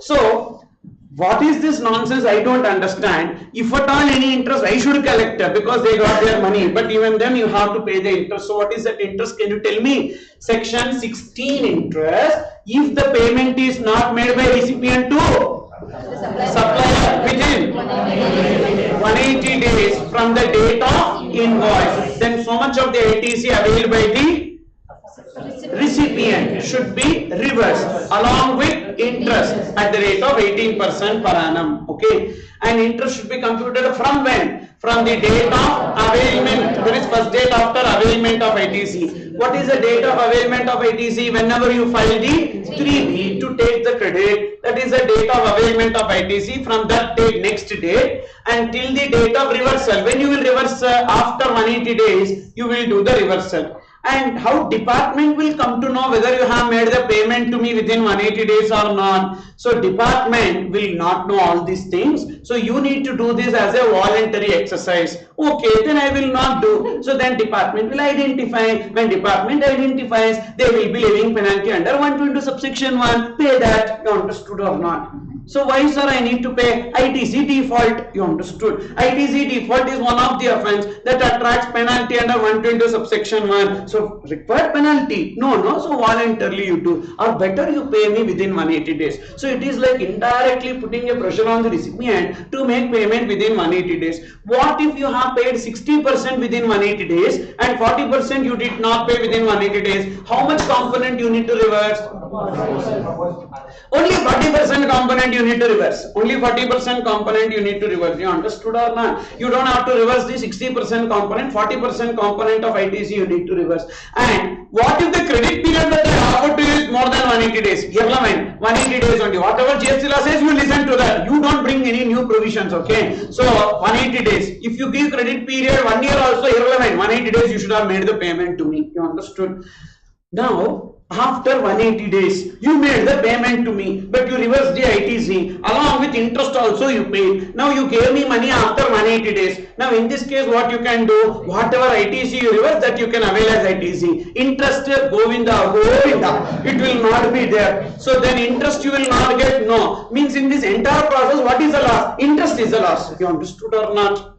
And sir, suppose after 180 days, I paid 40%. Now still 60% not paid. How much ITC I can take? Proportionate to whatever we have paid, that much we can take as credit. Okay.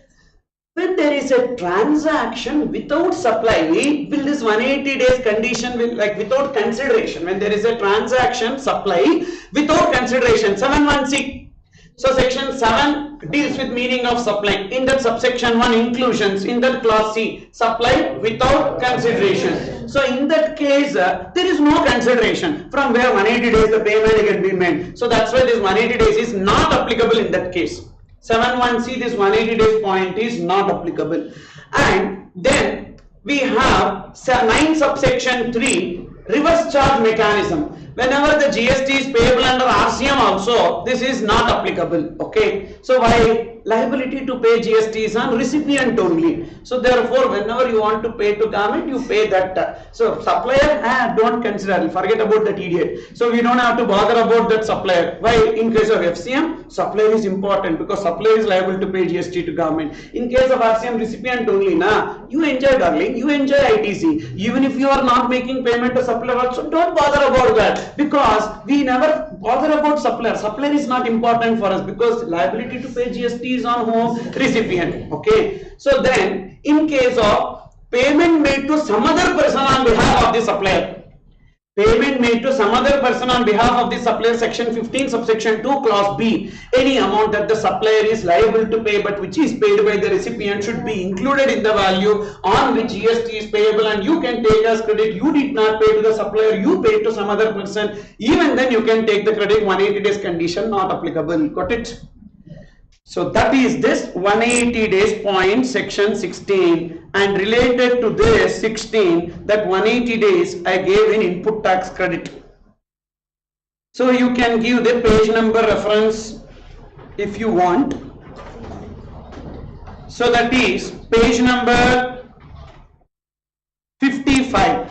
Page number 55. Reversal of ITC for non-payment of consideration to supplier within 180 days from the date of invoice. Okay. In 2017, when GSTR1 was not made available to public, how we will know if supplier paid tax? That is, at that time we had the concept like you can take the ITC even if the supplier has not paid the tax, because ITC was allowed on a provisional basis. Then government is levying penalty now in departmental audit. What to do? Pay. Simple. Whenever they levy penalty, we have to pay. See, that and all you should not ask a doubt. First, as if you have done everything good and government is levying penalty, what should I do? We committed offense, then only they will levy penalty.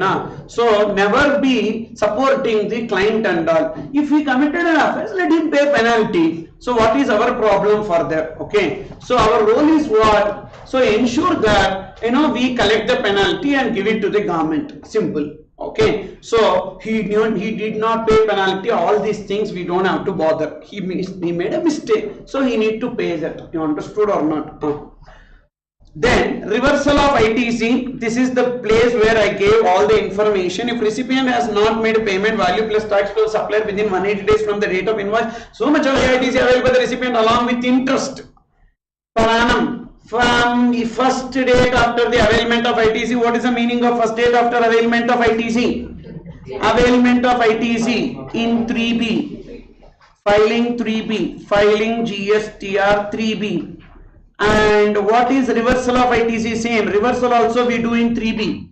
Reversal also we do in 3B. Okay. But availment 3B will be one date. Reversal 3B will be another date. Correct. First we will take credit here and we will reverse when? If you are not making payment within 180 days. So when you take ITC, how you take ITC? In 3B only, in table number 4 we will be taking ITC, and in table number 4 we will have even reversal of ITC also we will do in the same place. Suppose if the filing date is not there, GSTR 3B filing date is not there, you take 20th of the next month. Assuming that the GSTR 3B is filed on due date. Okay. In exam, if they give GSTR 3B filed on this date, you take that date. Suppose if they did not give any information, you take the due date of filing GSTR 3B. And this is not applicable to supply covered under RCM 9.3, then supply without consideration 7.1c, payment made to third party on behalf of supplier 15.2b. Okay. And as and when the payment is made after 180 days, and ITC can be availed, but interest paid cannot be availed as ITC. This part you understood here? Then please come back. So this page number reference you need to give page number 55 to that interest. Okay. Then next section 17. In section 17 there are two places where we will be coming across the interest Rule 42 and Rule 43. Rule 42 says that we need to reverse the proportionate ITC attributable to exempted supplies. Okay, so today we will be discussing in the afternoon input tax credit. There I will tell you about Rule 42, 43 in detail, but I am just giving you a brief outline about it. That is, whenever we take the common credit, first we will take the common credit, and the proportionate credit attributable to exempted supply, we will reverse the ITC. When we are reversing the proportionate ITC attributable to exempted supply, so that proportionate ITC when we are reversing, so we need to compute that, so for every month as well as at the end of the financial year. Okay, and that is known as D1 and D2. D1 is common credit attributable to exempted supply, D2 common credit attributable to non-business purpose. Like that, some ITC we need to reverse. So we will be doing reversal on a monthly basis. That monthly ITC whatever we have reversed and the actual ITC that we need to reverse, we need to compare, and at the end of the financial year we do that. And suppose whatever we have reversed is say 15 lakhs, whatever we need to reverse is 18 lakhs, means there is a shortfall. Now this is just like under absorption, over absorption. Whatever we reversed is absorption, okay, and whatever we need to reverse is actual. So under absorption means what? We will transfer to costing P&L, correct or not? Charge it to costing P&L. So that is, so we need to pay that amount. So we have reversed 15 lakhs. We need to reverse 18 lakhs. So that 3 lakhs we will reverse now, along with interest. At what rate? 18%. From when? April 1st of the next year. Why next year? Because we do this computation when? End of the financial year. So therefore interest will be from April 1st of the next year till the date of payment of such difference. In case of capital goods, we have interest under Rule 43. So that Rule 43 interest is, in case of capital goods, first to take the credit, common capital goods, first to take the credit and reverse the credit over a period of 60 months. Over a period of 60 months, every month we do the reversal of ITC, monthly ITC, total ITC divided by 60 months into exempted supply for that month divided by total supply for that month, we do the reversal of ITC. So this reversal of ITC when we are doing, so at that time also we need to pay interest at the rate of 18% per annum from the date of availment till the date of reversal. Sir, it means for 60th month when we are reversing, for entire 60 months we need to compute interest. Yes, we need to do that way. That's how the provision is given. But this section 17 read with Rule 43, this interest is not present in the study material. So this interest they did not give in the study material, but this interest is there as per Rule 43, okay, which means that you may not get questions on this Rule 43 interest for your exam, but Rule 42 interest you may get, okay. But as whatever interest is there in the GST that I have given you in one place, summary of all interest provisions. So this is section 17 read with Rule 42. Read with Rule 42. This is section 17 interest read with Rule 43. Read with Rule 43. And then section 56 we have refund interest. That refund interest will be, already we discussed in provisional assessment, whenever you have a refund case. So first you need to make an application for refund. Once you make application for refund, what is the time limit within which the refund will be granted?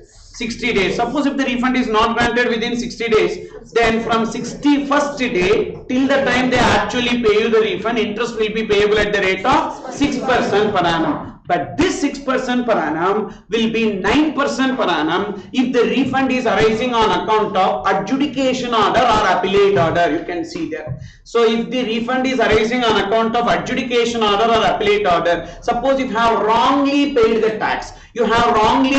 tax, and that tax is refunded by the adjudication authority or the appellate authority. So refund arising on account of adjudication order or appellate order. For example, adjudication order passed and you need to pay the tax. Actually you don't have to pay, but you paid. Then you went on appeal against that adjudication order. Now the court is telling that you don't have to pay tax. They pass the refund. They say that you won the case and you don't have to pay the tax. Now when you won the case, they need to give you the refund now. Yes or no? Yes, sir. In that case, the interest will be 9% per annum, like that it is given. Okay. So therefore, 9% per annum from when? 61st day. So same concept there also. First, we need to make application for refund. Within 60 days, they need to grant refund. If not, 9% per annum from 61st day. But usually, in exam refund is given, you take 6% only. So only when it is specifically given as a refund by adjudication authority or appellate authority, you take 9%. Otherwise, generally it will be 6% per annum. Here, whatever due date that we are referring to is due date of filing 3B. Suppose if the due date gets extended, then from the extended due date only we need to compute the interest. Then one important point applicable for your May 22 exam is that, so whether interest is computed on gross liability or net liability for delay in filing 3B. For example, first a particular month you take, say for the month of March. For the month of March 2022, what is the due date of filing GSTR 3B? So 20th of April. 20th of April, but what you did? You filed the GSTR 3B on 30th of April. Now in the GSTR 3B, so gross liability, if you see, the gross liability is 10 lakhs and input tax credit is 8 lakhs. Then what is the net liability that you should have paid by 20th April? 2 lakhs. So that only you are paying late now. If you have filed that return on 20th April, how much you would have paid?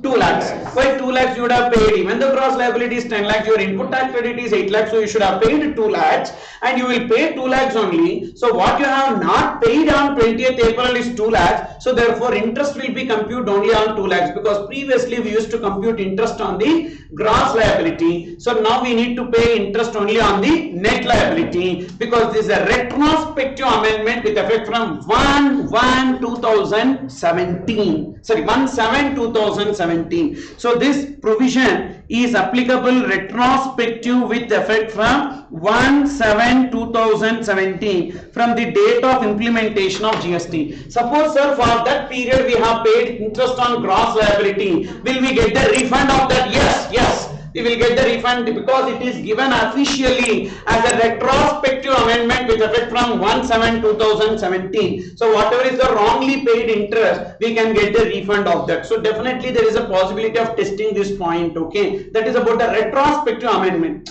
So this interest computed on net liability is already there, even for November 21 exam, but the retrospective amendment clarification is given, that is whether this change is applicable prospectively or retrospectively. Retrospectively with effect from when? 1/7/2017. Okay, so therefore interest is computed on 10 lakhs or 2 lakhs in this case, only on 2 lakhs. Okay, that is with respect to this, and we completed this assessment and audit here.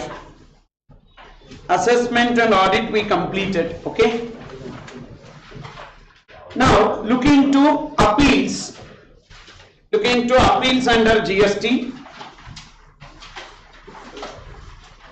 page number 111. Page number 111. Again, so I am discussing all these things for one reason, that this is the neglected area by the students as well as by the ICI till the last exam. So if at all they wanted to, if they have decided, because last time was a stock clearance sale, yes, 35% or so. So therefore this time I don't think so. So that much result will be given for group 2. Okay, last time it was what? 4 attempts, 5 attempts, pending also. So everyone, surprisingly, they decided, okay, anyhow next attempt we need to write, so let's check with the result. Like that they checked, surprisingly they cleared. You understood? Like that, and all many students cleared. So therefore this time I really have a doubt whether the paper is going to be easy. I doubt. For that reason only I just changed the strategy and I am putting more focus on this. Moreover, another reason is also there. So from 2018, if you see, intermediate and final both was parallelly having the GST portion, and so intermediate portion and final portion they used to ask the same. This input tax credit, time of supply, value of supply, these are all there even for intermediate also. So therefore old syllabus to new syllabus, they have to learn all these things fresh, so they used to ask more questions on that. You won't believe, in one attempt 60 marks from input tax credit. From one chapter itself, 60 marks from input tax credit chapter they were asking. So like that also situations were there. Okay, so now gradually if you see, they started asking from the other areas. So then majority of the student who are writing in May 22 will definitely would have qualified inter after 2018 May. So which means that so they would have studied GST in their inter. That's the reasonable assumption here. So due to that reason they may start focusing on the other areas also. So that's why this is my intuition. It may not happen this way also. If it does not happen, super, best. Okay, if it happens, good. So you are learning that. Okay, if it does not happen, best. Thank God this did not come in the exam, you will be happy. But if it comes, okay, fine, as I discussed, it came, so that you will not scold my family members for that reason only. So look into this, appeals under GST. So there are two areas here, adjudication and appeals. Adjudication is a stage where a notice will be given and you need to reply to that notice and they will be passing an order. So that stage is known as adjudication. The demand and recovery we discussed now, that stage is known as adjudication. Once the order is passed, you have two options, either pay or go for appeal. So that appeal is the second stage, okay, appeals. So now in adjudication, so who will be passing the order? Who is the officer empowered to give the notice and pass the order? In department hierarchy, if you see, so like income tax only, we have chief commissioner, then additional joint commissioner, assistant deputy commissioner, okay. Then we have here superintendent and inspector. Like that we have a hierarchy here, starting with chief commissioner, ending with the inspector. But who is called as adjudication authority is, so additional or joint commissioner, assistant or deputy commissioner and superintendent. They are only called as adjudication authority. And commissioner is not called as an adjudication authority, but in income tax commissioner is also an adjudication authority, but in GST commissioner is not an adjudication authority. So therefore who will give the notice and pass the order? It starts with whom? Additional or joint, and then ACDC or superintendent. Inspector and all is not empowered to give notice. Is it clear or not?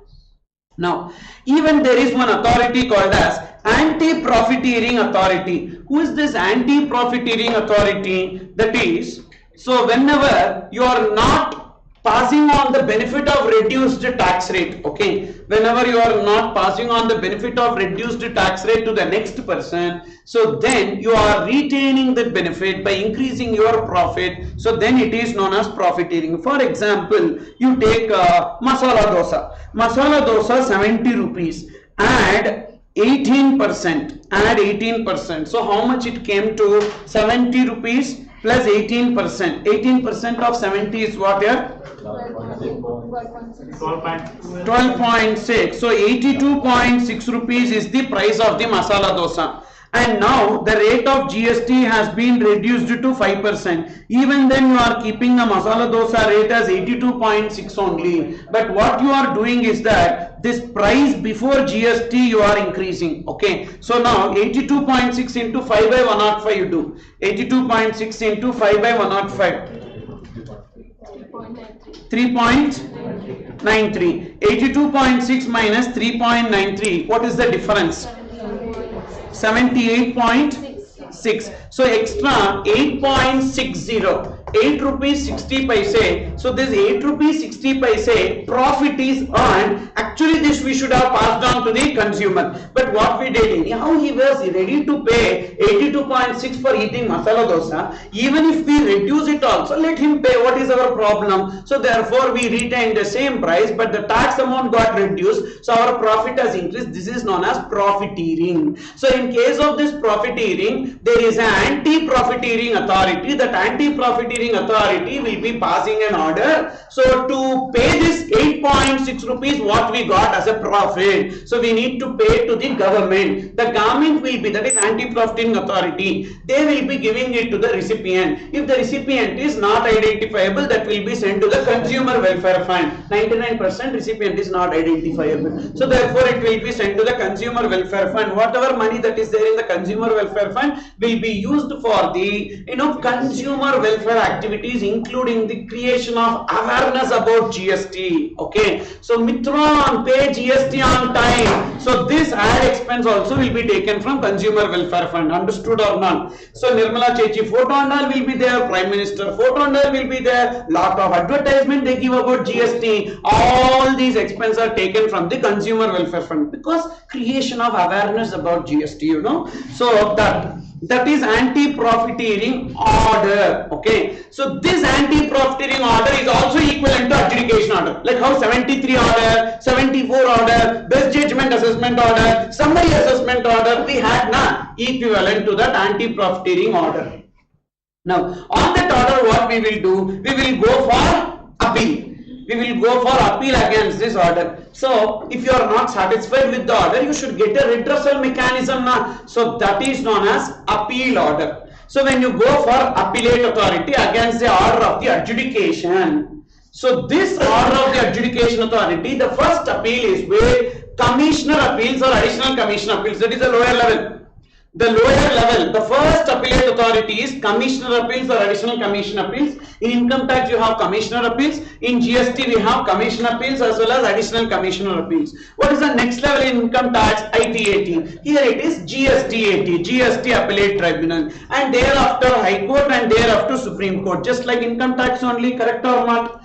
And now in case if it is place of supply, we can skip the High Court and from GST-AT we can directly go to Supreme Court. What are the issues for which we can skip the High Court and go to Supreme Court? Place of supply. Only one case, place of supply. Why? Place of supply is a matter that is connected to two states. So place of supply determines whether a transaction is intrastate supply or interstate supply. So due to that reason, okay, if it is an intrastate supply, for example, I am located in Tamil Nadu and the place of supply is say Tamil Nadu, then it will be intrastate supply. I will be paying CGST to central government and SGST to Tamil Nadu state government. Where am I located? Tamil Nadu. So therefore that 50% I will be paying to Tamil Nadu state government. Suppose if the place of supply is Karnataka, if the place of supply is Karnataka, what will happen? So then I will pay IGST to central government. Now central government will retain 50%. Remaining 50% they give to which state? Tamil Nadu or Karnataka? They will give to consuming state. What is the consuming state? Karnataka. Now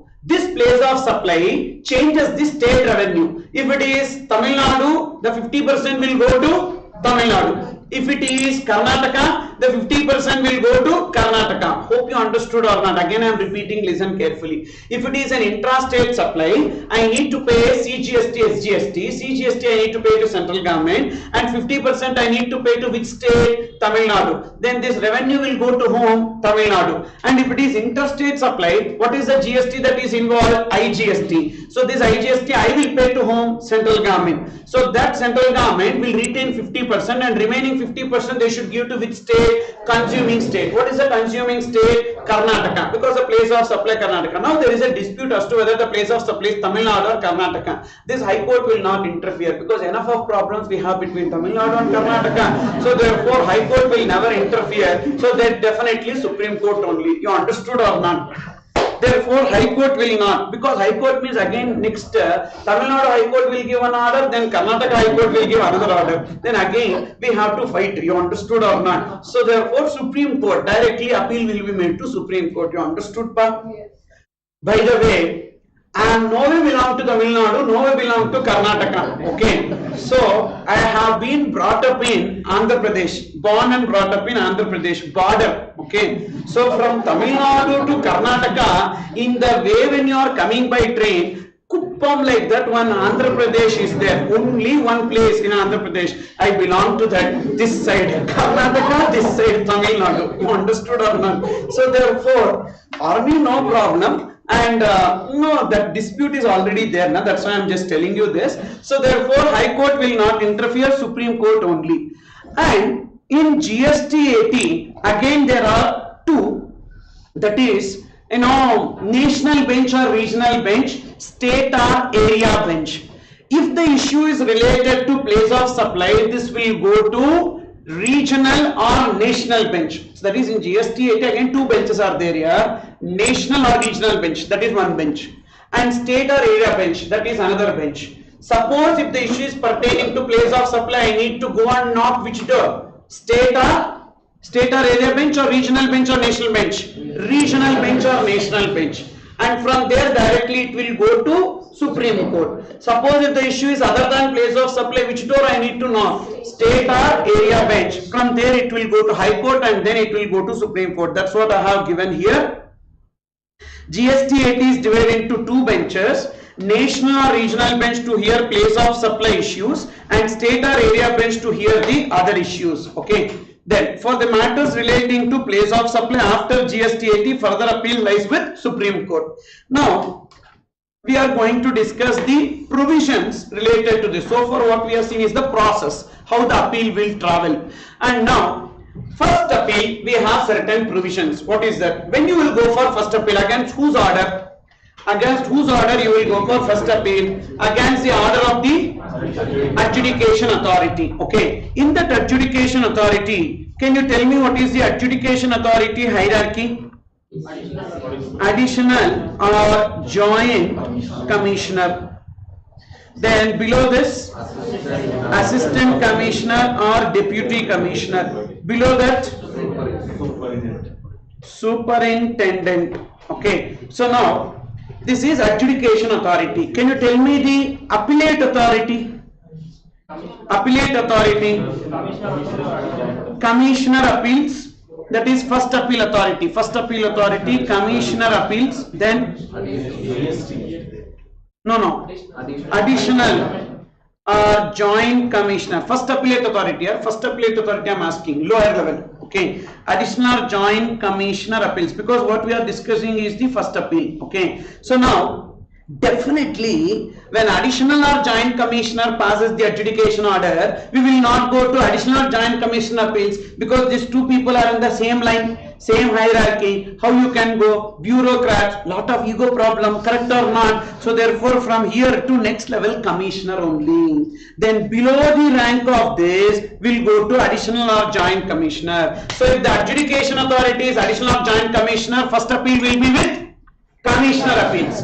Suppose if the order is passed by ACDC or superintendent, the first appeal is with additional or joint commissioner appeals. You understood or not? That's the first point you can see. The first appeal lies with whom? So against whose order that I have given. What is the time limit? What is the time limit to go for this appeal? If it is, department also can go for appeal, registered person also can go for appeal. So you get it out. Department, otherwise department will go for appeal to all these idiots. One superior is there. Who is that? Commissioner. Correct or not? Now the commissioner may have a doubt. Hey, this month no commission we got. Then the order passed. These idiots would have eaten away. So therefore he has a doubt on the order passed by his subordinate. So on that he will go for review to the commissioner appeals. Is it clear or not? The commissioner will go for review against the order passed by the subordinates. That is known as review. Okay. So first adjudication authority passes an order here. I am the registered person. I go for appeal. Or commissioner. That adjudication authority superior is who? Commissioner. He will file a review with the commissioner appeals on the order of the subordinate. Okay. So either registered person can go for appeal or department can go for review. What is the time limit if the registered person is going for appeal? 3 plus 1. 3 months plus condonation of delay 1 month. That's the reason why in the demand order within 3 months they will not do the recovery, because this 3 months is the statutory time limit that I got to go for appeal. So now 3 months I will decide whether to go for appeal or not. So for that reason they will not initiate recovery within that 3 months. So plus 1 month condonation of delay. But when department want to file a review, what is the time limit? 6 months plus 1 month. Okay, can you remember this? Registered person going for appeal, time limit 3 plus 1. Department going for review 6 plus 1. From which day? From the date of order of adjudication authority. Okay.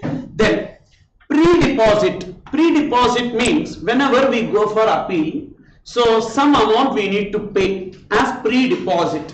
and this is not applicable in case of department. What is the pre-deposit? Number one, if registered person is going for appeal, only pre-deposit will come, department not. Now whatever is my admitted due in December exam, they ask one MCQ on this. Okay, admitted due means how much ever I am admitting out of the tax, penalty and interest, so that I need to pay, plus out of the disputed due. So total amount in the order we need to take. In the total amount in the order, divide between admitted and disputed. So admitted fully you need to pay, but in the disputed only tax component you need to pay 10%. For example, we got a order, adjudication order. This adjudication order is known as OIO. Adjudication order is known as OIO.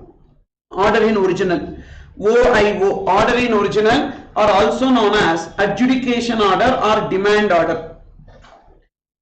OIO also known as adjudication order or demand order. Okay, so in that adjudication order or demand order, so there is some amount that is mentioned. What is that amount that is mentioned? So TIP. So tax will be 10 lakhs and interest 18% as applicable, and penalty is 1 lakh. This is the amount mentioned in the order. Now on this order you are going for first appeal. When you are going for the first appeal, so you need to see admitted how much and disputed how much. Okay, so not necessary that entire amount needs to be disputed. There could be some admitted due. For example, if that order is for 10 transactions, out of that say 2 transactions really you need to pay, that you admit and pay. Okay, say for example admitted due is 4 lakhs and 18%, and penalty will be proportionate 40,000, and disputed is 6 lakhs and proportionate interest to that and 60,000. Now what will be the pre-deposit for the first appeal?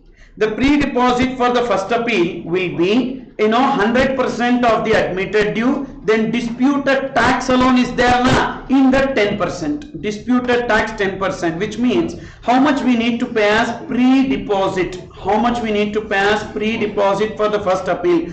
4 lakhs plus 60,000 as tax. 4 lakhs plus 60,000. So 4 lakhs 60,000 we need to pay as tax. Then interest will be 18% on what? 4 lakhs.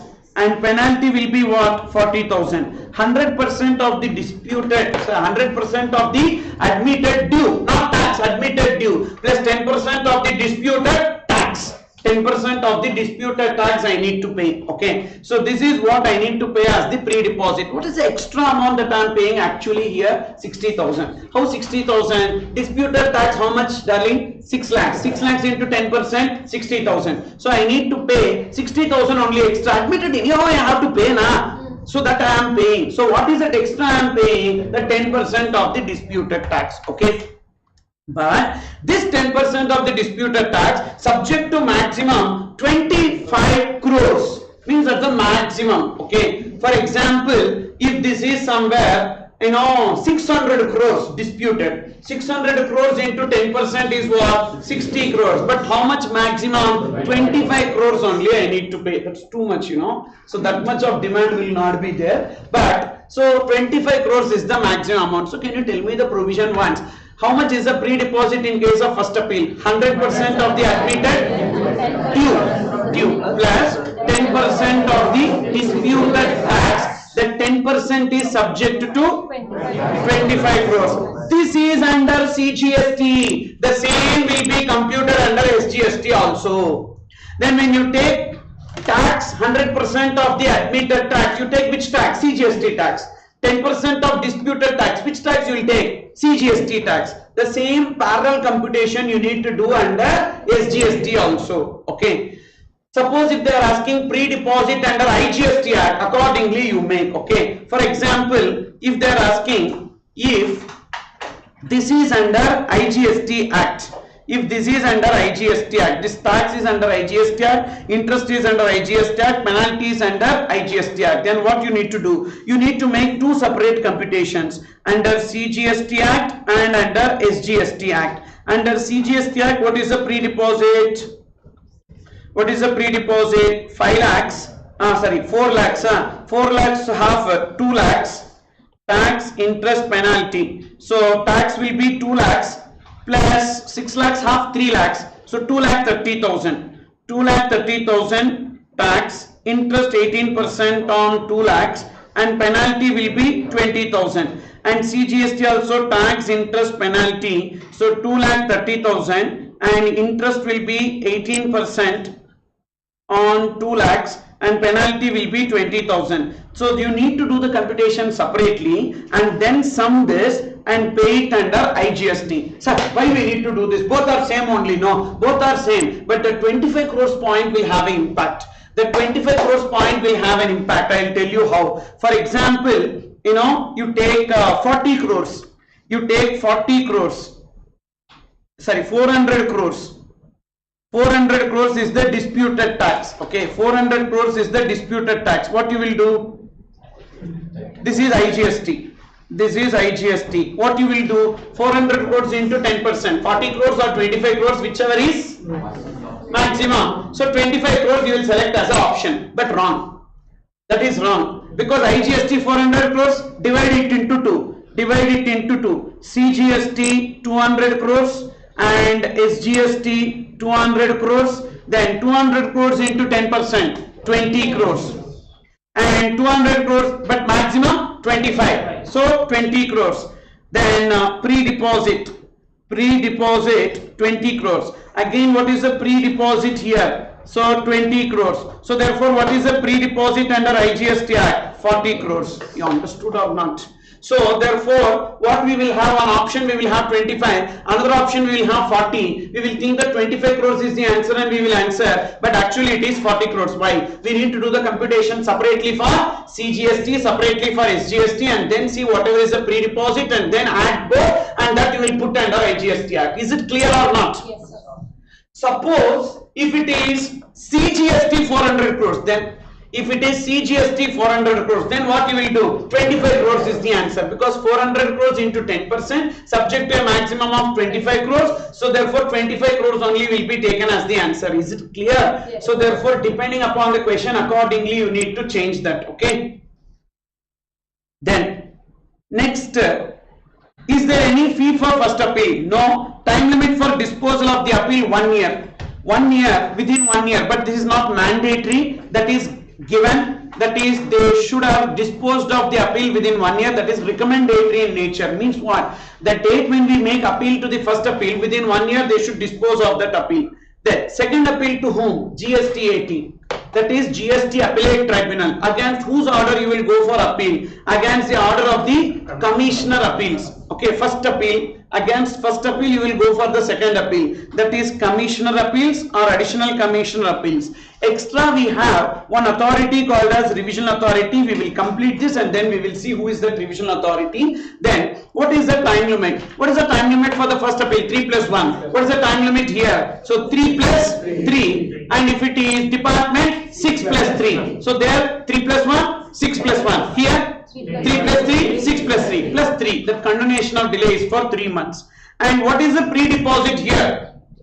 Again 100% of the admitted due plus 20% of the disputed tax. Now in this case, say for example, this is the first appeal.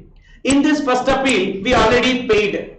Now again in the second appeal, we need to again pay 100% of the admitted due plus 20% of the disputed weight. In the second appeal, what is admitted you need to see. In the first appeal, what is disputed? 6 lakhs, 18%, 60,000. Say you lost the case. Say you lost the case. So therefore, first appeal outcome how much? First appeal, what is the outcome of the first appeal? The outcome of the first appeal, tax, interest, penalty. So tax is 6 lakhs. Interest is 18% on 6 lakhs. And penalty will be 60,000. This is the outcome of the first appeal. Now you are going for the second appeal. When you go for the second appeal, whether you admitted anything? No, I did not admit anything. Fully disputed. The entire amount is disputed.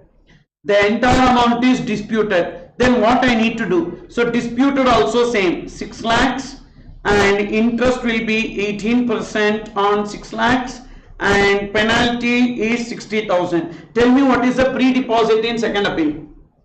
Tell me what is the pre-deposit in second appeal. So 6 lakhs into 20%. 6 lakhs into 20%, that is 1,20,000. I need to pay as pre-deposit in the second appeal. Okay. So now what is extra that I am paying? 1,20,000. How much I paid extra in the first appeal?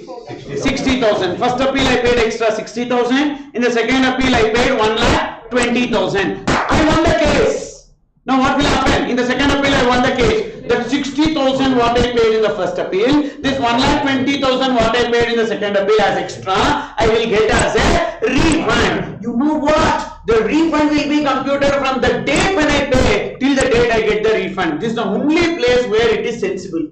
The date when I pay till the date I get the refund, I will get the interest. But the problem is interest is 6% per annum. Okay, fine. So some savings deposit interest rate they are giving. So had I put it in FD I would have got more. Had I invested elsewhere I would have got more. But unfortunate I will not get that much interest. What is the interest that I will be getting? 6%. 6% per annum from when? From the date I deposit till the date I get the refund. Okay. So that is with respect to this pre-deposit. And here what will be subject to maximum? Double, everything double here. So there 10% of the disputed tax subject to maximum 25 crores.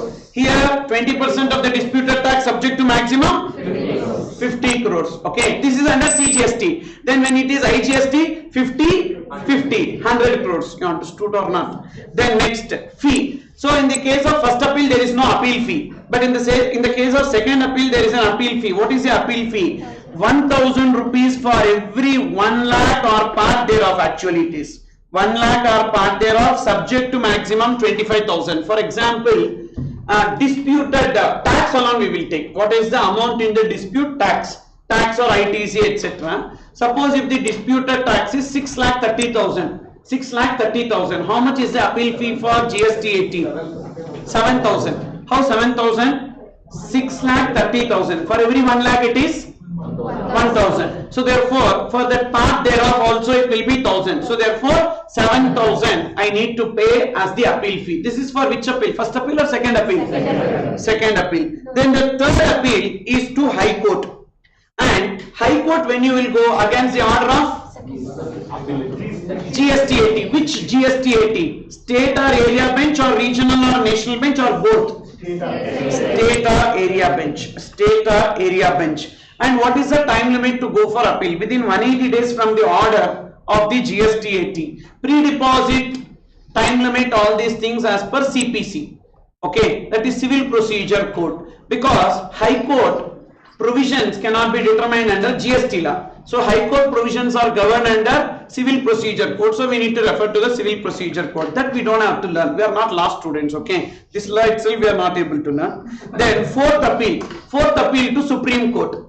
So when Supreme Court, against whose order? Either High Court order or GST 80 national or regional bench. Okay. Now here again time limit and appeal like pre-deposit, appeal fee, etc. All these are subject to the provisions of CPC because Supreme Court. Now appeal is made to Supreme Court. Then who is the ultimate fact-finding authority? The last fact-finding authority. Fact-finding authority. GST 80. Fact. Question of law, question of fact. So question of law means we can go up to Supreme Court. If it is question of fact, we can go up to GST 80. What is the difference between question of law and question of fact? Whether you need to pay 12% or it is exempted is a question of law. Suppose if you are transporting the goods, are you transporting the goods with valid documents or without valid documents is a question of fact. So that question of fact, the final fact-finding authority GST 80. Thereafter, only when substantial question of law is involved, we can go to High Court or Supreme Court. That is this part. Then monetary limit for appeal. For GST 80, 50,000 rupees, which means when the tax or ITC amount is less than or equals to 50,000, don't come to us, don't waste our time. For that 50,000 and all, don't waste our time. That is what it means. You understood or not? So when you are going to GST 80, so what should be the amount involved in the dispute? More than 50,000. If it is less than or equals to 50,000, you cannot go for appeal. For department, not yet notified, but in income tax we have some monetary limits under income tax, but under GST we don't have any such monetary limits. Then interest on refund, this is what I told you, at the rate of 6% per annum from the date of deposit till the date of refund. Underline, from the date of deposit, from the date when you made the deposit, from the date when you made the deposit till the date of refund. So this 9% will not come in this place. Actually speaking, logically 9% should come because this is on account of appellate order, but your study material has given 6% per annum only, so therefore follow 6% per annum. Okay, because in some calculation they have used the word that they have used 6% only for pre-deposit, so please take 6% only, but according to me it should have been 9%, but my view, who needs? So ICI whatever is given, that is only required. Okay, so that is 6% per annum. Then non-appealable orders. Non-appealable orders means you cannot go for appeal. Number one, first order, that is order for transfer of proceedings.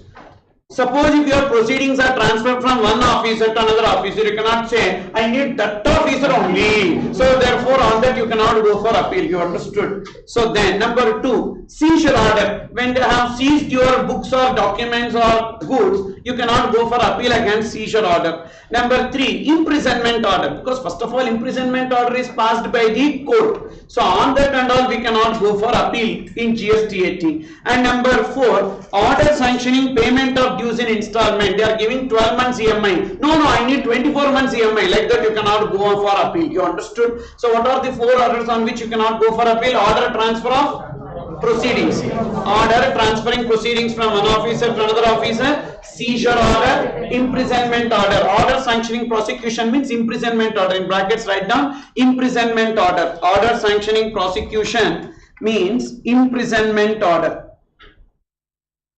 Imprisonment order. Okay, order sanctioning prosecution means imprisonment order. Order sanctioning payment of dues in installments. Okay, so these are the four orders on which an assessee cannot go for appeal. Okay, then we have the last concept, revisional authority. What is this revisional authority? For example, one order is passed and you are the registered person. I am the commissioner. Okay, so registered person also not going for appeal, commissioner also not filing review, then there is something fishy on this order. How both people will be satisfied? How you are also satisfied, I am also satisfied, then this order is not correct. That is the reasonable doubt. You understood or not? Either assessee, that is registered person, should have went for appeal, or the commissioner should have filed a review. How there could be one order which is satisfactory for both, which means that we need to check that order. So audit of adjudication order is known as revisional order.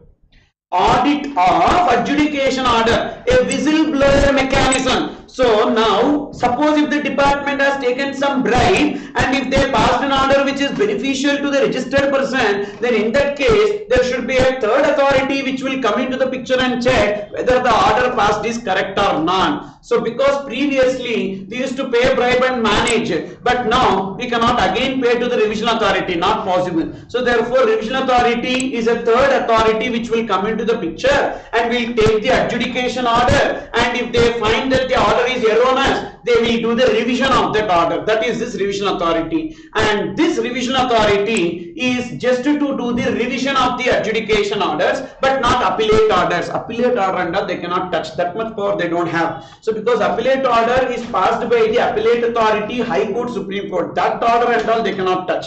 Only adjudication order they can do revision. Okay, so appointed for revision of decision or orders. Which order? Adjudication order. Adjudication order. What are the adjudication orders? What are the adjudication orders? Order passed under section 73. 74, 76, then best judgment assessment order 62, 63, summary assessment order under section 64, or any refund order. Okay, all these are the orders. Wherever we have order, on that order we can go for appeal. Okay, so now they can take the order for revision. And sir, will they do it on their own motion? Either on their own motion, or commissioner may tell, sir, please take up this order for revision. Okay, or based on information received. Suppose if one officer has recently purchased one big villa, okay, so then how he could purchase one big villa with the salary what he is getting? Then take up all the orders which is passed by that officer. So that orders will be taken for revision. You understood, like that. So upon information received by it or on request from the commissioner, call for examination of the proceedings. Sir, can they enhance? Of course they can. They can enhance the liability. Can they reduce the liability? Yes. They can annul or cancel the order? Yes. All these three things can be done. They can enhance, they can modify, or they can annul the said decision of the order. Understood or not?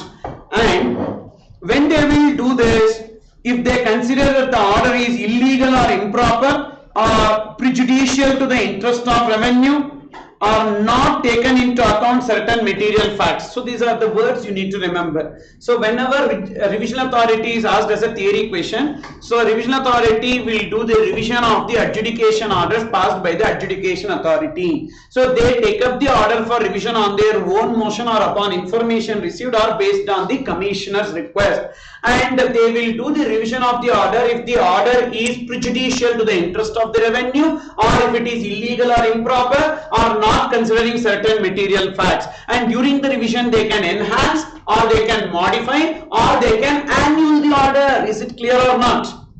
So then, no revision in certain cases. Very, very important for short note. There are few cases they cannot do the revision. Number one, if the order is already going for appeal, means when adjudication order is there and that appeal is already filed, means why they will take up that order for revision? I told you already. So if the order is not going for appeal, then only they will take up the order for revision. If the order on that order already we are going for appeal, they will not touch that order. Okay.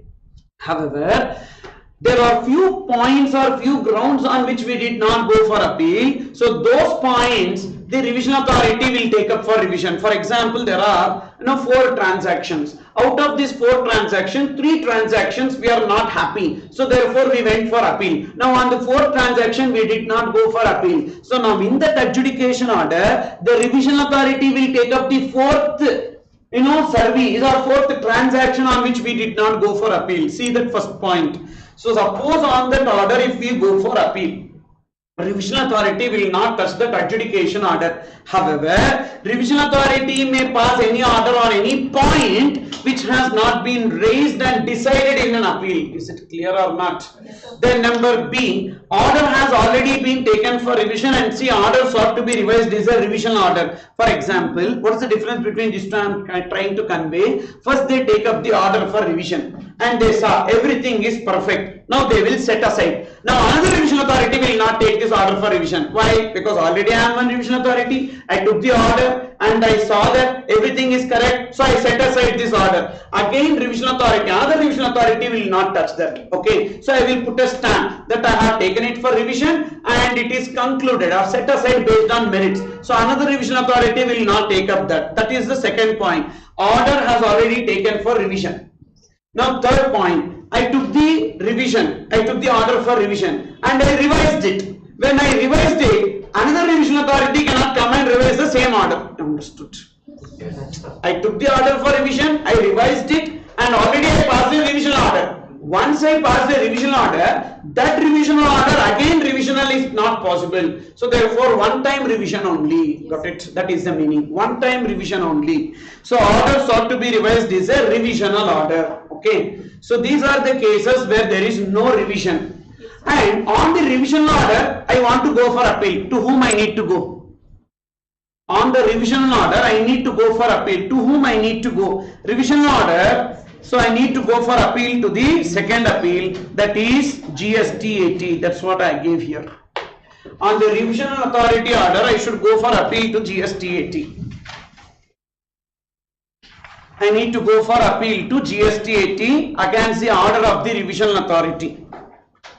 Then, what is the time limit for taking up the order for revision and passing the revision order? Suppose if we go for appeal, so if we go for appeal, they should not do the revision now, but on few points on which we did not go for appeal, they can do revision. So they will do revision within 3 years from the adjudication order date or 1 year from the appeal date, whichever is later, For example, let's say this. So suppose if there is an adjudication order, there is an adjudication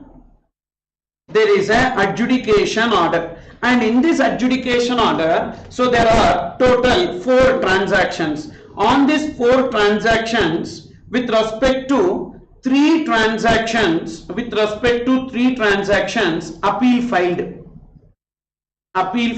okay, and this adjudication order date is 25/10/2021, okay, this is the adjudication order date. On 3 transaction appeal filed, and appeal order, okay, appeal order on 14/7/2022. So they gave appeal order on 14/7/2022. Is it clear or not? Now, with respect to one transaction, no appeal filed. What is the time limit within which revision? So this one transaction can be taken up for revision now? Yes. For revision. What is the time limit within which revisional order should be passed? Revisional order by. What is the time limit by which revisional order should be passed? A. 3 years from adjudication order. What is 3 years from adjudication order? 25/10/2021. 22, 23, 24. That is 25/10/2024 or 1 year from the appeal. So on this adjudication order we went for appeal and the appeal came on 14/7/2022. So 1 year from that, 14/7/2023, whichever is later, that is 25/10/2024. Suppose if the appeal came on 18/8/2024, then 1 year from this date means automatically it will change here. So 1 year from this date, that is 18/8/2025, whichever is later will be 18/8/2025. You understood or not? So therefore we need to take 3 years from the adjudication order or 1 year from the appellate order, whichever is later. Suppose we did not go for appeal. At all. Now, on all 5 transactions, on all 4 transactions, they can go for revision. Correct or not? Yes. Revision authority can take up this adjudication order for revision. What is the time limit within which they need to do the revision? 3 years from the adjudication order. Wait. After 6 months. Why 6 months? Within 6 months, either we can go for appeal or department can file review. Within 6 months, either we can go for appeal or department can file review. So they will wait for 6 months. 6 months they will wait. Either registered person can go for appeal or department can file a review. So their power will be invoked after 6 months from adjudication order, and they will complete the revision within 3 years from the adjudication order. So which means that 2.5 year window only they can pass the revision order. Is it clear? So please look into that. Appeal not filed after 6 months from the date of adjudication order and within 3 years from such order. Such order means adjudication order. Okay. Then period to be excluded in computing the limitation period of 3 years. Now we are counting 3 years now from adjudication order.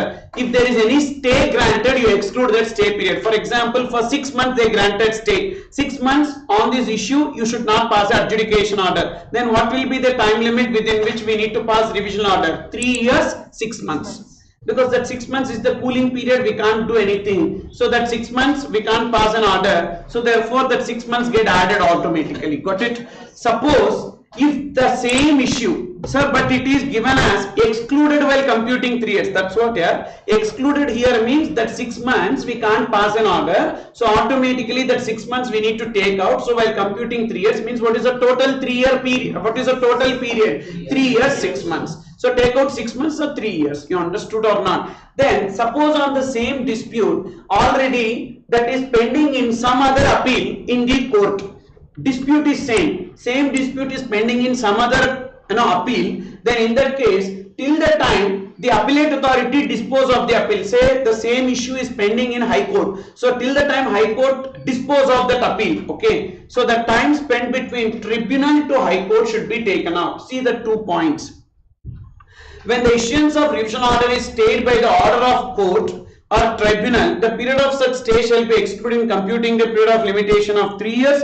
Time spent in appeal under the similar issue in tribunal to high court and high court to supreme court also should be excluded. Okay, for example, it took 1 year to complete the appeal, so therefore that 1 year on the dispute revision order cannot be passed. So therefore that 1 year also will be relaxed. Then what is the time limit for passing revision order? 4 years. Okay, so that is this. With this we completed appeals here. Okay, so I discussed little detail only in the appeals because this assessment, audit and appeals, these are the areas, so generally not at all touched upon, so that can be tested. Okay, so we completed today up to this, that is offences and penalties, search, seizure, confiscation, demand and recovery, accounts and records, 4 segments, and thereafter we started with assessment and audit along with interest computation, and this appeals we have discussed. Okay, so we'll take a break now. What time we will meet? 2 is too much because already it is 1:20. So can we meet at 2:10? Yes, 2:30, 2:10. Okay, 2:15 we will meet here. Fine. So you eat, not heavily, little bit. Okay, come back. We will be discussing about input tax credit. We will be starting with today afternoon session. We will be discussing input tax credit. If definitely time will permit, we will complete composition scheme also. Input tax credit and composition scheme. Those 2 areas I will be discussing. Okay.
So we completed so far few topics.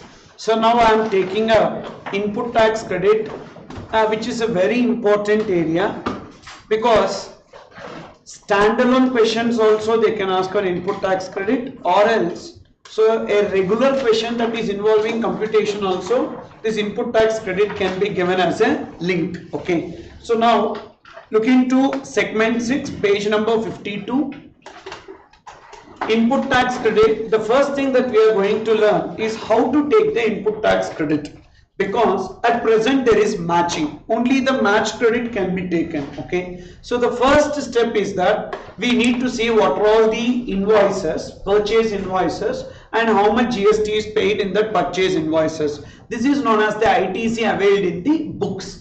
And whatever ITC that we have taken in the books is not final, because that needs to be matched with GSTR 2A and 2B. So GSTR 2A 2B is a statement that is auto-populated from the GSTR 1 filed by the respective suppliers. For example, you are making purchase from different suppliers, so that suppliers will be filing GSTR 1. So whatever suppliers GSTR 1 file, from there the GSTR 2A and 2B will be auto-populated. So the second step is that we need to do the matching with 2A and 2B. So 2A and 2B is interchangeably used, because the main issue here is that should we take credit as per 2A or 2B? We need to take credit previously as per 2A. So now when the 2B statement is launched, we need to take the credit as per 2B, but that does not mean only as per 2B we need to take the credit. So whatever is the credit that is there in 2B we can take, plus if there is any credit which is not coming in 2B but we are eligible to take the credit as per 2A, that can also be taken. So here comes the main point of discussion as to what is the difference between 2A and 2B.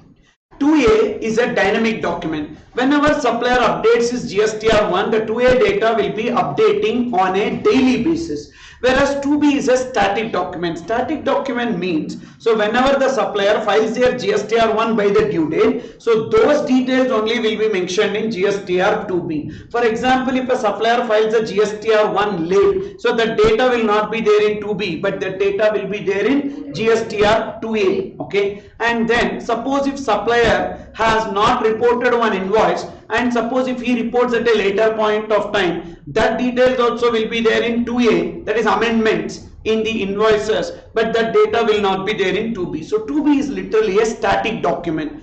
So therefore, whenever you take the credit as per 2A and compare it with 2B, the extra data that you have in 2A over 2B is nothing but the amendments that is made by the suppliers at a later point of time. So or any GSTR 1 which is filed late, that data will be there in 2A. So therefore, as on 20th, we will be taking the credit. So that credit as on 20th when we take, because 20th is what? 20th is the date of filing GSTR 3B. So therefore GSTR 2B will be generated by 13th itself, that is on 14th. Why 14th? What is the significance for this 14th? So here we need to understand few due dates. So GSTR 1 can be filed on a quarterly basis, or GSTR 1 can be filed on a monthly basis. So GSTR 1, if it is monthly, what is the filing time limit? If it is monthly, it is by 11th of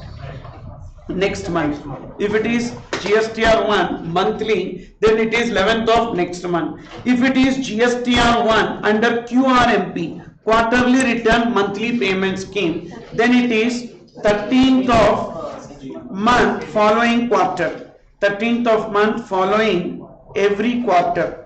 13th of the month following every quarter. And the person who is under QRMP will also be filing something called as invoice furnishing facility. So this invoice furnishing facility is under QRMP, but this invoice furnishing facility is optional. It is not mandatory. And invoice furnishing facility, because whenever GSTR 1 is filed on a quarterly basis, then the recipient will be able to take the credit on a quarterly basis. For example, I am a supplier who is filing GSTR 1 on a quarterly basis. You are my recipients. So when can you take the credit? Only on a quarterly basis you can take the credit, but until that point of time I will not be like, you will not be able to take the credit. That is too much na. If I am going under QRMP, why you need to suffer for that? So you should be able to take the credit on a monthly basis. Due to that reason they have given a facility. Even if I file quarterly return, but I can file the details of invoice on a monthly basis, so therefore it will be on a monthly basis. Okay, even though this is under QRMP, but this invoice furnishing facility will be an optional statement which will be filed on a monthly basis for the first and second month in the quarter. Okay, so why not third month?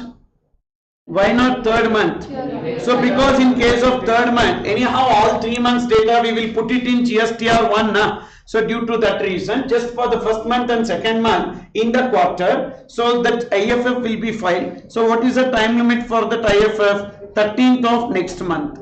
13th of next month. Due to that reason, combining these details, we will be generating GSTR2B on 14th. GSTR2B on 14th. That GSTR2B contains the details of invoices filed by the respective suppliers in GSTR1 by 11th of the next month, and if it is QRMP by 13th of the month following the quarter, or if it is IFF for the first and second month by 13th of the next month. All these details, those suppliers who file their GSTR1 and IFF by this time will only be coming in GSTR2B generated on 14th. Whereas if there is any GSTR1 which is filed late, etc., that data will be there in GSTR2A. So that GSTR2A also we will generate. Okay, so GSTR2A we will generate on 20th.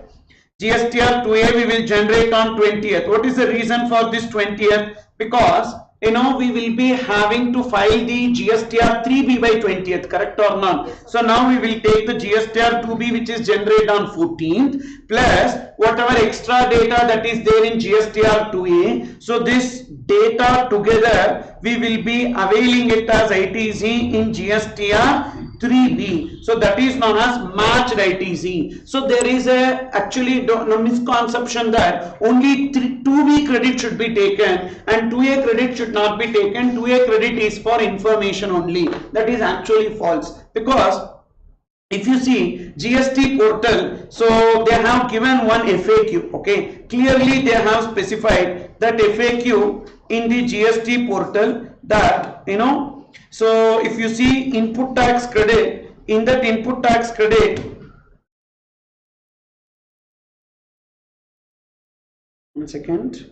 So in this GST portal file returns, so 2B is there now. So 2B FAQs, if you see in that FAQs they gave one amazing FAQ.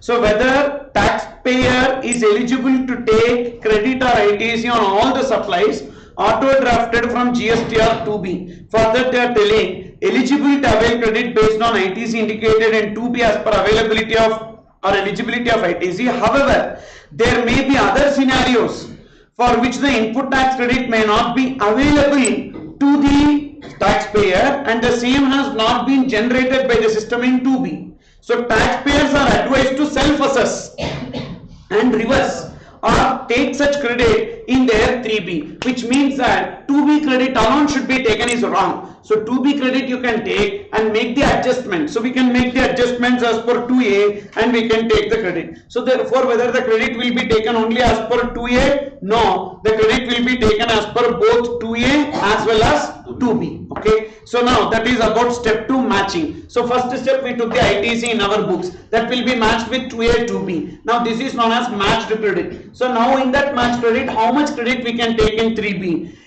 Eligible matched ITC plus extra 5%. So for your attempt it is 5%. Initially it was 20, then it came down to 10, now it came down to 5, and for November 22 exam only match credit can be taken. So there is no 5% also, that 5% also gone. For your May 22 exam it is plus 5%, subject to maximum ITC as per the books. Suppose if the maximum ITC as per books, if you see, so whatever is the ITC that you are eligible to take as per the books is 1 lakh and a matched ITC is 97,000. So how much credit you can take in 3B? 97,000 plus 5%. 97,000 plus 5% is what? More than 1 lakh. How much can be taken? 1 lakh. Why sir only 1 lakh can be taken? Subject to maximum ITC as per books in step 1. Understood or not? Suppose if the ITC as recognized in the books is 1 lakh and the matched ITC is 90,000. How much credit can be taken in 3B? 90,000 plus 5%. That is 94,500. Means what is the extra credit that we have taken? 4,500 is the extra credit that we have taken. So this 4,500 whenever we take that, it should have matched by the time we file the annual return. So we will be filing annual return by 31st December of the succeeding financial year. Now monthly we will take extra 5%, 5%, 5%. So this should eventually get matched by the time we file the annual return. Means what? We need to cross check the data in the GSTR 2A at a later point of time. For example, July month we have taken extra 4,500. Now again GSTR 2A you open in August month, again you open in September month, again you open in October month. So definitely that excess whatever you have taken, this 10,000 is the missing credit now. This 10,000 is the missing credit. That 10,000 missing credit will be there in GSTR 2A of July month, which is seen at a later point of time. So you see that by the time you file the annual return. So in that definitely this would have matched. If it is matching, no problem. Which means what your suppliers would have done, the suppliers would have amended their GSTR 1, because of which amended their GSTR 1 of which month? Amended the GSTR 1 of July month. So therefore that will be reflected in GSTR 2A at a later point of time. If it eventually gets matched, this excess 4,500 what you have taken by the time July month you have taken here, in the August month you have taken, July month you are filing 3B in August. So 3B you have taken extra how much? 4,500. Now till 31st December of the succeeding financial year you wait. So now you generate the 2A. So when you need to generate 2A at the time of filing annual return, you generate 2A. 2A of which month? 2A of July. So whether this extra 4,500 whatever you have taken, is it reflecting there? So that is whether the 10,000 rupees is reflecting there, happily you take that credit. Suppose if it is not reflecting, so how much extra you have taken? 4,500. So that 4,500 you need to reverse along with what rate of interest? 18% rate of interest. From which date to which date? From the date you have availed this ITC, that is from the first date after availment of ITC till the date of reversal of ITC. Okay, so this is a separate interest which is payable at the time of filing annual return. Hope you understood. I feel like you have understood. Okay, so that is for the July month, how much extra I have taken is 4,500. Why I have taken 4,500? Actually, what is a non-matched credit? Non-matched credit is 10,000. So then 10,000 can I take? No, 10,000 I cannot take. Then how much I can take out of this 10,000? 4,500. How 4,500 I can take? 10% of the matched ITC I can take. What is the, sorry, 5% of the matched ITC I can take. What is the 5% of matched ITC? So that is 90,000 into 5%, 4,500. So 4,500 I have taken credit. Out of this 10,000, 4,500 I have taken credit. Now whether this 10,000 got matched or not at a later point of time, yes. How much extra I have taken? 4,500. At least to the extent of 4,500 is it matching? So yes, it is matching, no problem. Whatever credit you have taken, perfect. So by what time it should get matched? By the time we file the annual return. Suppose if it is not matched by the time we file annual return, what we need to do? We have taken the excess credit now 4,500 for July month. For July month when we have taken credit 20th August. So therefore interest will be computed from 21st August. At what rate? 18% per annum. From 21st August till the time you pay that money at the time of filing annual return. Say you are filing annual return by 31st December 2022. So till the time you need to compute the interest. Okay. So that is this. And remember step 4, annual reconciliation. So ITC availed in 3B should be reconciled with ITC as per 2A, and if ITC availed in 3B does not match with 2A, then excess ITC shall be added to liability along with interest. Suppose if it is matching, if ITC availed in 3B matches with 2A, why am I comparing only with 2A? Why am I not taking 2B? So definitely 2B it will not reflect, because any invoices that are uploaded by suppliers at a later point of time, or any invoices that are amended by supplier at a later point of time in GSTR 1, that amendment will happen, or that effect will be shown only in GSTR 2A but not in 2B. So due to that reason we need to take only 2A for comparison, and if it matches, superb. If it is not matching, reverse that along with the interest. And now Whether blocked credit also will come into A. Yes, blocked credit also will come into A, but you cannot take that credit. What is blocked credit? Blocked credit means ineligible ITC. There are some inward supplies on which you should not take credit. That is known as blocked credit. Even blocked credits also will come into A, but you should not take that credit. So it is matched. But just because it is matched, you should not take. That's why I use the word eligible matched ITC. Eligible matched ITC means what? That blocked credit and all you should eliminate from that. Okay. So blocked credit and ineligible credit that is used for exempted supplies will also be reflected into A to B, but the same cannot be availed as ITC. Very important point. Okay. Then, sir, whatever GST we paid under RCM, can we take that as credit? For that also, whether matching is required? No, matching is not required. For that we can take that as credit, whatever GST we paid under RCM. What is RCM? Reverse charge mechanism. Whenever I am making inward supplies, so from a person on which I need to pay GST under RCM, whatever GST I paid under RCM, I can take it as credit in same month or in the next month. In the same month I can take as credit. So because still there are some people who are of the opinion that we can take credit in the next month, not necessarily the same month we can take the credit, and that do not require any matching. That is what note I have given. So matching not required in case of GST paid under RCM and can be availed in the same month in which it is paid. Okay. Now how this will be tested in exam? In exam what they will do, they will be giving one point that this much is the ITC as per invoices and this much is only reflected in GSTR 2B. So how much we need to take as input tax credit? So whatever is the reflected in 2B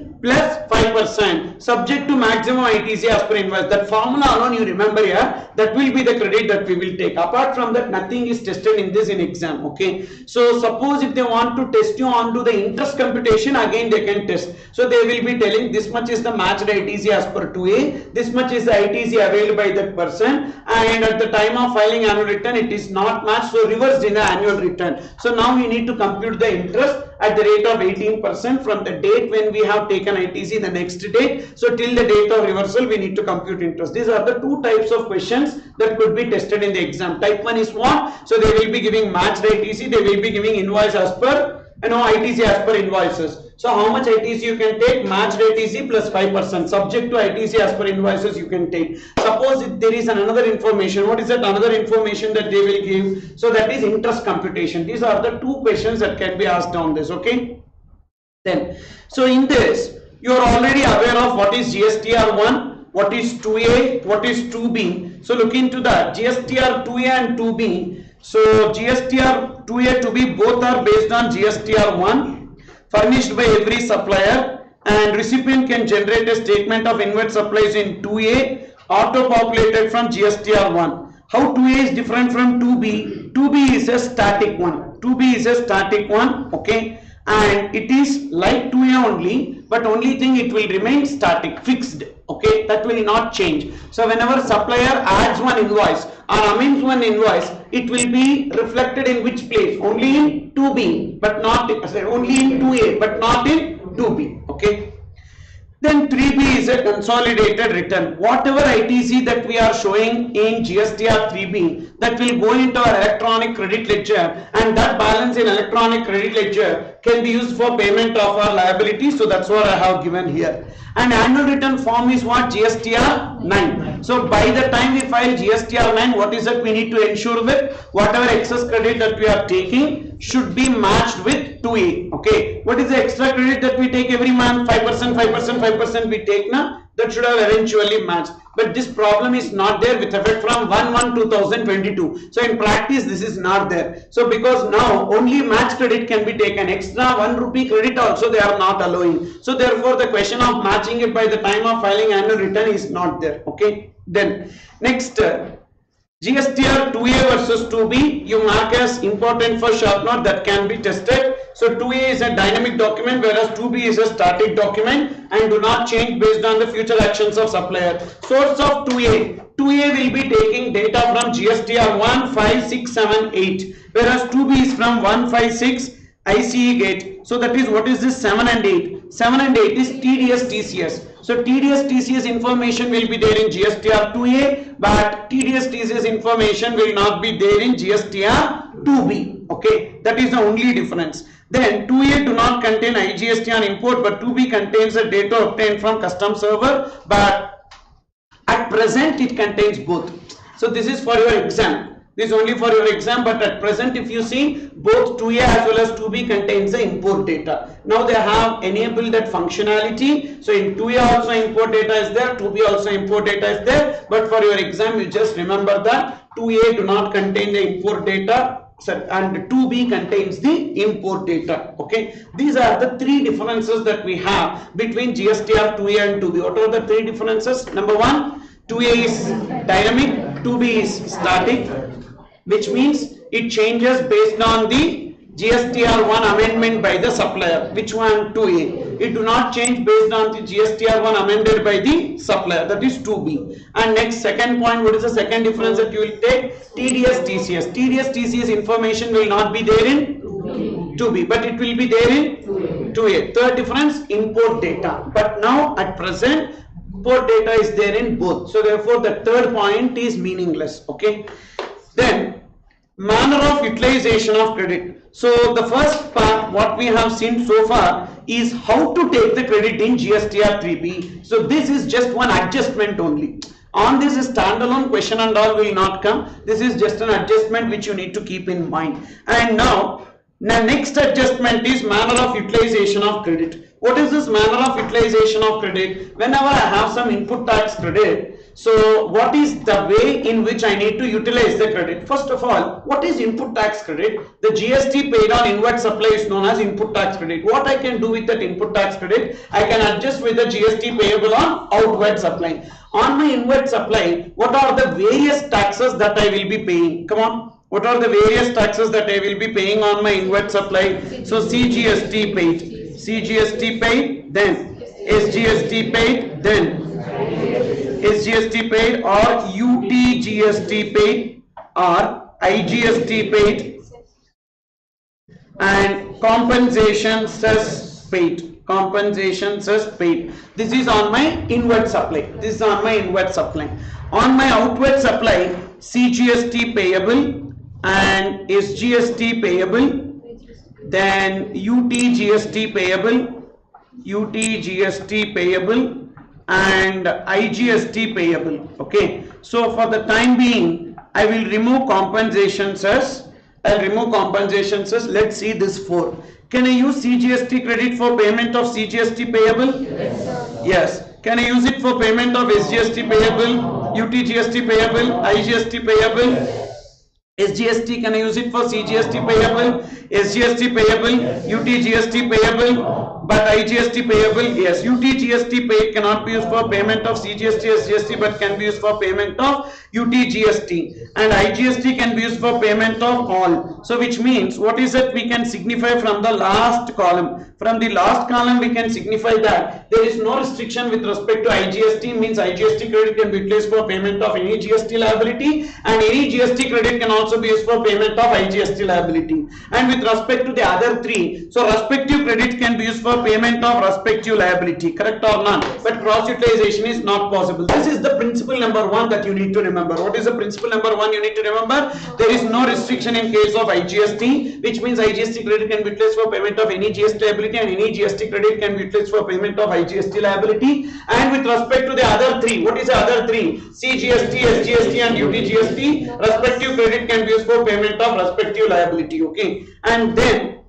next, second point or second rule, what you need to remember is the priority. As I can use IGST credit for payment of all the liabilities, so IGST credit should be first used for payment of one. IGST credit should be first used for payment of IGST liability. Then between CGST, SGST, and UTGST, in any manner, any proportion, I can follow any way. So I can use 10% for CGST, 90% for SGST. I can use 50-50. I can use 60-40. Any manner, any proportion, it is up to me. But I need to ensure that there is no cash outflow unnecessary. Okay. For example, if you see here, you know, CGST, SGST, and IGST. So the input tax credit that is available is, the input tax credit that is available is 2000, 2000 and 10,000. Whereas the liability, if you see,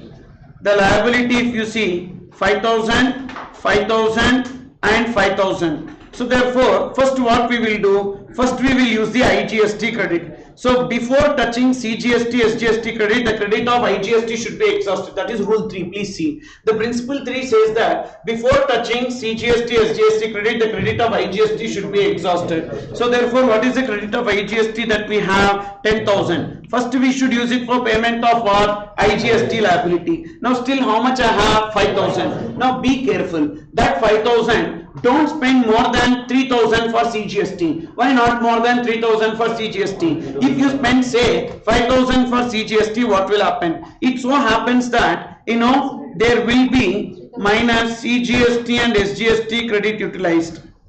CGST and SGST credit utilized. So we will be utilizing only 2,000. Here there is no point in utilizing because the liability became 0. So now what will happen to the gross liability? The gross liability will be CGST 0, SGST 3,000, IGST 0 and the excess ITC carried forward. What is the excess ITC carried forward? With respect to CGST, the excess ITC carried forward will be 2,000. This is meaningless. Unnecessarily we are paying 3,000 rupees and carry forward in 2,000 rupees. Instead, actually 2,000 can be used for payment of 3,000. No. So CGST credit cannot be used for payment of SGST liability. So then at which place we need to do the planning? The planning should be done at the IGST level itself. So therefore in IGST what we need to do? First use for 5,000 for payment of IGST. Now don't use 5,000. Don't spend more than 3,000. So therefore you can use 2,500 and 2,500, so that 2,000 can be adjusted and the gross liability would have been 500 and 500 and this would have become 0. So which means what will happen to the liability? Just 1,000. There is no outflow of unnecessary 2,000 rupees.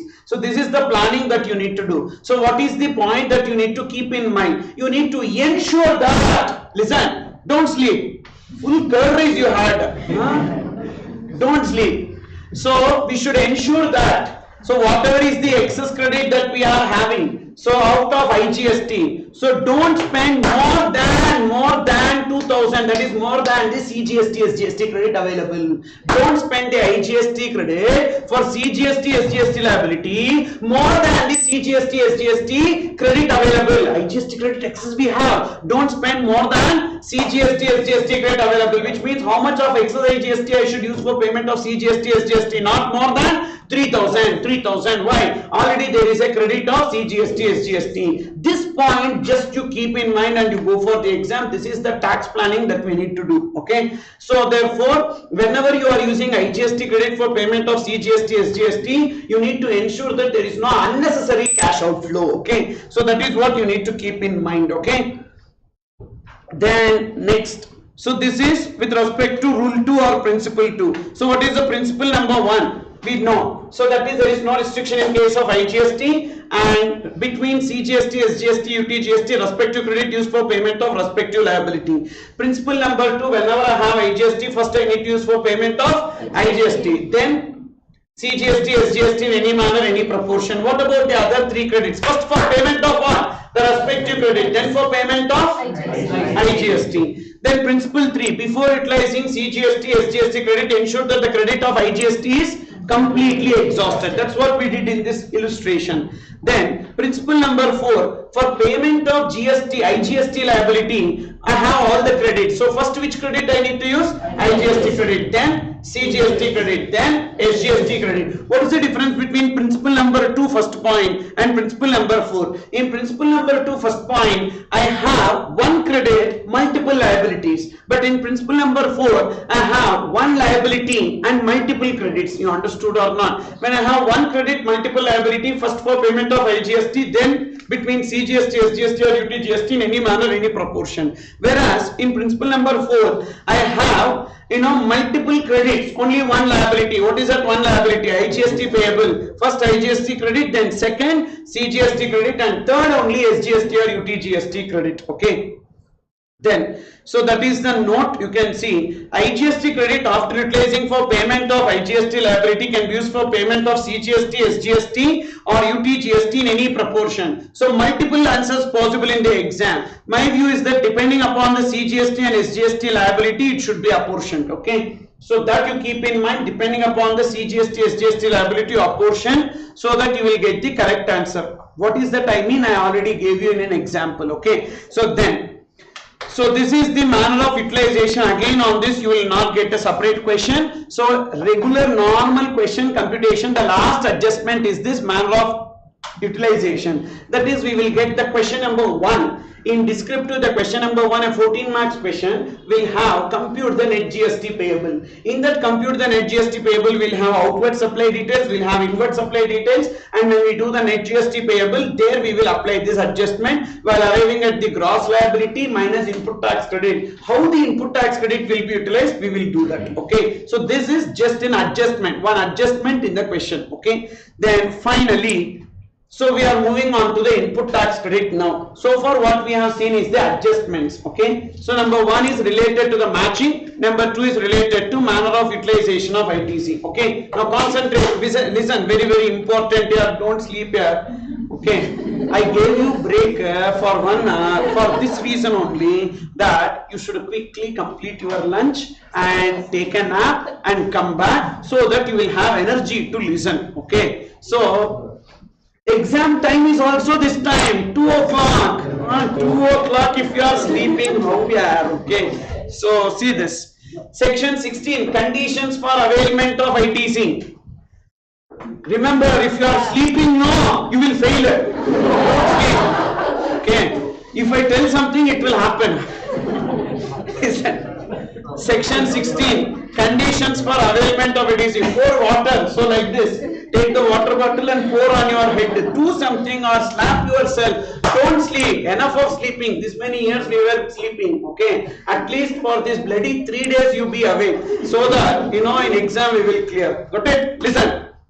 Conditions for availment of ITC, section 16. Section 17, apportionment of credit and blocked credit. Section 18, input tax credit in special cases. Section 19, job work. Section 20 and 21, input service distributor. Only 6 sections we have. Section 16, 17, 18, 19, 20, 21. That's it, over. Okay. 6 sections only. Section 16, conditions for availment of ITC. Already we know that 6 conditions. What is that? Only registered person can avail ITC, unregistered person cannot avail ITC. Then inward supply should be used or intended to be used. Used means what? Used for the use now. Intended for use means what? You will be keeping it and you will be using it in future. Like how lot of books you will be buying and keeping and you will be using in future. No, like that. Intended to be used. Okay. And in the course of business means for your existing business. Furtherance of business means for the business which you are going to commence in future. Okay. So then, should be in possession of the tax paid document. What are the various tax paid documents that you need to have? Tax invoice, debit note, input service distributor invoice, bill of entry. These are the 4 tax paid documents. You should be in possession of the tax paid document. So without the tax paid document, you would not have taken credit. But even though it comes in 2A, even though you are taking this match credit, but you should ensure that the tax invoice is with you. You are in the possession of tax invoice. But whenever the invoice is given in electronic mode, this problem will not arise, because we will always have a backup of the invoice. Whenever it is physical copy of the invoice, you should ensure that you are in the possession of the tax invoice. Suppose in exam, if you get a question, inputs purchased out of which ITC of 10,000 rupees invoice is missing. So now in this case, can we take the 10,000 rupees? No. So why we cannot take? Because invoice is missing, even though it is eligible ITC, even though it comes in 2A, 2B, but you cannot take the credit because the invoice is missing. Is it clear? So therefore, you should be in possession of the tax paid document. What are the various tax paid documents? Tax invoice, debit note. Debit note is a document given by the supplier to recipient whenever there is an increase in the invoice value. Easily you can remember. Okay. So I am supplier, you are recipient. Recipient shows what balance in supplier books? Recipient shows what balance in supplier books? Recipient means debtor, receivable, debit. Okay, my dear chartered accountants, So recipient shows debit balance, okay, and when the debit balance increases, debit note, debit balance decreases, we will credit. So give a credit note, understood or not? So therefore debit note and credit note given by dash to dash, supplier to recipient in GST. In GST, supplier to recipient. When debit note, increase in invoice value, which document? Debit note. Decrease in invoice value, credit note. So therefore debit note will be issued whenever there is an increase in the invoice value on which recipient can take the credit, okay. Then ISD invoice, ISD refers to input service distributor. Input service distributor is a head office which will take the credit and which will distribute the credit to the branches or divisions, and for distribution of the credit they will be giving a ISD invoice. On the basis of ISD invoice we can take the credit, okay. And then the fourth document, that is bill of entry. At the time of import we will be filing this bill of entry, and at the time of import we pay basic customs duty, IGST and social welfare surcharge. That IGST paid can be taken as credit, so for that we need bill of entry, okay. So you should be in possession of tax paid documents. Should have actually received the goods or services. For example, you got the tax invoice for April month, but you received the goods in May month. So in which month you can take the credit? In May month. But it will come in 2A, 2B of which month? April month. But then also you cannot take the credit. Why you cannot take the credit for April month? Because the goods are not received. Then sir, should I wait for 1 month and then take the credit? Yes, you should take the credit in the month of May only, because only on receipt basis, whenever you have received the goods or services, you should take the credit. And supplier should have paid the tax with respect to such supply. So this I told you, whenever it reflects in 2A, 2B, it's a reasonable presumption that the supplier has paid the tax, and should have filed the returns in 3B, because credit can be taken only by filing 3B. So these are the 6 conditions that should be satisfied. Now, so what is the meaning of input tax? Input tax means either CGST or SGST or UTGST or IGST, whatever tax that we have paid, that can be taken as credit. And even the tax paid under reverse charge also can be taken as credit. Even IGST paid on import also can be taken as credit. So that is the meaning of input tax. But input tax do not include tax payable under composition scheme. Suppose if I am a person opting for composition scheme, I need to pay tax at the reduced rate. But that reduced tax I should not recover from you. Suppose if I recover from you, can you take that as ITC? No. First of all, I should not recover from you that 1%. Actually, the composition scheme dealer will be paying tax at the rate of 1% or 5% or 6% on the turnover. So that they should not collect from the recipient. If I am collecting it from my recipient, you are my recipient, can you take the credit? No, because input tax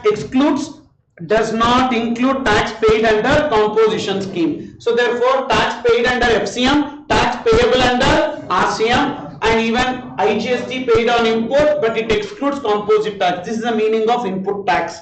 Then, so you should be having a valid tax invoice, then only you can take the credit. So now, say for example, there is a document that is not a valid invoice, because to become a valid invoice, lot of details should be there as per rule 46. As per rule 46, contents of tax invoice, lot of details should be there in tax invoice, then only it will be called as a valid tax invoice. I am your supplier, I did not give a valid tax invoice. For example, HSN details should be there, SAC details should be there, and supplier address should be there. So a lot of details are missing. So now you got a small piece of paper.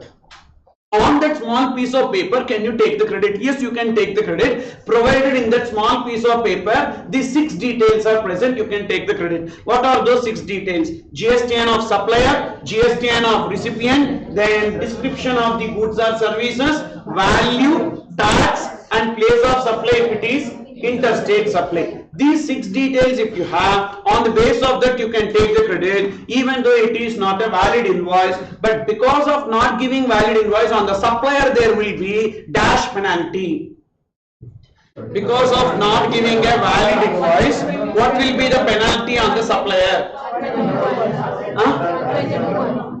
Come again? Very good. General penalty. I thought you will tell 122 subsection 1 penalty. That 122 subsection 1 penalty and all will not come here. General penalty because of not entering few details, HSN details, SAC details, etc. That is not an incorrect invoice. See, value is correct, tax is correct, but only thing, so few contents are missing. So, but even then, so that is an invoice, correct invoice only, but not a valid invoice. For that reason, general penalty will be levied on the supplier, but the recipient can take the ITC. Yes, because of the mistake of the supplier, recipient should not be harmed. Not due to that reason they have given this. So contents of the invoice for availing the ITC. So description of goods or services, total value, amount, GSTN of supplier and recipient, place of supply in case of interstate supply.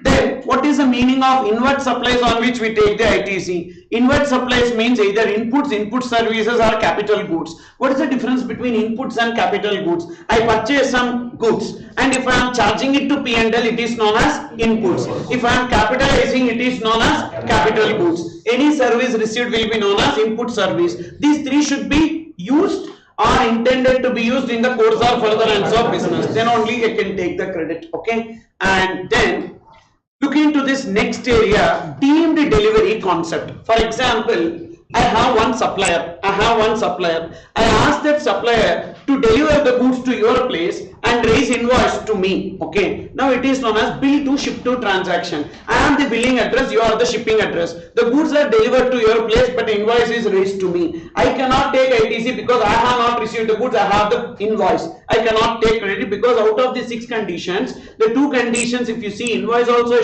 should have received the goods or service also. Therefore I cannot take ITC. Okay, can you take ITC? You also cannot take the ITC because you don't have the invoice, you have received the goods. So invoice also should be in your name, you should have received the goods, then only you can take invoice, then only you can take credit. So which means literally supplier also cannot take credit, recipient also cannot take the credit. For that reason only they have created this deeming fiction, that is the billing address can take the credit. The day when shipping address received the goods, that is the day deemed that the billing address also has received the goods, I can take ITC. Is it clear or not?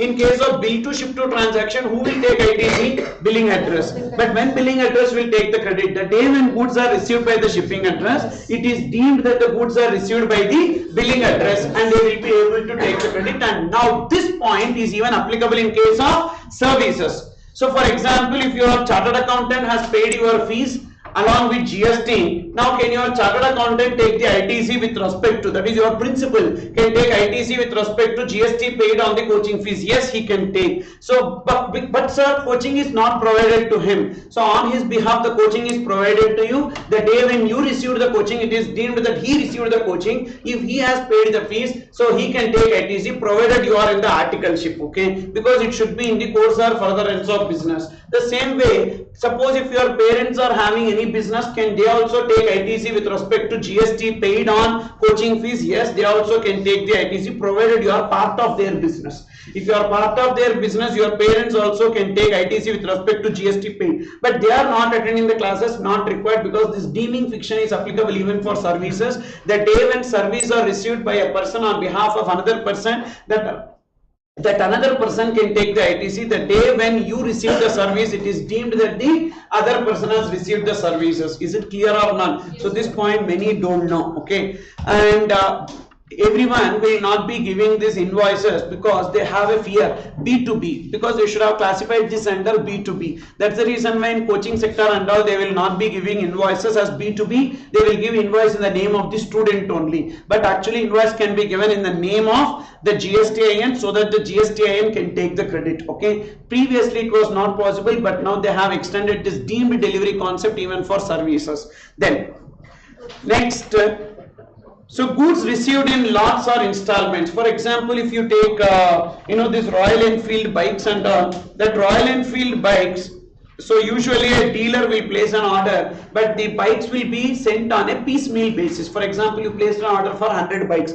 I have sent first month 30 bikes, second month 30 bikes, third month 40 bikes. Now when can you take ITC on this 100 bikes? There is only one invoice. So in that case you can take ITC only on receipt of last lot or last installment. So therefore when the 100 bikes are received third month, so third month only you can take. So it's not like first month on 30 bikes, second month on 30 bikes, fourth month on 40, third month on 40 bikes. So it is like only on receipt of last lot. But what is the alternative for this? Had there been three invoices, that is invoice number 1 for 30 bikes, invoice first month, invoice number 2 second month for 30 bikes, invoice number 3 third month for 40 bikes, then in that case proportionately we can take the credit. Against a single invoice, if goods are received in lots, then only on receipt of last lot or last installment we can take the ITC. That is that point. Okay, Then this 180 days already we discussed.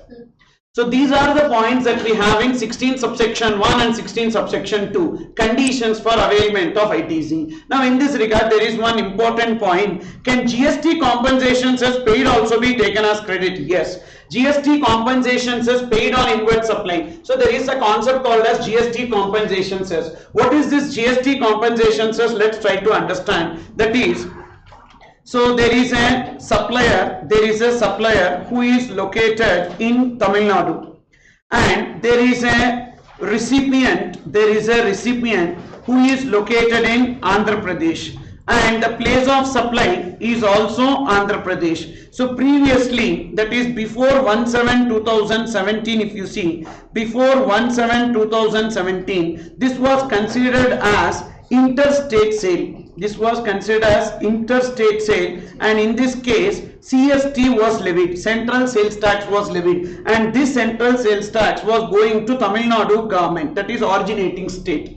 This entire CST was going to Tamil Nadu originating state, even though levied by central government, but it will be collected and retained by the state government. Which state government? Originating state used to collect. And then with effect from 1/7/2017, so this is considered as interstate supply. When it is considered as interstate supply, then in that case IGST is the tax that will be there. So this IGST, what will happen? So to central government there will be 50%, and to the state government, which state government? Consuming state. So from origination based taxation to consumption based taxation, GST has changed. So therefore in this case, so the which state will be collecting? Andhra Pradesh government will be collecting 50%.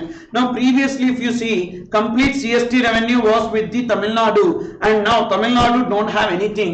50% went to central government and 50% went to the consuming state. So there is no incentive for the producing states. So producing states, every producing state will have the problem. Okay, for example Tamil Nadu, Karnataka, if you take, these two states are basically in South India are producing states, but Andhra Pradesh and Kerala, even Telangana and all, Goa, if you see, these are all actually consuming states. So there is no production, there is only consumption. So that consumption actually production starts here and it will go there. Then what is the incentive to the producing state in GST? So due to that reason there will be loss of revenue. So loss of revenue to the state government on account of implementation of GST. To compensate this loss of revenue on account of implementation of GST, so they said don't worry, whatever is the loss that you have because of implementation of GST, we will pay like that. Central government has promised.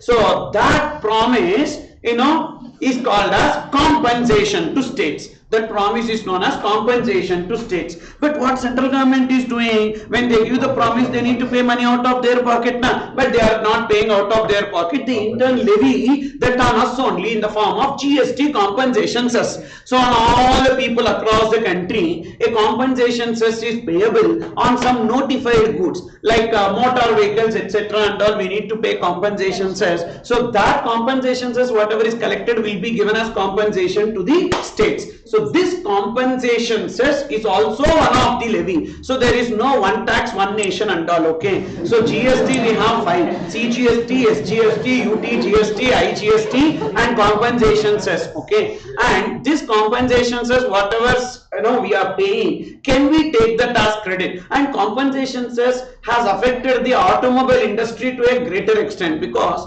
so if you take one SUV of 10 lakh rupees, so we are paying today GST of 4 lakhs. So why GST of 4 lakhs? 20% GST and 12% compensation cess. So when you buy a SUV, a budget car is inside SUV. Where is it? Inside SUV. Okay. So 10 lakhs, so 4 lakhs will be GST. For 4 lakhs we get one budget car, sir. You understood or not? So therefore, this compensation cess is an additional burden on the people, and that can be taken as credit. Yes, amazingly you can take the credit, but only thing, it can be used only for payment of compensation cess. Can't it be used for payment of IGST? No, it cannot be used for payment of IGST. So please write down there, GST compensation cess can be availed as ITC. GST compensation cess can be availed as ITC. GST compensation cess can be availed as ITC, and utilized only for payment of and utilized only for payment of GST compensation cess on outward supplies. GST compensation cess on outward supplies. Suppose, sir, if I don't have GST compensation cess on outward supplies, don't take credit. Simple. That's the meaning. Okay. Then next, the next one, you finished now this one. So section 16 subsection 3 we are going to discuss. So section 16 subsection 1 and 2 deals with the conditions for availment of ITC. Section 16 subsection 3 discusses the depreciation part. Suppose if the depreciation is computed on the tax component under section 32 of Income Tax Act. In section 32 of Income Tax Act we follow WDV method. Opening WDV, add additions, minus disposal, closing WDV. On the closing WDV only we compute the depreciation. The problem there is when you add the assets, like whatever purchases, when you are adding, you should add only the invoice value excluding GST. Suppose if you add invoice value including GST, then in that case the GST component cannot be taken as ITC, that is given here. For example, you purchased a capital goods worth rupees 10 lakhs and GST on that is 1,20,000. If depreciation is computed on 11,20,000, then ITC with respect to 1,20,000 is not available. This is mainly given under section 32 only, because as per Companies Act, what is the entry that we will pass? Purchase account debit, that is asset account debit, sorry, not purchase account debit, asset account debit 10 lakhs, input tax credit account debit 1,20,000, to bank or to creditor it will be 11,20,000. Okay, so therefore by default in case of Companies Act we compute the depreciation only on 10 lakhs whatever is shown as asset, but in WDV method and income tax we have the problem. So opening WDV, add additions, when you do the additions, so we should not add 11,20,000, we should add only 10 lakhs. Actually this point is there in 32 also. This point crossover we have in 32 also. There also they are telling that any recoverable taxes or duties should not be added. Okay, so therefore if you are adding that also, then you cannot take ITC with respect to 1,20,000, that is this section 16 subsection 3. Then the time limit for availment of ITC. What is the time limit for availment of ITC? It is the due date of GSTR 3B of the next financial year. GSTR 3B due date of next financial year September month, that is 20th October. For example, so any invoices that you have during a financial year. What is the current financial year? Current financial year is 2021-22. So any invoices during this financial year 2021-22. So with respect to these invoices, we need to see the time limit for availment of ITC. So how we will avail the ITC? In 3B we will avail the ITC. So see the next financial year. So September 2022. September 2022, what is the GSTR 3B due date? GSTR 3B due date. The GSTR 3B due date is 20th of October. So 20th October 2022 or date of filing annual return. What is the date of filing annual return? Not due date, not due date. Date of filing annual return. So there, suppose if the date of filing annual return is 25/12/2022, the due date is 31st December. So but suppose if the annual return is filed on 25/12/2022, whichever is earlier, not whichever is later, whichever is earlier. So 20th October, and it is not the due date of annual return, actual date of annual return. When the annual return will come before this date, so which means the annual return should have been filed before 20th October, which is a hypothetical situation in India, because 31st December itself is the annual return date. Which idiot will be filing annual return? Even on 30th they will not file. On 31st itself they are not filing and they are asking for extension. So therefore by default it is 20th October 2022 will be the earlier date. Okay, so 20th October 2022 will be the earlier date here in this case. Okay, so therefore what is the due date of availment of ITC? 20th October of the succeeding financial year or date of filing and return, whichever is earlier. Okay, and this time time limit is not applicable in case of reversal of ITC and again reavailment of ITC. What is that case? Only in 180 days case, only in 180 days case, not in other cases. Remember, for example, 180 days. First, within 180 days, we did not pay the money to the supplier. So we reverse the ITC. Yeah. Then, and whenever we are making the payment to supplier, we can take that ITC. Now, suppose if we make the payment to the supplier and we are availing ITC, by the time this time limit attracts.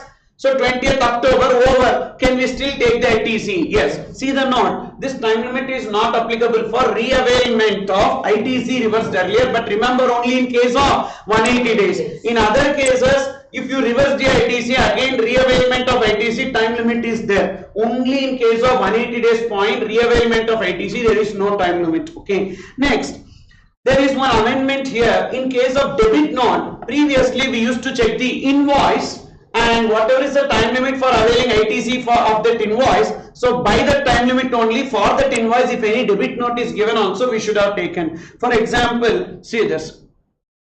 That is, for this financial year, what is the due date of availment of ITC or time limit for availment of ITC? 20th October 2022. Suppose if invoice comes in this financial year, if invoice is coming in this financial year, okay. Now, if the debit note is issued on 25/10/2022, can we take ITC? Can we take ITC? Previously, no. Now it is possible because previously for this debit note is connected to this invoice. What is the time limit for availment of ITC with respect to this invoice? 20th October 2022. By that time only we can take ITC for this debit note also. But the debit note is on 25/10/2022, so we could not take the ITC. But now what they are telling is that, so you de-link this. Invoice and debit note don't link. You de-link. Then you see the debit note separately, like how invoice time limit you determine. For debit note also you determine the time limit separately. So debit note comes in which financial year? Debit note comes in which financial year? So financial year 2022-23. For financial year 2022-23, it is, so 20th October 2023. Date of filing and return, say 31/12/2023, whichever is earlier. So whichever is earlier is 2010-2023 will be taken. Is it clear or not? So don't check the invoice time limit. You determine the time limit separately for the debit note and you can take the ITC.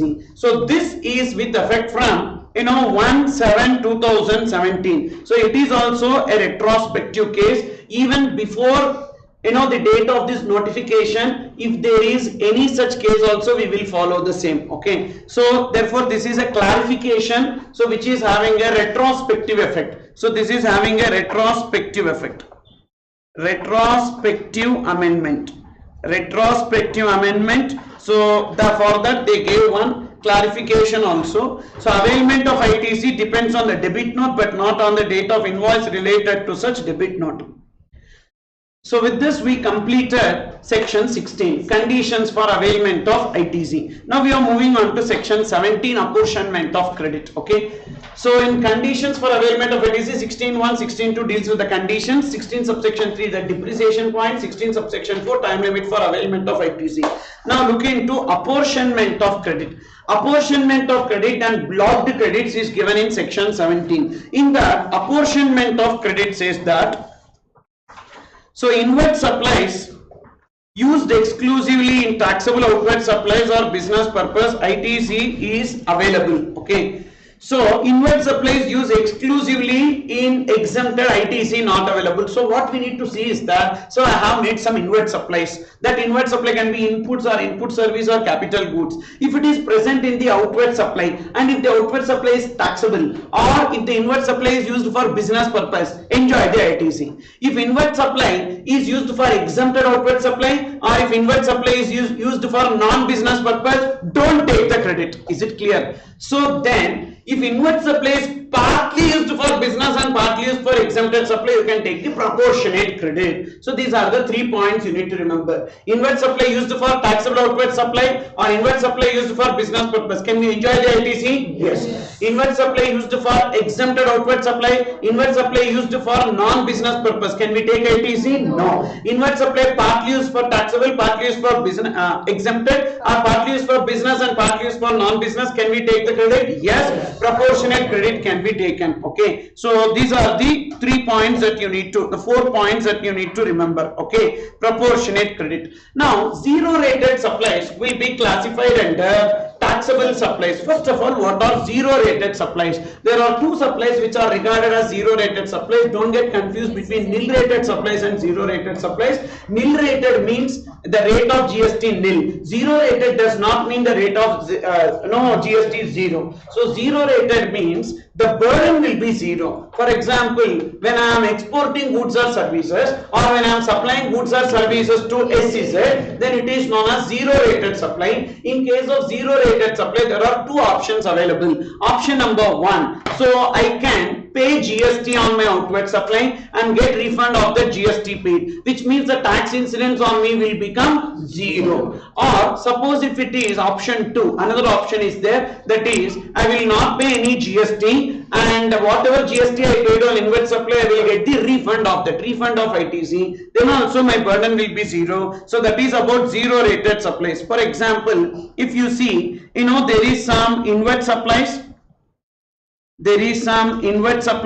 these inward supplies are used for outward supplies, and this outward supplies is either exported or it is supplied to SEZ. Okay, either exported or supplied to special economic zone. Okay, now in this case, what is the value of this outward supplies? The value of these outward supplies is 10 lakhs and GST at the rate of 12%. And what is the value of this inward supply? The value of this inward supplies is 4 lakhs, GST at the rate of 12%. So now, what are the two options available? Option number one, if you see, so you will be paying GST. So what is the gross GST that you will pay? So gross GST 10 lakhs into 12%, 1,20,000. And what is the input tax credit? The input tax credit will be 4 lakh into 12%, 48,000. So 1,20,000 minus 48,000. So that will be 72,000. 72,000 will be the net GST. Okay, now what is the refund that you will get? Refund will be equals to 1,20,000. What is the logic behind this 1,20,000? First, on purchase you paid a tax of 48,000, that is ITC. On purchase you paid a tax of 48,000, that you are getting as a refund. On sales you are paying a tax of 72,000, that also you are getting as refund. That is this 1,20,000. So what will be the tax incidence in this case? The tax incidence in this case is zero, because whatever GST that you paid on purchase, that also you got back, and whatever GST literally you are paying on sale also you got back. So therefore the tax incidence is zero. This is option number one. And option number two is like, gross GST will be zero. You will not pay GST on outward supply. So which means it is exported or supplied to SEZ under bond or LUT. So therefore there won't be any GST. And what will be the input tax credit that you have? So input tax credit 48,000. And now you will get the refund. How much refund you will get? So 48,000 you will get as refund. So refund of unutilized ITC, GST paid on inward supply. What is the tax incidence in this case? The tax incidence in this case is also zero. So now here, so both option 1 and option 2 tax incidence is zero. That's the reason why it is known as zero rated supply. You understood or not? So zero rated supply does not mean the tax rate is zero. Zero rated supply means the incidence is zero. But in both cases you can take the ITC. First case also you can take ITC, second case also you can take ITC, which means zero rated supplies will be treated as taxable supply for availment of ITC, and we can take the ITC on the inward supply. Okay, so that is what I have given there, that zero rated supplies will be covered under a taxable supply for the purpose of availment of ITC. So now, in apportionment of credit, what we need to understand is what is the meaning of exempted supply. Very important area. What is the meaning of exempted supplies? Because even though it is not exempted for payment of GST, but for ITC computation we need to treat as exempted. So this meaning of exempted supply is having the impact only in which case? Only in case of ITC chapter, not in general case. In general case, what is the meaning of exempted supply? Notified as exempted. Suppose if any transaction is notified as exempted, it is exempted supply, or nil rated. The rate of GST is nil, or non-taxable. What are non-taxable supplies under GST? Alcoholic liquor for human consumption and petroleum products. 5 petroleum products. What are those 5 petroleum products? Crude oil, petrol, diesel, aviation turbine fuel, natural gas. These 5 are treated as petroleum products. So what are non-taxable supplies under GST? Alcoholic liquor for human consumption and petroleum products. These 2 are only considered as non-taxable supplies. So what is the meaning of exempted supply under GST generally? So what is the meaning of exempted supply under GST? Notified as exempted, nil rated, non-taxable. Whether we need to pay GST in that case? No need to pay GST in that case. Okay.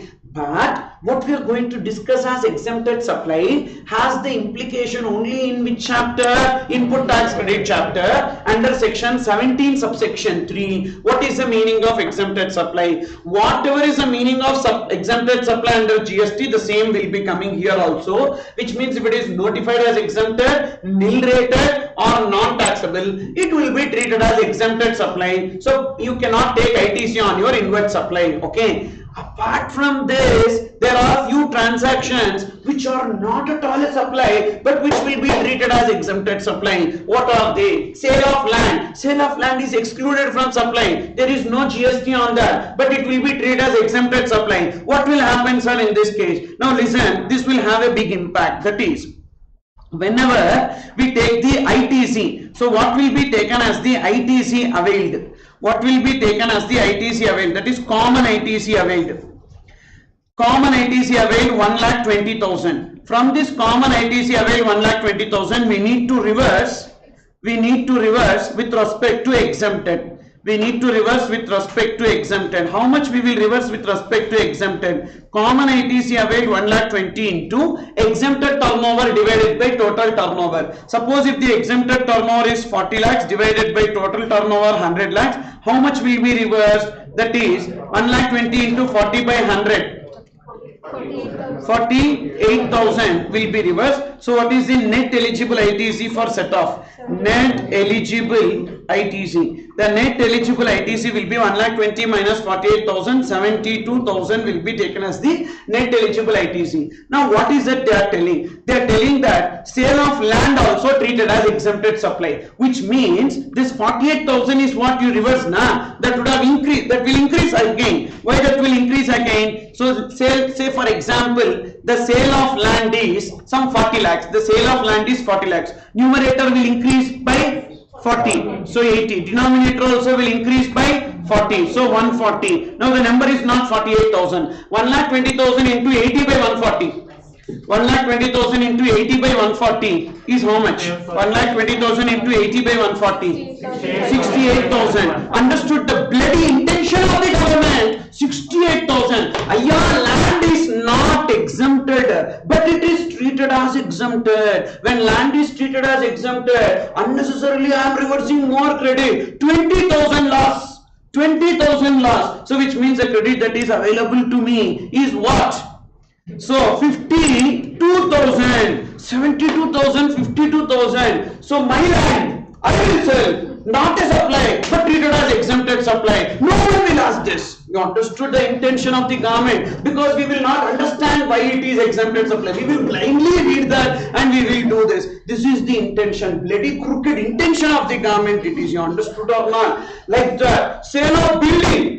Sale of building, no GST, not a supply. That is also treated as exempted supply for ITC computation. Sale of securities. Security is neither goods nor services, but treated as exempted supply for the purpose of ITC. You add. So literally you can tell, don't take credit. You give your wealth and go to Pakistan like that, you should have said no. See this. So therefore, sale of land, sale of building, and sale of securities, these three are treated as exempted supply while doing ITC computation. And what we need to do, these three, even though we are not paying GST, even though it is not a supply, we need to treat as exempted supply and add it in the exempted turnover to total turnover. Okay. Now, what should be taken as the land value? Generally, we will not do valuation. Why we will not do valuation? It is not a supply. When it is not a supply, why we will do valuation? We will not do valuation. So what they are telling, take stamp duty value. Then in case of building also we will not do valuation. Why we will not do valuation? Because there is no GST on that. So that's why they are telling take stamp duty value. And in case of securities, thank God, 1% of the sale value of securities. Otherwise, the entire sale value of securities, if we put no, then why to take common credit? Okay, no need. Everything you can reverse. You understood? So 1% of the sale value of the security should be taken, and this should be taken as the value of exempted supplies. So in case of land and building, we need to take the stamp duty value. In case of securities, we need to take 1% of the sale value of the securities, and that should be added to the exempted turnover. And denominator also will inflate. Denominator also will inflate, because when numerator exempted turnover, denominator is what? Taxable plus exempted. In that exempted turnover, it will be coming. Now, sale of land, when it will be excluded? Sale of land, when it will be excluded? Sale of land, when entire consideration is received after obtaining completion certificate or first occupation, whichever is earlier. Because in the exclusions from supply, sale of land always excluded, but sale of building has got one point. Okay, so sale of land always excluded from supply. Sale of building, when is it excluded from supply? When entire consideration is received after obtaining completion certificate or first occupation, whichever is earlier. So what is this? After completion certificate or first occupation, whichever is earlier. Say for example, with respect to a flat, completion certificate obtained. Okay, with respect to a flat, completion certificate is obtained. With respect to a flat, when completion certificate is obtained, and when we receive the entire consideration, before obtaining completion certificate. Okay, so whether we need to pay GST with respect to that, yes, definitely it will be treated as supply, covered under supply. When it is covered under supply, there is no question, we will definitely take it in the value, taxable supply we will take. Okay, so it will be covered under supply, GST payable. So when it is excluded from supply, B, when entire consideration is received after obtaining completion certificate, it is not treated as supply. When it is not treated as supply, so then in that case, so it should not be treated as supply, but for ITC computation it is treated as exempted supply. So see, part consideration received before completion certificate and part consideration received, this remaining consideration received after completion certificate, will it come under supply? Yes. Entire value will come under supply. Entirely it will be treated as supply. So therefore, when you are buying ready to occupy, flats, there is no GST. Why there is no GST? Because entire consideration is received after obtaining completion certificate. Due to that reason, there is no GST. But that should be treated as exempted supply. Suppose if there is GST, if part consideration before, for example, 5 lakhs advance we paid and we booked the flat, and remaining 70 lakhs we are paying at a later point of time. On entire 75 lakhs, will it be treated as supply? Yes. Taxable, GST payable. Whereas if entire consideration is received before completion certificate, then also GST payable, that will come under taxable supply only. So there is no problem. Definitely on that we need to pay GST, that we will take into computation. But the real problem is only in this place. Okay. So therefore, sale of building, see there, sale of building where entire consideration is received after obtaining completion certificate or first occupation, whichever is earlier. Okay. Then, apart from the 7 points, there are 2 more points, even though it is exempted but treated as taxable. Even though it is exempted but treated as taxable means what? For the purpose of ITC, they are giving the benefit to us. Okay, you know what is that? Interest on loans, advances, deposits, actually exempted. it is exempted for payment of GST, but we like you, we love you, so you take the credit on that. Even though it is exempted, you treat it as taxable, you enjoy the ITC related to that. When they are taking this much and they are giving a small portion, okay, Tommy catch like that, one biscuit they are giving. You understood or not? So interest on loans, advances, deposits, even though it is exempted but treated as taxable, means no GST payable, but for computing exempted to total, we will put it under which place? Taxable turnover. So no need to reverse the ITC. But this part is not applicable for a bank or a financial institution or a NBFC. Means for them interest is exempted even for payment of GST as well as for availment of ITC. For example, you see this. I have some common credit. Okay, I have some common credit. That common credit what I have is 1 lakh rupees. The common credit what I have is 1 lakh rupees. And in my outward supply,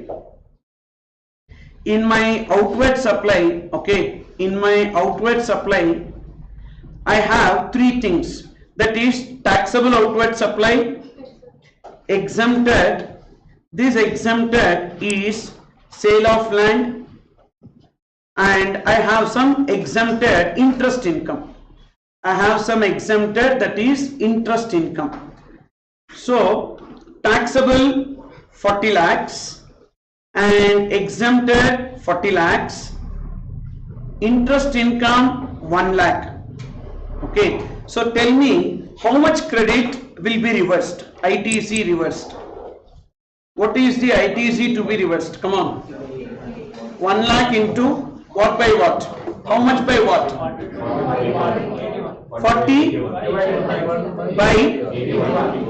40 divided by 81. Okay. 40 divided by 81 only you need to reverse. Okay. It's not 41 divided by 81. It's 40 by 81 only you need to reverse. Okay. So 1 lakh into 40 by 81, how much? 49,380. 383 you need to reverse. So what is the eligible ITC? What is the eligible ITC for set off? Eligible ITC for set off, that is, so 1 lakh minus 49,383 equals to 50,617. Okay. Actually, this is what we need to do. Okay, I'll tell you the reality. The reality is, first of all, you know what is the ITC reversed? Reality, reality, not for exam. ITC reversed, if you see, so that should be 1 lakh into 1 by 81. Why 1 by 81? So first of all, not 1 by 81 also, 1 by 41 only, because first of all this sale of land is not a supply, so which means only exempted supply is 1 lakh. 1 divided by 41. 1 by 41 is how much? 1 lakh into 1 by 41. 2,439. So eligible ITC for set off. Eligible ITC for set off. Eligible ITC for set off is what? 1 lakh minus 2,439. That equals to 97,561. This is what we should have got the credit. But they are taking a bigger chunk and they are giving that 1 lakh you treat as taxable even though exempted. Who need that? We are ready to reverse that. Okay. So, but this is not is followed. This is not what is followed. Only this is only followed. Okay. So, for example, we need to do this way only. So, what is that we need to do? First, in exempted you take even sale of land, even though not a supply, take it as exempted. Interest income on loans, advances, deposits actually exempted, but you treat it as taxable while computing the ITC. Is it clear? Yes, sir. Then next one, what we have to know here is that if it is a bank, what we need to do? Suppose if the same question is related to a bank or financial institution or NBFC, how much will be the ITC reverse? 1 lakh into 41 divided by 81. So this 1 lakh will be treated as exempted, for a bank or financial institution or NBFC while computing the ITC. Actually, that relaxation is given only for a person other than bank, financial institution or NBFC. Okay, so that's what I have given there. The following are excluded from the meaning of exempted supply. So even though they are exempt of payment of GST but not treated as exempt for availment of ITC, first point. Okay.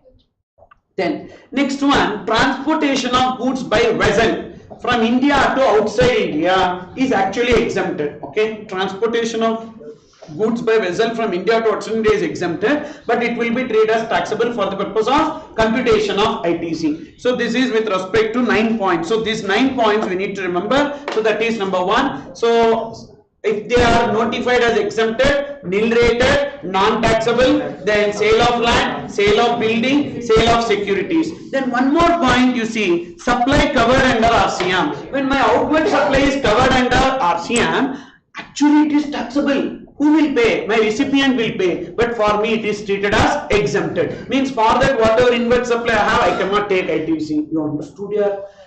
I am making supply to you, boss. For you, it is like you are having the liability. But is this supply taxable or not? I will not pay, but you will pay. But I need to treat it as exempted for the purpose of computation of ITC. On my inward supply, I cannot take ITC. Okay. So then, apart from this, 2 more points. Even though exempted but treated as taxable, what are they? Interest on loans, advances, deposits. Then supply of goods by vessel, transportation of goods by vessel from India to outside India. So these are the 9 points that you need to remember. 7 exempted supply and 2 which are exempted but treated as taxable. Now rule 42 and rule 43 we are proceeding to. So what is the manner of availment and reversal of ITC in case of inputs and input services is given in rule 42, and in case of input services that is also rule 42. For capital goods it is rule 43. Okay, so now look into rule 42. What is that we need to know? First we need to understand as to invoices. What are all the total invoices? Okay, so 1 second.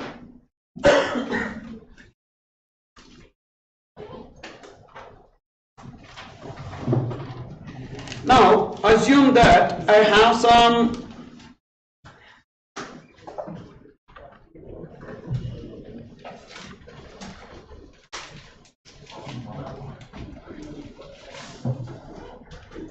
so this is some invoice here. Okay, so this is one invoice, this is another invoice, and this is yet another invoice, this is yet another invoice, this is yet another invoice. Like that I have invoices.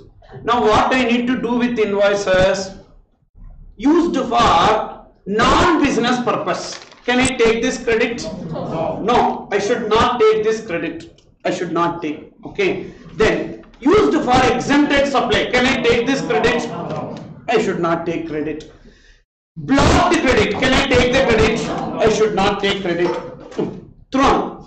3 invoices. Used for non-business, used for exempted, used for, that is blocked credit. Okay. Now these are the remaining invoices which is used for partly taxable, partly exempted, partly business, partly non-business, and used exclusively for business, like that. Other than these 3, so remaining invoices we have. So these invoices I can take as credit in my 3B. Okay, so first out of the total invoices we should take out the invoices used for non-business purpose. Take out.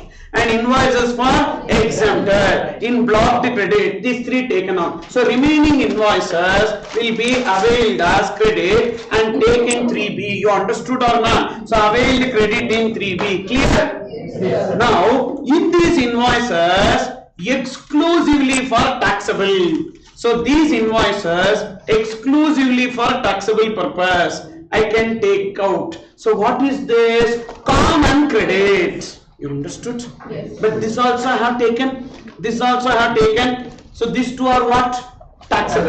Taxable. Exclusively for taxable. Full credit I can take. These 2 are what? Common credit. This is also I have already taken. Yes. Correct or not? In this common credit, how much is for exempted? Will not be taken. How much is for non-business? will not be taken. Remaining common credit and this full credit I will take. You understood or not? Yes, sir. Clear? So therefore, out of this, if you take out T4, the remaining is known as common credit. In this common credit, you take out common credit attributable to exempted supply, that one, okay? Common credit attributable to exempted supply. Then common credit attributable to non-business purpose. So these two you need to reverse. So remaining is your credit. What is that remaining credit? Fully used for taxable plus common credit on which we have taken on. What is that? Proportionate to exempted and proportionate to non-business purpose. So what is the credit availed? T. Total minus exclusively for non-business, exclusively for exempted, blocked credit. This is the credit availed. C1. C1 is the credit availed. Minus credit reversed. What is the credit reversed? D1 and D2. I have turned now. D1 and D2 is the credit reverse. So this is the net eligible ITC. So come on, tell me what is net eligible ITC? Total credit minus credit attributable to non-business purpose. Right? That is inward supply used for non-business, inward supply used for exempted, and blocked credit. Don't take that at all. Remaining credit you take. And out of the credit whatever you have taken, you remove the totally used for taxable. So common credit you arrive from that common credit. So take out exempted, used for exempted. How to calculate common credit attributable to exempted? Common credit into exempted to total. We did not reversal. Common credit into exempted to total and non-business purpose. How to take non-business purpose? 5% of the common credit. So why 5% of the common credit? Oh, you can do the computation. You know how much is for business and how much is for non-business. Then you should have done at the T1, T2, T3, T4 stage itself. So why are you coming into common credit? If you are coming into common credit, you could not do at the stage. So therefore here whatever I tell only you should listen, okay? So therefore common credit into 5%. That is more. Then you ascertain how much is for business and how much is for non-business. How much is for business you put in T4. How much is for non-business you put in T1. If you could not segregate that, then it will come in common credit. But when you come in common credit, you are all thinking that out of that invoice only 5%. No, total common credit into 5%. You understood or not? For example, if it is renting of immovable property used partly for taxable and partly for exempted, or partly for business and partly for non-business. Now in this case, you know how much is for non-business. Say 1/3 is your residential, 2/3 is for business purpose. So you know now, then 1/3 you put it in T1. 1/3 you put it in T1. You will never take that 1/3 as credit. So remaining 2/3 you will take as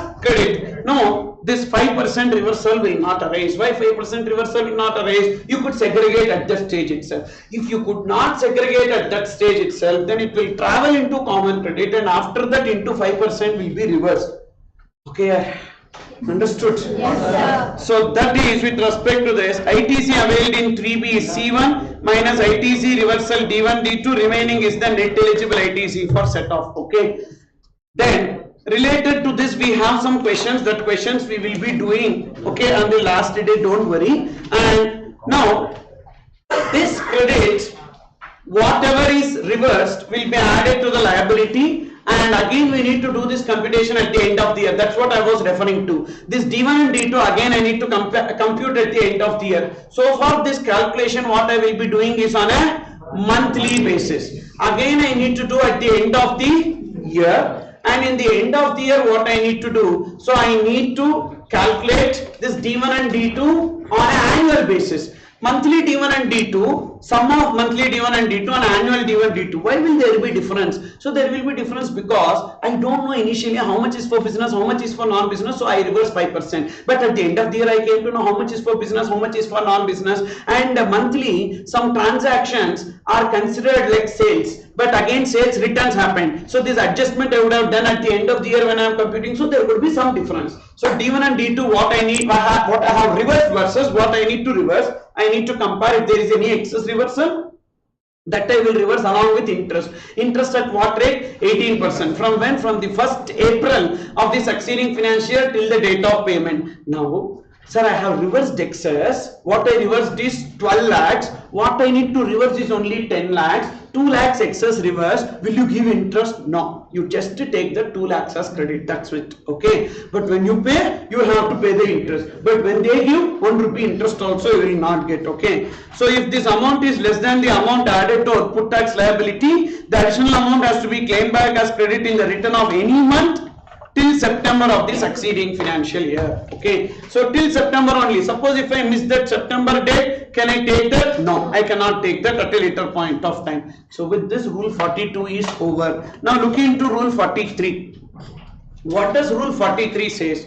Rule 43 is applicable in case of capital goods. That is what we are discussing now. Proportionate reversal like that I am telling now. So that proportionate reversal in case of inputs and input service, I need to follow rule 42. And in case of capital goods, I need to follow rule 43. So what does rule 43 says? First you take the entire credit. For capital goods exclusively used for taxable, you take the entire credit. Or exclusively used for business, you take the entire credit. Clear this part?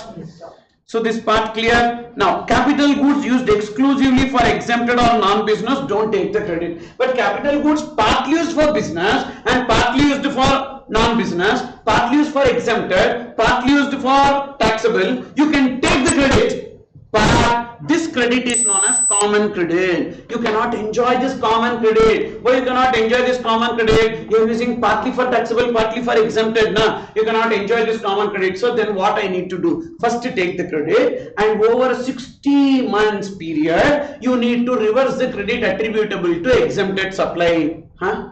That is, so first we will take the credit. How much is that credit? Say for example, 10 lakhs is the capital goods. What is the GST paid on that capital goods? 1,80,000. Okay, so now first you avail the ITC. Say you purchased it in April 2021. So in April month you take the ITC. So how much is the ITC availed?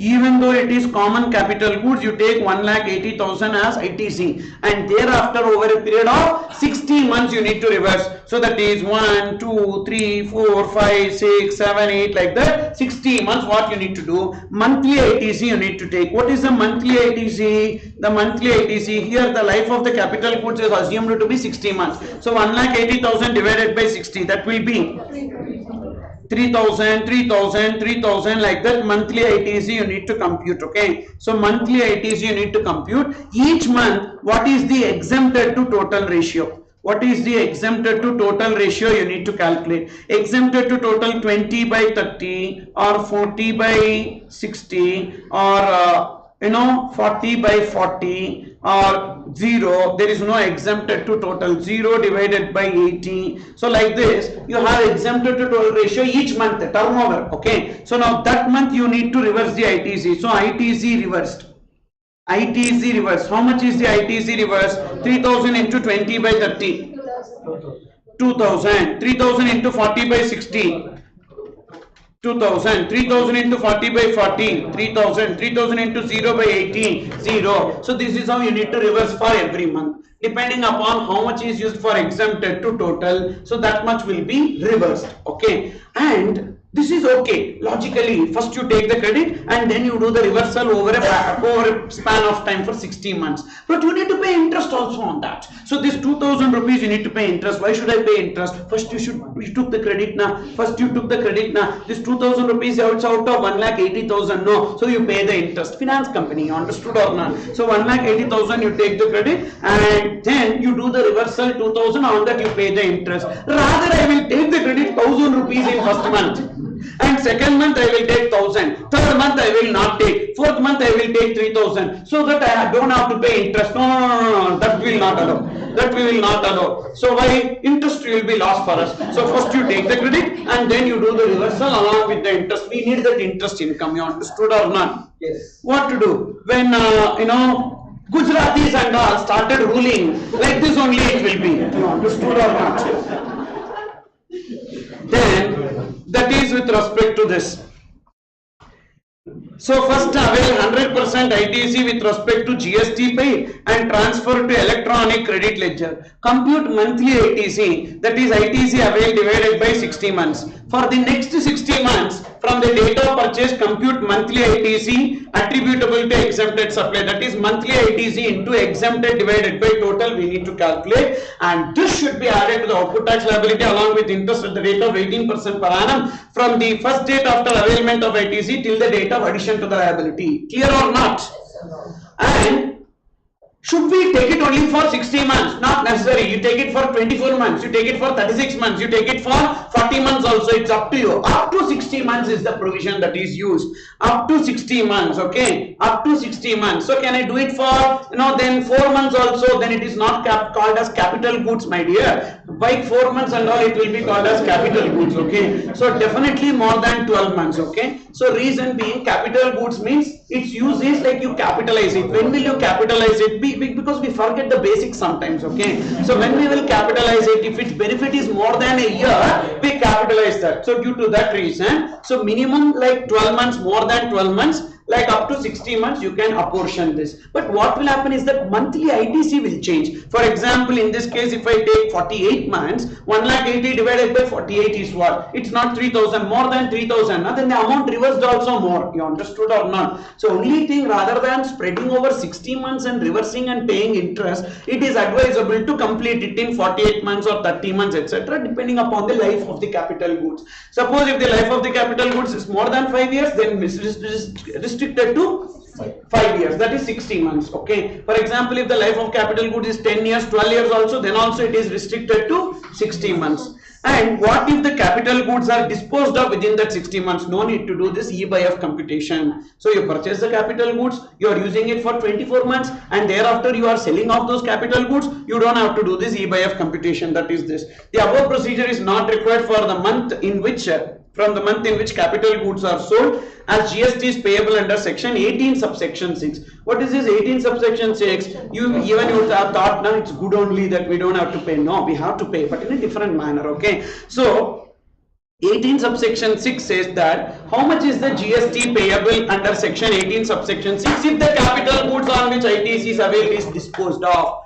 So much of the ITC availed as reduced by 5% for every quarter or part thereof, or GST payable on transaction value, whichever is higher. For example, say this, I purchased the capital goods and I used it for 48 months. I used it for 48 months. So 0, 48 months, and the life of the capital goods is considered as 60 months. 48 months I am using and I am disposing of. 48 months I am using and I am selling it, okay? Sale. And what is the capital goods value? 10 lakhs. And what is the GST paid? 1,20,000 or 1,80,000. How much we took? 1,80,000. 1,80,000. That is 18%. Okay. We sold it, sale for 3 lakhs. Sale for 3 lakhs. Excluding GST at 18%. Excluding GST at 18%. Now, how much is the GST that we need to pay as per section 18 subsection 6? A. So much of the ITC availed, 1,80,000 minus 5% for every quarter or part thereof. So which means 4 years we used. 4 into 4, 16. So 16 quarters into 5%, that is 80%, equals to 16 into 5, 80 only. Okay, so 1,80,000 minus 80%. Minus 80%, 36,000. B, GST on sale value. What is the sale value here? 3 lakhs into 18% equals to 54,000, whichever is higher. So therefore 54,000 I need to pay. Logic simple. For up to 48 months what you are doing? E/F computation you are doing. Correct? So which means for the remaining months whatever is the credit that is there, that is only this 36,000. If you want you check. So 1,80,000 divided by 60 into 12 months.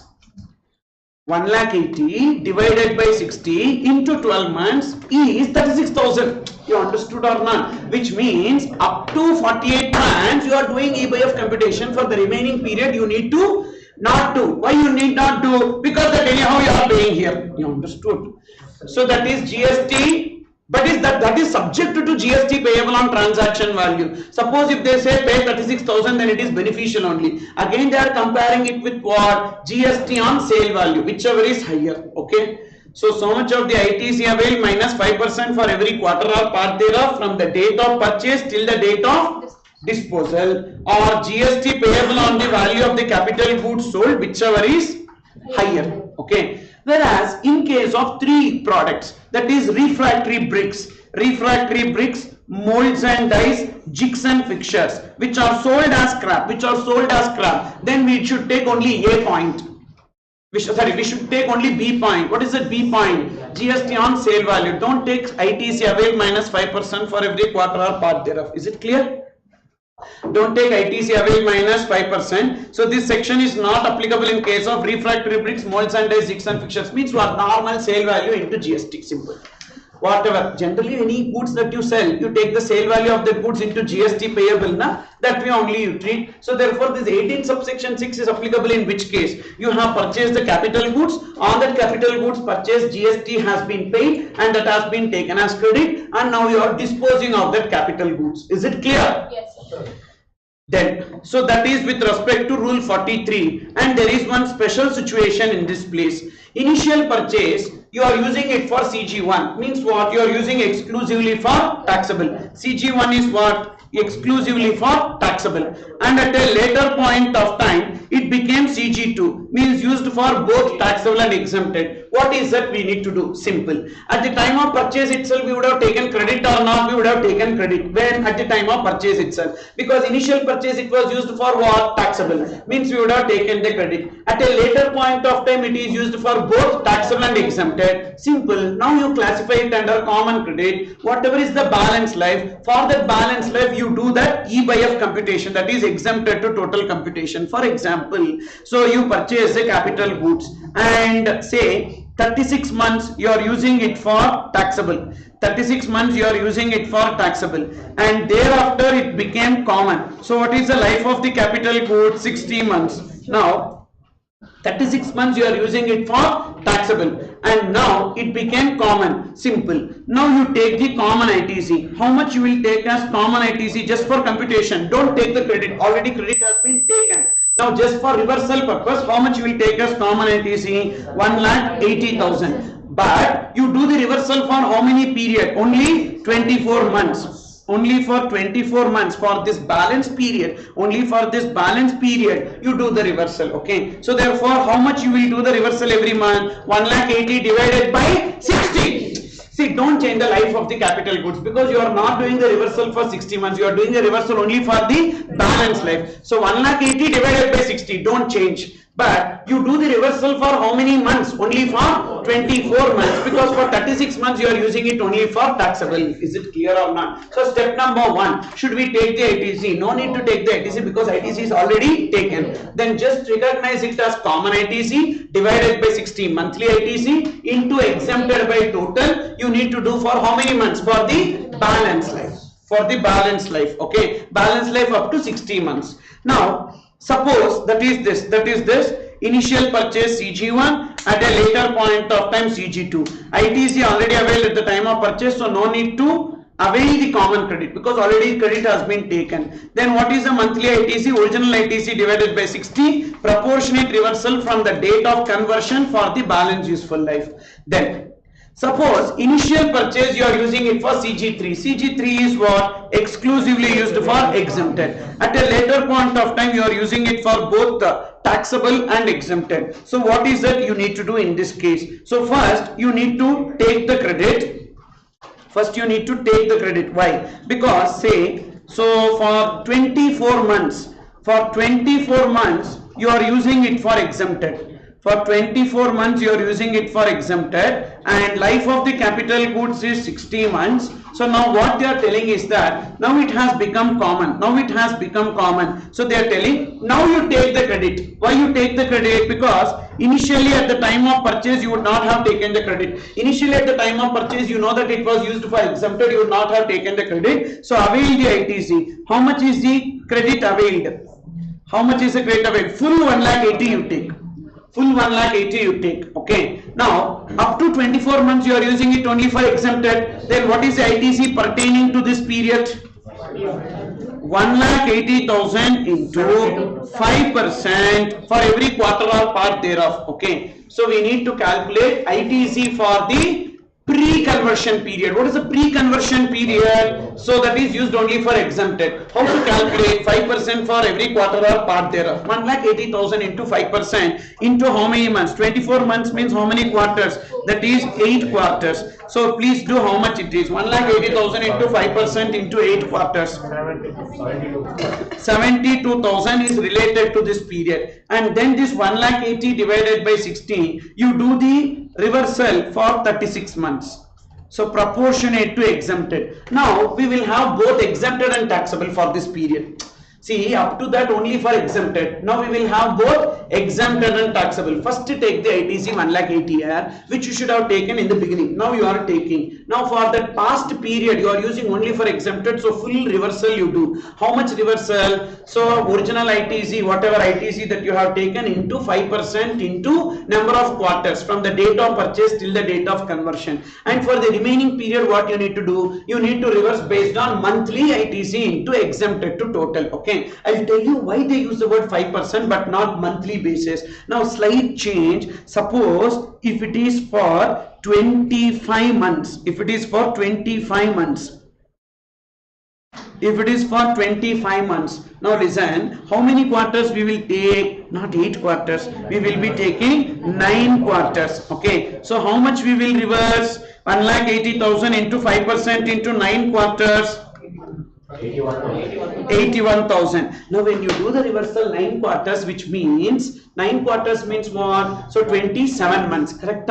So 27 months, up to 27 months we should not do reversal, correct or not? But you are telling, so for this 25 months onwards, then for the remaining, no, 35 months.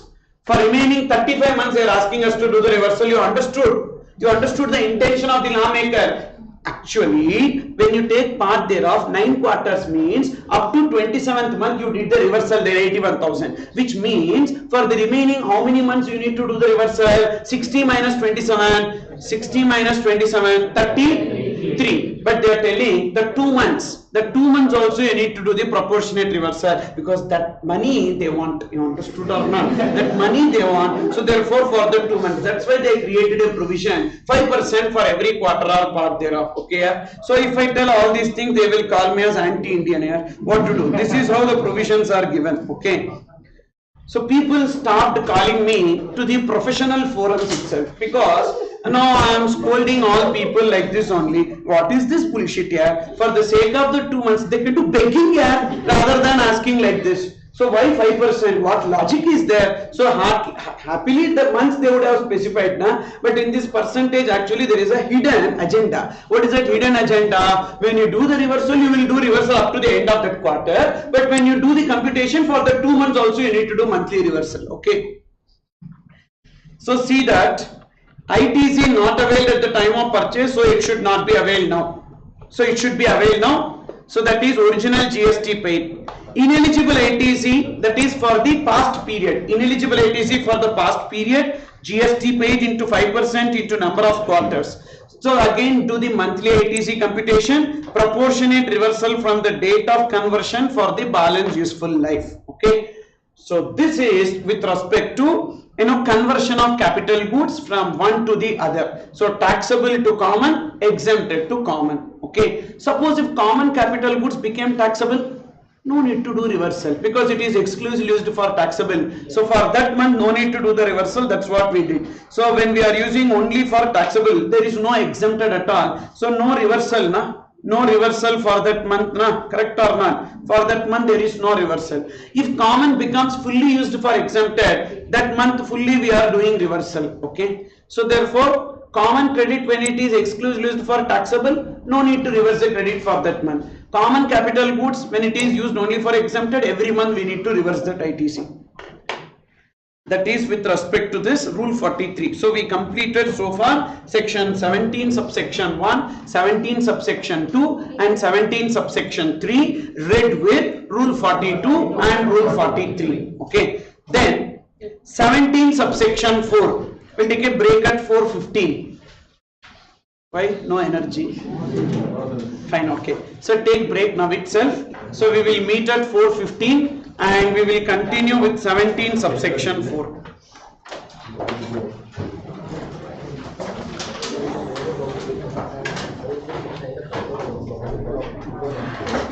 I am only taking class now. What is your problem? I don't understand. Break is required for me. Huh?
Okay.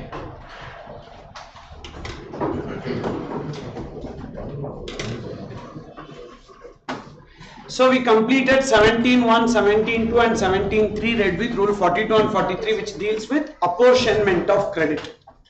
Then 17 subsection 4 says that in case of a banking company including financial institution or NBFC, so even interest income is exempted for availment of ITC, interest on loans, advances, deposits. So a banking company will have two types of income, interest income and other income. Interest income is exempted for payment of GST, even for availment of ITC it will be exempted. Whereas the other income will be exempt, other income will be taxable for the purpose of payment of GST, even for availment of ITC. So now, say for example, if I take a bank or a financial institution or NBFC, so they have two types of income, interest income and other income.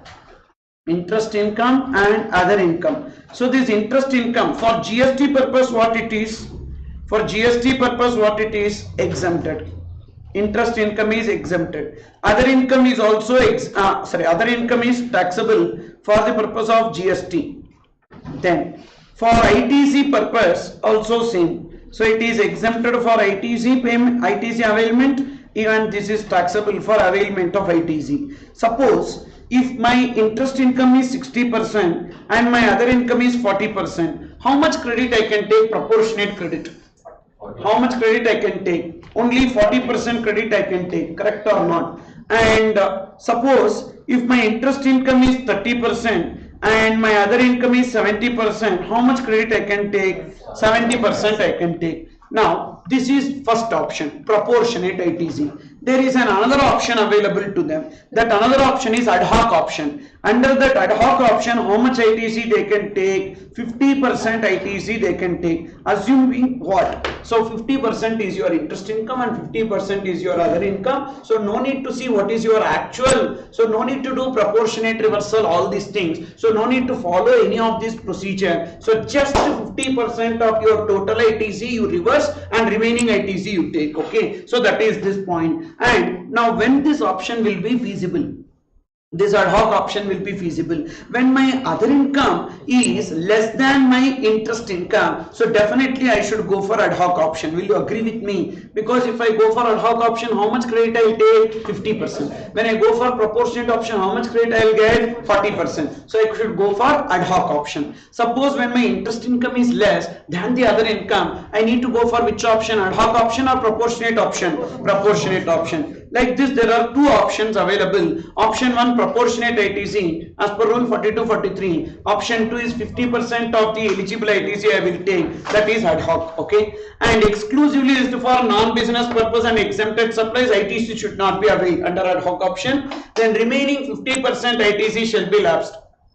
Under ad hoc option, what I need to do? Total ITC. Suppose if it is used, inward supplies are used exclusively for non-business, don't take. Inward supplies used for exempted, don't take. So remaining ITC. In that remaining ITC, 50%. Remaining 50% shall be lapsed. And the restriction of 50% not applicable in case of inward supply from a distinct person. For example, HDFC Bank Karnataka receives service from HDFC Bank Tamil Nadu. Now can HDFC Bank Karnataka take full ITC or should they reverse 50%? No need to reverse 50%, full ITC can be taken. But this is only in case of ad hoc option, not in case of proportionate option. In case of proportionate option, they need to avail the credit proportionately only. So that is this third point. Restriction of 50% not applicable in case of supplies made to another registration within the same entity. So no need to reverse 50% with respect to inward supply. And sir, can I decide between these options every month? No, I need to decide in the beginning of the financial year. Once I have decided, that will be applicable throughout the financial year. That is with respect to 17 subsection 4. Then the next area that we are seeing is 17.5, that is blocked credits. So there are some blocked credits. So these are ineligible credits, means on these cases on inward supplies we cannot take ITC. So these block credits are divided into three: motor vehicles related block credit and construction related block credit, and thereafter we have other blocked credits. So now look into motor vehicle related block credits. So I am purchasing motor vehicles. Motor vehicles are divided into three: motor vehicle for transportation of persons, vessels and aircrafts, and other motor vehicles. Motor vehicles for transportation of persons is further divided into two, that is capacity does not exceed 13 and capacity exceeds 13. If capacity exceeds 13, it is not a block credit, ITC available. If the capacity does not exceed 13, what we need to see is that whether it comes under three exceptions. First exception, if it is used for further supply, means I am a dealer in motor vehicles, buying and selling motor vehicles, are used in the business of transportation of passengers like Ola, Uber or any travels etc., or imparting driving skills, then in that case I can take ITC even though the capacity does not exceed 13. And in the other cases it will be ITC not available. When I calculate the capacity, I need to include the driver seat also. So capacity does not exceed 13 means including driver seat. Capacity exceeds 13 also including driver seat. Okay. So if it is capacity exceeding 13, it is not a block credit. Then in case of vessels and aircraft, there are four exceptions. That is, generally vessels and aircrafts are block credit, but in these four exceptional cases we can take the ITC. What are they? Further supply, and number two, used in the business of transportation of passengers and imparting motor driving skills, and number four, used for transportation of goods, ITC available. Other cases ITC not available, and all other motor vehicles ITC is available. Okay, so now let's try to understand with the situation so that you will register that. I am purchasing a truck. Can I take ITC on that? Yes. It will be coming under other motor vehicles, so I can take ITC. I am purchasing a bus for transporting my employees. The capacity of the bus is more than 13. So bus will come under motor vehicle for transportation of persons. As the capacity exceeds 13, ITC is available.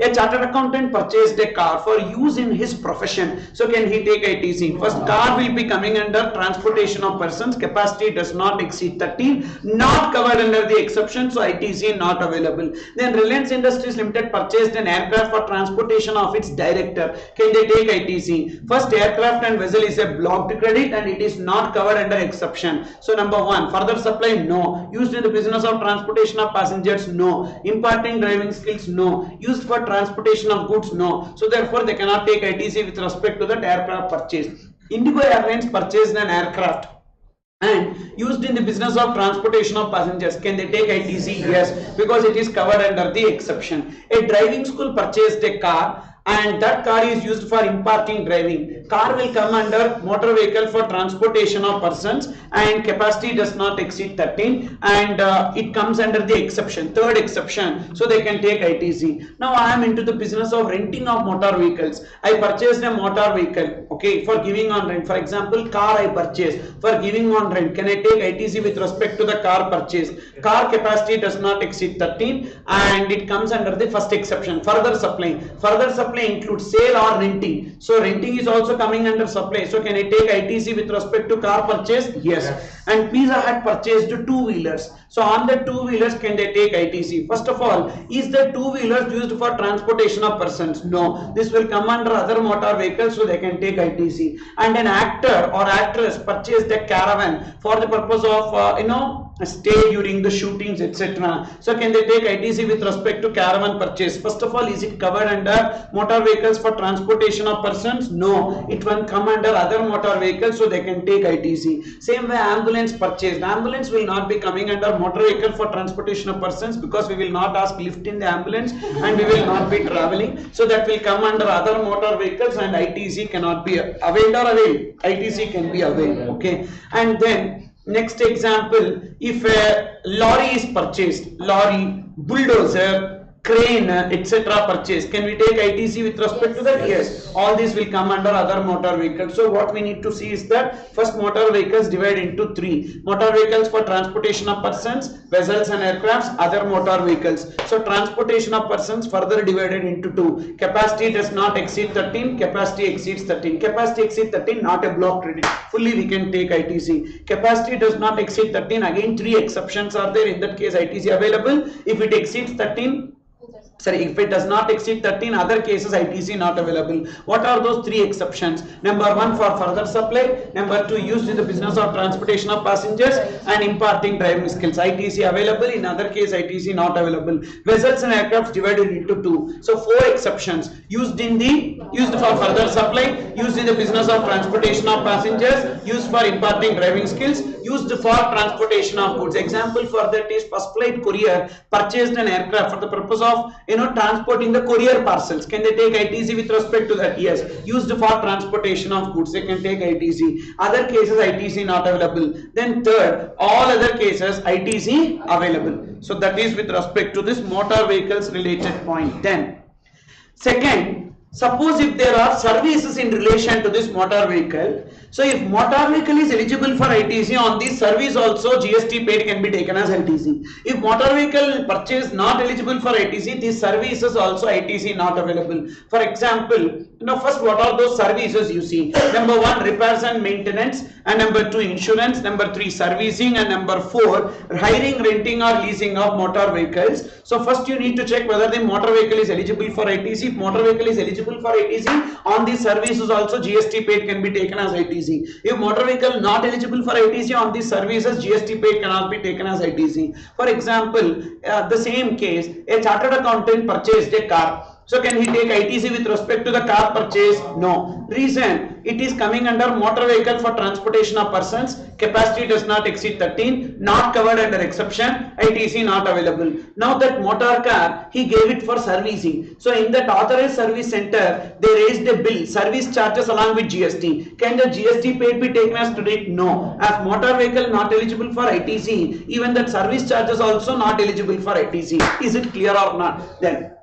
one Ola driver or Uber driver purchased a car for using it in the business of transportation of passengers. Can they take ITC with respect to that car purchased? Yes. Transportation of persons, capacity does not exceed 13, covered under the exceptions, they can take ITC. Now on that car they took a general insurance. On the general insurance GST paid. Can the GST paid be taken as credit? Yes. As car is eligible for ITC, insurance service also eligible for ITC. Okay. Then another example. There is a company which is providing cab facility to their employees. Now they purchased a car. Can they take ITC with respect to that car purchase? No. Why they cannot take ITC with respect to the car purchase? First, so it is motor vehicle for transportation of persons. Capacity does not exceed 13 and it is not covered under exception. So they cannot take ITC on that car purchase. Now rather than purchasing the car, they are taking the car on rent a cab. Can they take ITC on that? No. So if the car purchase, ITC not available. If the same car you are taking on rent, ITC not available on that rental also. Is it clear?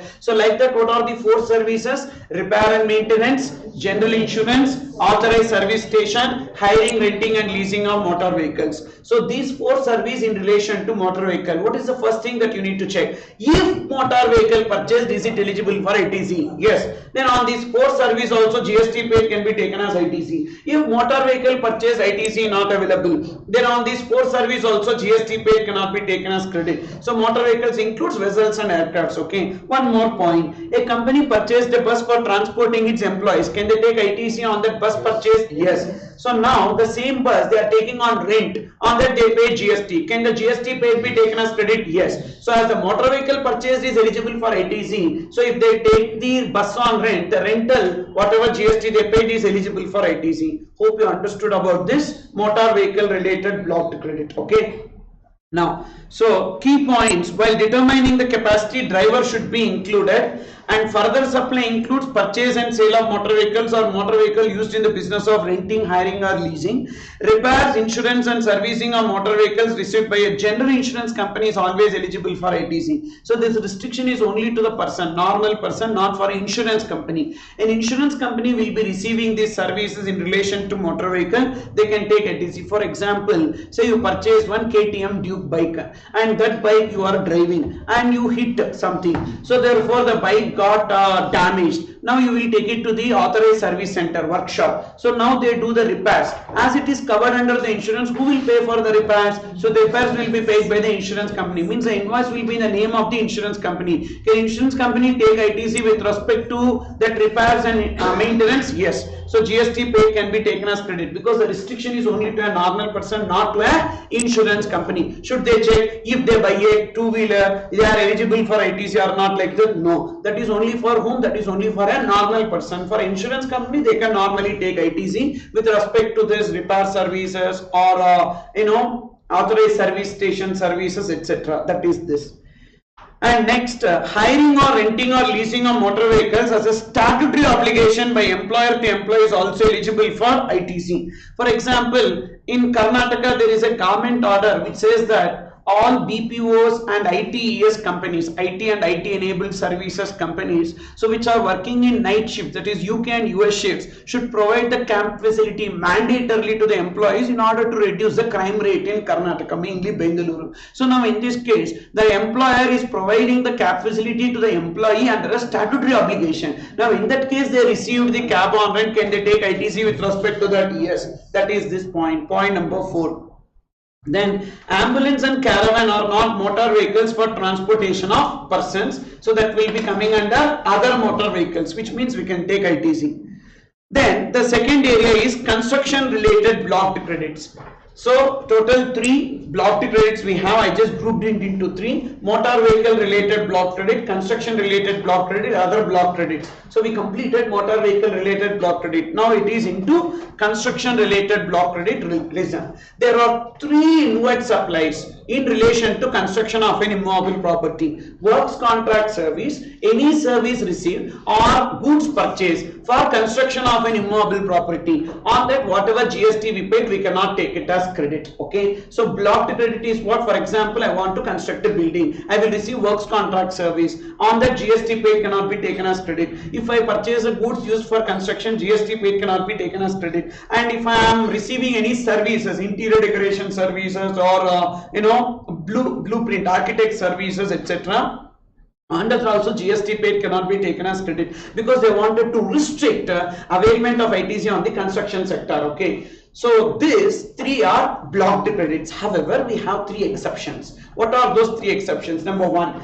if the construction expenditure is not capitalized but charged to P&L, then I can take ITC. For example, office renovation and office repair expenses, whatever GST paid, can I take as ITC? Yes, because construction, even though includes repair renovation, but what I will do with this repairs and renovation expenditure, I will charge it to P&L, so I can take the ITC. That is the first exception. Second exception, what if that immobile property is plant and machinery? Then also ITC is available with respect to that. So because plant and machinery, example, say for construction of a lift is a immobile plant and machinery. For construction of lift, I am receiving some goods or I am receiving some services. So on that, GST paid can be taken as credit. Yes, because it is plant and machinery. However, plant and machinery excludes telecommunication towers or pipeline laid outside the factory. Telecommunication towers and pipelines laid outside the factory, even though are in the nature of plant and machinery, but for that, if I receive any inward supplies, I cannot take ITC because plant and machinery definition excludes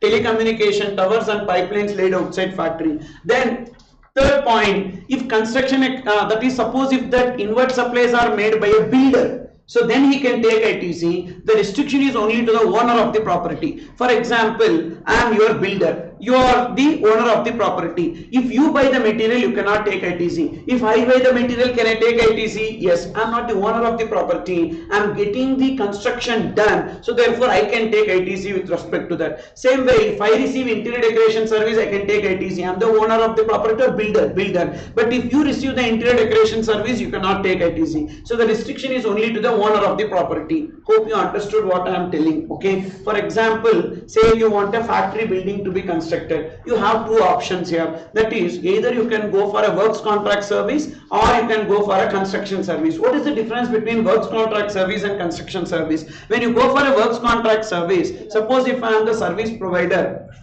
I will not only give you the goods but also do the construction in relation to immobile property, that is known as a works contract. What is a works contract service? A contract in relation to supply of goods as well as supply of services. In relation to an immobile property is known as works contract service. So now you don't have to buy any material, everything I will only buy, I will only construct and I will hand over the building to you. So now in this case you will give me some money now, on that I will charge GST. Can you take that as ITC? No. Why you cannot take ITC? Because it is a blocked credit. Now second case, suppose if you want construction service, I will only do construction, but the material required for construction you need to buy. So when you buy the material required for construction, on that material you will pay GST na? Can you take that as ITC? No, you cannot take ITC because goods purchased for construction of an immobile property is blocked credit. You are who? Owner of the property. Now I will provide construction service to you. I will charge some service charges along with GST. Can you take that as ITC? No, because any service received for construction of an immobile property is blocked credit. Okay, whether you read this blocked credits or not,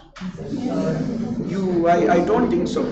So there are three points here, that is works contract service, goods purchased and any service received in relation to construction of an immobile property is blocked credit. However, we have three exceptions, that this discussion is not applicable to a supplier, means it is only to the owner of the property. That's where I have given, if a works contractor receives construction service, they can take ITC. And construction of plant and machinery, even though immobile, but plant and machinery excludes telecommunication towers and pipelines laid outside factory, and then construction expenditure is charged to P&L.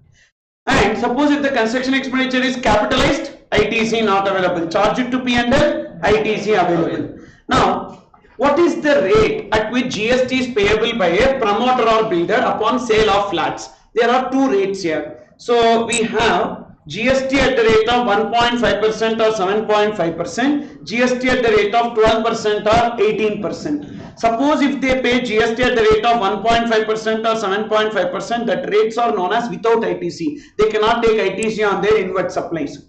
So builder can take ITC, but that is subject to the condition that their outward supply should not be taxable at 7.5% or 1.5%. There are some residential flats. These residential flats which are sold will be taxable now at 1.5 or 7.5%. So then in that case they cannot take ITC on inward supply. Suppose if there is a sale of flat and that is taxable at 12% or 18%, they can take. That is commercial flats. Commercial flats or commercial units in a commercial complex which is sold, that will be taxable at 12% or 18%. In that case they can take ITC. Okay. So generally what I told you is that builders can take ITC, but when? What type of flats they can take ITC? If they are engaged in sale of commercial flats, and that too what is the GST rate applicable on that sale of flats, that is 12% or 18%. If that is residential flats where the rate of GST is 7.5% or 1.5%, they cannot take ITC. Sir, but this 1.5% or 7.5% is 1%, 5% like that we have studied, sir. Maybe you would have studied that way also. The logic is that whenever we pay GST on flat, for example, if the value of flat is 75 lakhs, so we will be getting 1/3 deduction towards the value of UDS. So every flat will have an undivided share of land. So therefore when you buy a flat, so there will be UDS component, that is the land will be divided over number of flats. So therefore UDS component will be there. So we need to take out 1/3 towards UDS. So how much 1/3 means? Minus 1/3 means, so that will be 50 lakhs. On that 50 lakhs only we need to compute 7.5%. So 50 lakhs into 7.5% is how much? So 2,50,000, 3,75,000. 3,75,000 will be taken as the GST. So the GST will be 3,75,000. Effectively, if you see 3,75,000 over 75 lakhs, 3,75,000 divided by 75 lakhs, what is the effective rate of GST? 5%. 5%. Okay, that's how they will be communicating as 1%, 5% GST. Okay, so how that 1%, 5% is arrived, that is not given in the law. What is given in the law is 1.5, 7.5. But when we do the computation from the value of the flat, we will reduce 1/3 towards the UDS, because every unit has a land below. So therefore that UDS will be taken out, because there is no GST on sale of land. So that UDS should be taken out. On remaining only we need to multiply this 1.5 7.5 or 7.5, and the effective rate will be 1% and 5%. That's how it will be conveyed. But that is without ITC. They cannot take ITC on their inward supplies. Okay. Then the other blocked credits. The other blocked credits, we have membership of a club, health and fitness center. In case of no club, health and fitness center, so that is block credit. For example, a chartered accountant is taking membership of a Rotary Club or Lions Club, etc. For that membership fees, whatever he pay, can he take ITC? No. And there is a software company which will be giving gym membership to their employees on the GST pay, can be taken as credit? No. So membership of a club, health and fitness center, let it be social or let it be entertainment, cultural or professional, whatever it is, GST paid cannot be taken as credit. But there is only one exception, that is provided by employer to employee under a statutory obligation. What is this, sir? Generally, they need to take membership of some professional bodies. So they need to take membership of some professional bodies under a statutory obligation. Okay. For example, employer is taking ESI or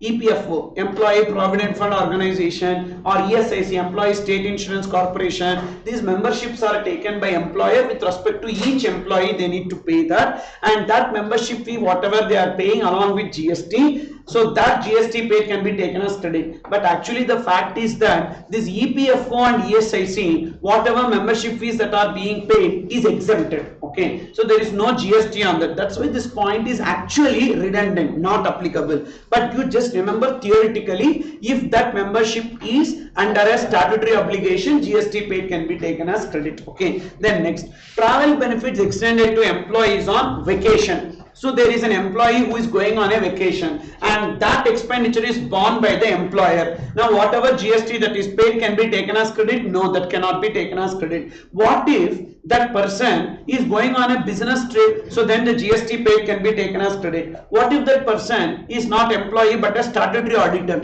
Statutory auditor amazingly did the audit, for which the statutory auditor is sent on a vacation. Now GST paid can be taken as credit? Yes, can be taken as credit, because statutory auditor is not employee of the company, so only employee. So employee on vacation, remember, employee on vacation. Suppose if they are sending their clients, they are sending their creditors, they are sending their directors who are not employees, or they are sending their statutory auditors, or director is sending his third wife, all these things will not be coming under blocked credit. So GST paid can be taken as credit. You understood or not? Whereas the restriction is only to employees on vacations.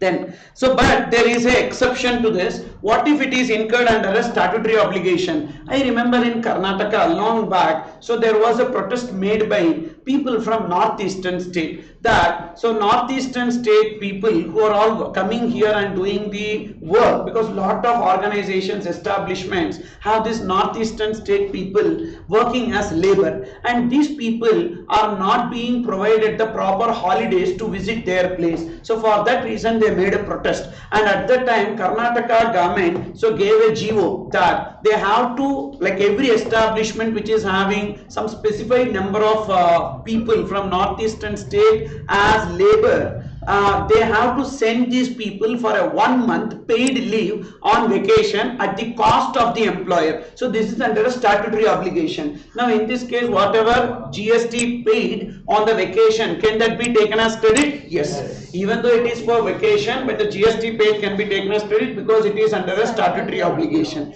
Then non-resident taxable person. Who is a non-resident taxable person? A person who comes from outside India to India, not a resident of India, which means his stay for the previous period has not exceeded 182 days. So then he will be called as a non-resident. So he is coming into India for what purpose? For making supply of goods or supply of services. Okay, and he will be called as a non-resident taxable person. So that non-resident taxable person cannot take ITC with respect to whatever GST paid on inward supplies in India. Okay, for example, if you see Chris Hemsworth, like that one actor is there, amazing actor. He acted in Avengers movie as Thor and all. So that person is coming to India. So because if you see our movies and all now expanding, so they will be keeping the cast from Hollywood also, Bollywood over. Now Hollywood also, so that we will be making pan world movie. You understood or not? So now that Chris Hemsworth Thor will become a villain in our one movie. Okay, so needless to say Telugu movie here. So now what will happen? Our actor and all will be, that is villain. So he will be bringing the hammer. Our actor with the hand itself will break the hammer like this. The hammer will be broken into pieces. So we like that masala, what to do? So therefore, this Chris Hemsworth who is coming to India will come under non-resident taxable person category, and he is coming and having physical place of business in India. No, he is not having physical place of business. So Sunny Leon also will come into this case, sir. Yes, sir, definitely. Okay. So all of them are coming from outside India to India to act here. Do they have physical place of business? They don't have physical place of business. Now they are called as non-resident taxable person. They can't take any ITC with respect to GST pay. Why are we required to bother about them, sir? Anyhow, they are non-resident taxable person now. Every NRTP who is coming into India in order to make supply of goods or services should get a compulsory registration in India, and the registration will be a temporary registration. Therefore, even though they are registered, the GST paid cannot be taken as credit. That is this point. Whereas if they are importing any goods, on the GST paid can be taken as credit. So that hammer is imported, so from outside India to India, on the GST paid can be taken as credit here. You understood or not? So that is about NRTP, exception import of goods by NRTP. Then food and beverages, outdoor catering, beauty treatment including cosmetic, plastic and hair transplantation, life insurance and health insurance services. Okay, you remember this into three. So food, beauty, insurance. If you eat too much, your beauty will be spoiled. Either you will die or you will be admitted in hospital. You will die, require life insurance. You admitted in hospital, require health insurance. So food, beauty, insurance. Clear or not? Food, beauty, insurance. Food and beverages, beauty treatment, then insurance. What insurance? Life insurance and health insurance. On the GST paid cannot be taken as credit. Okay. Now, there are some exceptions. What are those exceptions? Number one, inward supply and outward supply in the same category. For example, I am into sale of food and beverages. Okay, I have a restaurant. I will buy the food and beverages. I will sell that food and beverages. Can I take ITC with respect to that? Yes, because inward supply, outward supply in the same category. Suppose, second exception, suppose inward supply is part or component of the outward supply, then also GST paid can be taken as credit on inward supply. Example, I am into the business of transportation of passengers by air. I will be providing food to my passengers as a part of transportation services. So now I will be buying the food and beverages. On that food and beverages purchase, can the GST paid be taken as credit? Yes, because inward supply is part of the taxable outward supply.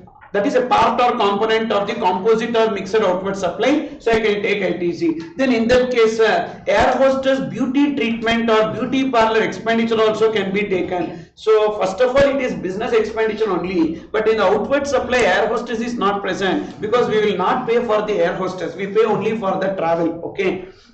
In the outward supply, if they are also present, so then yes, ITC will be available. Okay, they are not present here. We are not paying for air hostess, we are paying for the travel. Okay, so then number three, provided by employer to employee under a statutory obligation. So that is, if these expenses are incurred by employer to employee under statutory obligation. What is this? For example, a factory you take. Factory has to provide food and beverages to their workers who are working in the factory as per Factories Act. So now in that case, if they buy any food and beverages, can the GST paid be taken as credit? Yes. So what are the 3 points you need to remember? Food, beauty, insurance. These three. What are the 3 exceptions? Number one, inward outward same category. Inward is component or part of the outward supply. And number 3, so statutory obligation. Then balance. If we are purchasing from a person opting for composition scheme, first of all, he should not charge GST to us. Whatever GST charged to us, can we take that as ITC? No, we cannot take that as ITC. If we purchase the goods for personal consumption, can we take ITC? No. If purchased goods are lost, stolen, destroyed or written off or disposed of as gifts or free samples, also we cannot take ITC. That can be for any reason. That can be for normal reason or that can be for abnormal reason. For example, we purchase some goods and that goods are kept in the stock, that is in a warehouse, and there is a earthquake, so because of which the entire goods are damaged or lost. Can we take ITC? No. So because the goods are lost or destroyed, that can be for any reason, that can be natural calamities or that can be abnormal reasons, but ITC not available. Okay, so purchased goods are lost, stolen or destroyed or written off or disposed of by way of gifts or free samples. But we need to know one point. Suppose if the goods are disposed of by way of gifts or free samples and if it becomes supply under 71C, then we can take the ITC on inward supply. Okay, let's try to understand this with an example. For example, there is an employer who is giving one iPhone as gift to one employee here. Okay, so iPhone value will be more than 50,000. Gift by an employer to employee more than 50,000 will become supply. You understood or not? So gift up to 50,000 per annum per employee is not a supply. Employer and employer are treated as related persons. So employer giving a mobile phone on gift as gift without consideration or with consideration. Gift means without consideration. Yeah, then only it will be called as gift. If any idiot says take this as gift and give me money, then it is not called as a gift. So it is without consideration. So employer and employee are treated as related. Gift given by employer to employee, we need to see what is the value of the gift. If the value of the gift is more than 50,000, then only it will become supply. So therefore iPhone, definitely it will be more than 50,000 given as gift by employer to employee. So it will become supply under 71C. Now that iPhone that employer would have purchased, on that can the GST paid be taken as credit? Yes, but purchased goods given as gifts or free samples is a blocked credit. Even then it is okay because there is a CPIC circular which says that if that gifts or free samples constitute supply under 71C, then on that gift purchase whatever GST paid can be taken as credit. Okay, the same example is applicable even in case when some goods are purchased and given as gifts along with the other goods. For example, if you say Kinder Joy, kids are purchasing only for the sake of the toy. So no kid is purchasing the Kinder Joy for the sake of the chocolate inside there. So therefore what Kinder Joy will do, they will buy some toys and they will make some shit. So in that shit they will keep this toy and they make it as a product and the kid will be purchasing. So kid throws that shit. He also knows smart. They will throw that or they will be giving to their parents and that toy alone they will be taking for playing. Now in that case, can the toy purchase be taken as credit? But they are giving it as gifts or free sample, neither. They can take ITC because this chocolate and the toy will be treated as a composite supply. So this is treated as a single supply. So due to that reason, on the toy purchase, the GST paid can be taken as credit. Okay. So this is out of experience I am telling this. So this is with respect to gifts or free samples treated as supply. Then ITC not required to be reversed on inward supply. So with this section 17 is over. So we have 17, 1, 2, 3 along with rule 42, 43, that is apportionment of credit, and then 17 subsection 5 blocked credit, 17 subsection 4 option available to a banking company, financial institution including NBFC. Now look into section 18. Section 18 talks about the availment of ITC on closing stock. So availment of ITC on closing stock, 18 subsection 1. There are 4 situations. In case of these 4 situations, the GST paid on the closing stock can be taken as ITC. First we will try to understand the situation. That is, we are initially unregistered person. We are liable to get registered. We made application for registration within 30 days. Now we are required to pay GST with effect from the date when we are liable to get registered. Now before that date, so one day our aggregate turnover exceeded threshold limit, so we are liable to get registered. We made application for registration within 30 days. From this date onwards on our outward supply we need to pay GST. Now before this date, whatever is the inward supply, we would not have taken credit. Why would not have taken credit? Because so we were unregistered, we would not have taken credit. During this period some closing stock is there, so that closing stock will be used for making outward supply after this date. On that closing stock whatever GST paid can be taken as credit. Understood or not? Why can be taken as credit? Because this closing stock is used for making outward supply after this date. Due to that reason, so on this date onwards you need to pay GST and outward supply now. So therefore on this date before some closing stock is there, on the GST paid can be taken as credit. Is it clear or not? So what is that meaning of closing stock? Generally what is the meaning of closing stock? Inputs WIP FG, correct?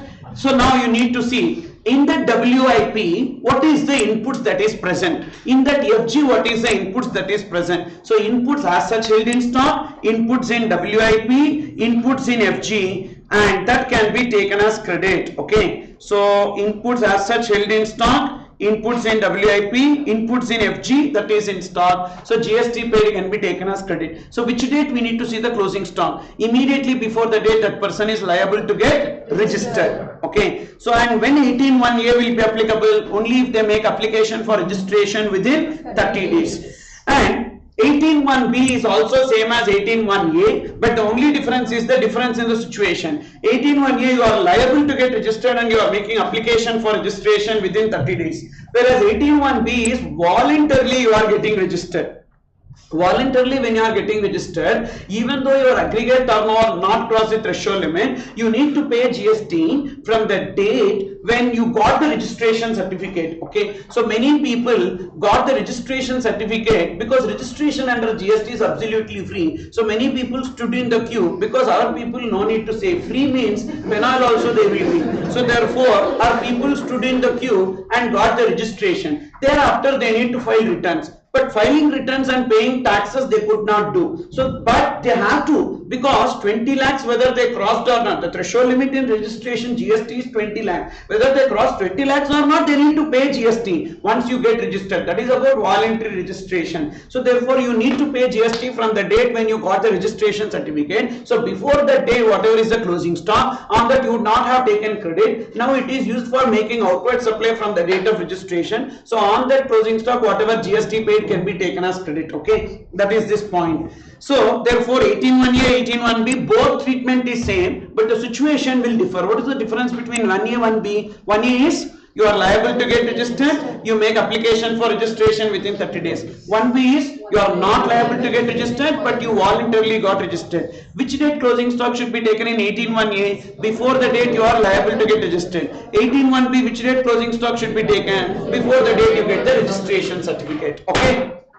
Then next 18(1)(c) and 18(1)(d). So in case of 18(1)(c), look into 18(1)(c). So what happens is that C for composition scheme. Remember C for composition scheme. In 18(1)(c), so you are under composition scheme. When you are under composition scheme, you cannot take ITC on your inward supplies. Now you are going into normal scheme, composition scheme to normal scheme. When you were under composition scheme, you cannot take ITC, but you have some closing stock. So on that closing stock, you can take ITC now when you are under normal scheme. Is it clear or not? For example, with effect from 1/4/2022, you are going into normal scheme. Now on 31st March 2022, whatever is the closing stock on that GST paid can be taken as credit. What is the meaning of closing stock?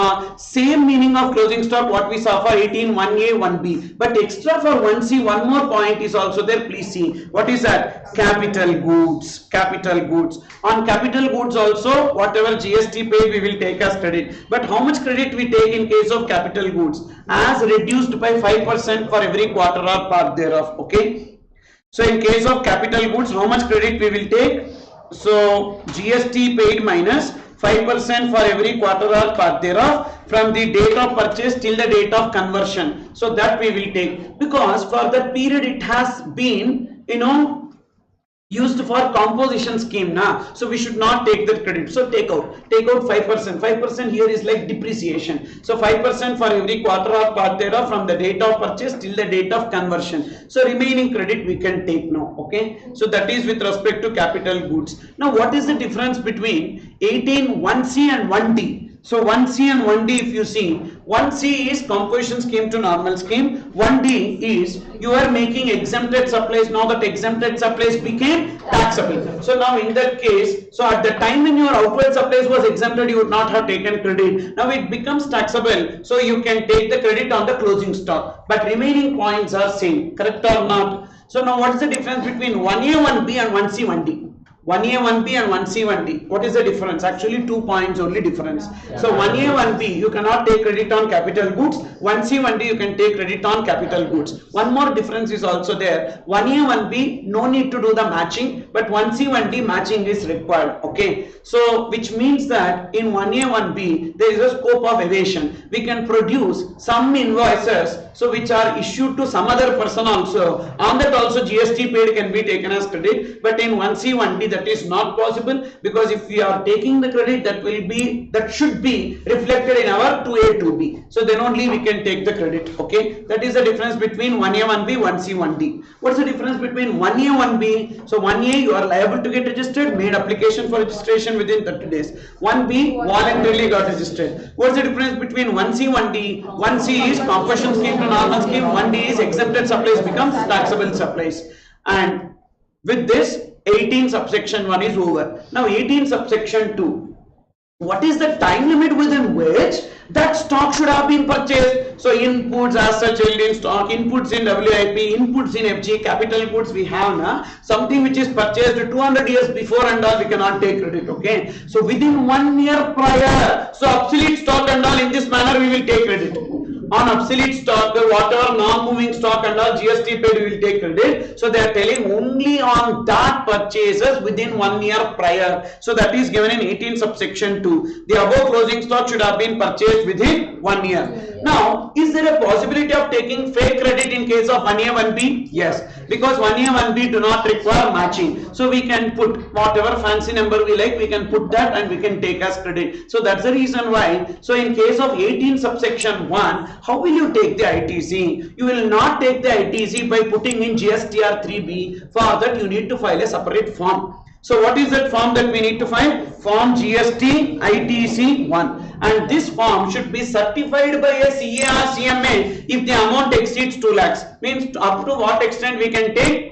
2 lakhs. Beyond 2 lakhs means that will be certified by a CA/CMA. So they will be asking for the supporting documents. Okay, so that supporting documents also easy. We can create that documents also, not at all a problem. And based on that documents, so CA/CMA will certify that to the best of my knowledge as per the information provided. So therefore this ITC is correct and we can claim that amount. But for that 20 lakhs, 30 lakhs and all don't take credit, because there will be one basic doubt. If credit itself is 20 lakhs, then you should have crossed the turnover long back. So why you did not? So this basic doubt they will be getting due to that reason. So reasonable somewhere like 4 lakhs, 5 lakhs or 6 lakhs like that we can take the credit. Okay, then next.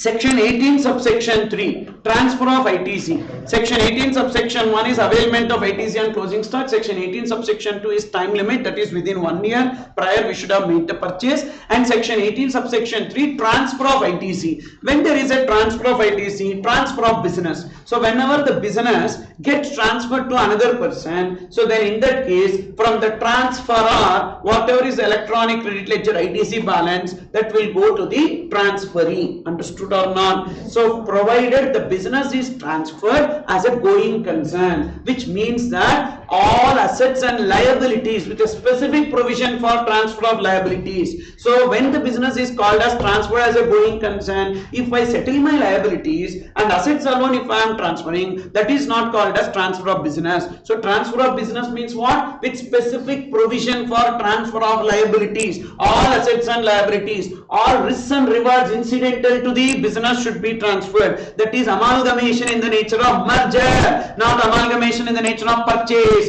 So amalgamation in the nature of merger, like that you would have studied somewhere in your 10th standard or 12th standard, no? So that one, okay. So that is all risks and rewards incidental to the ownership should be transferred, which means that all assets and liabilities should also be transferred. Then only it will be called as transfer of business with specific provision for transfer of liabilities, and that certificate we need to get from a CR CMA that this business transfer of business is with specific provision for transfer of liabilities. Only then whatever ITC that is there in the electronic credit ledger of the transferor will go to the electronic credit ledger of the transferee. Understood? Now here one important point which many people will miss is that transferor and transferee should be in the same state. If transferor is in one state, transferee is in the other state, the ITC cannot be transferred. This point even I did not give, you can write down. Transferor and transferee should be in the same state. Note, transferor and transferee should be in the same state, okay. Other state it is not possible. Transferor and transferee should be in same state, For example, I have a business and I am registered in Tamil Nadu and you are registered in Karnataka. So now actually that business is a virtual business. I can transfer from my place to your place. Business can be transferred, a virtual business. For example, online website or app, etc. I can transfer the business. When I am transferring the business, so can I transfer the ITC? No, because transferor should be transferor and transferee should be in same state, means so I am in Tamil Nadu means you should also be in Tamil Nadu, then only it will be possible, okay. Then in case of merger of two companies into a single company, so how the ITC will be transferred? For example, A Limited, B Limited got merged into AB Limited. How the ITC will be transferred? A Limited will transfer the ITC, B Limited will transfer the ITC to AB Limited, easy. But when there is a demerger, so AB Limited is split into A Limited and B Limited, how the ITC will be transferred? So because from common, that is AB Limited, the ITC should be transferred to A Limited and B Limited. For that purpose, so they need to split the ITC in the ratio of assets. In what ratio? Ratio of assets of the demerged entity, okay. For example, say this, AB Limited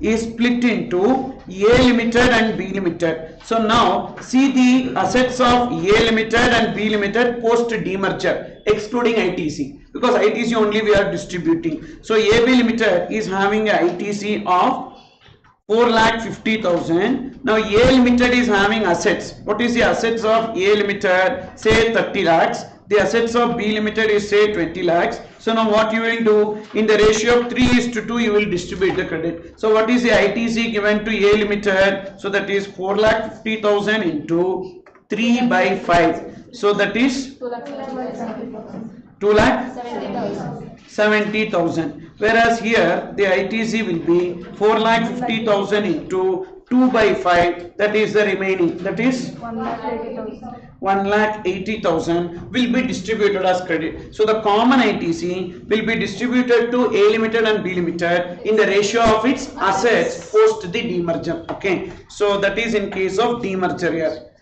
Then change in ownership also includes change in ownership due to death of a sole proprietor. So whenever there is a death of sole proprietor, so in that case also business will be transferred to the successor. Then whatever is the unutilized ITC in the business of the sole proprietor, in the electronic credit ledger of the sole proprietor, will be transferred to the successor. So this section is equally applicable in that case also. So not only normal transfer but also transfer of business on account of death of sole proprietor. Understood or not? Then when a single registration within a state is getting separated into multiple registrations, for example, if you see there is a single registration. So in Karnataka, I have a single registration, and say I have business in Bengaluru and Mysore and Hubli. Like that, in three places I have three different place of business, but I have a single registration. I have a single registration for Karnataka. Now this one GSTIN is separated into three GSTINs. When this one GSTIN is separated into three GSTINs, so then in that case, what should I do? So whatever is the ITC in this one GSTIN will be distributed to these three GSTIN in what ratio? Demerger what ratio we followed? Assets ratio. So here also I need to distribute based on assets ratio on the date of registration. So now single registration is getting separated into multiple registrations now. Now I will be obtaining separate registration for Bengaluru, Mysore and Hubli. So therefore, when the single registration is getting separated into multiple registrations, so I will take the assets as on the registration date and I will distribute the ITC. For example, Bengaluru we have 100 lakhs and Mysuru we have 50 lakhs and Hubli we have 80 lakhs. So in the ratio of this 10:5:8, whatever is the ITC that is there in that single state will be distributed between these three registrations. Is it clear? Yes, sir. So for the distribution they need to file one form, that is ITC 2A. Sir, for normal transfer of ITC it is ITC 2. For single registration getting separated into multiple registration, the form will be ITC 2A. So this is about transfer of ITC, section 18 subsection 3.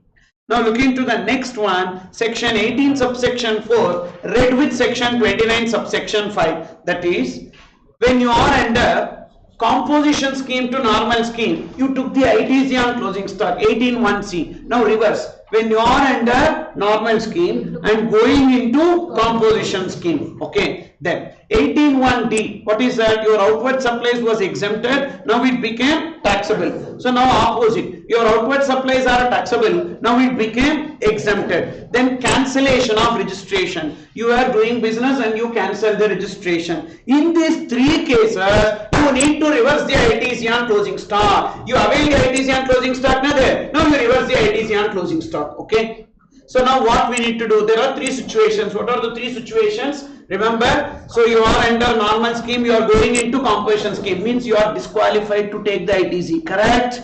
And you are making taxable supply. Now the taxable supply became exempted supply, means you are disqualified for taking the ITC, correct? Then you are cancelled, your registration got cancelled, then also you are disqualified to take ITC. In these three cases, see, before date, whatever is the closing stock, on the closing stock the GST paid is there now, availed as ITC, so that ITC you need to reverse. Okay, so say on 1/4, so you are going to into normal composition scheme from normal scheme, or your outward supply became exempted, or your registration is getting cancelled. Now before that day you take, on that day whatever is your inputs, WIP, FG. Now inputs in WIP, inputs in FG you identify. These three inputs, whatever ITC you have taken, that you reverse. Okay, sir, when it should have been purchased, sir? No time limit. In case of availment of ITC, 1 year, but reversal of ITC, no time limit. So you purchased it 3 years before also, reverse.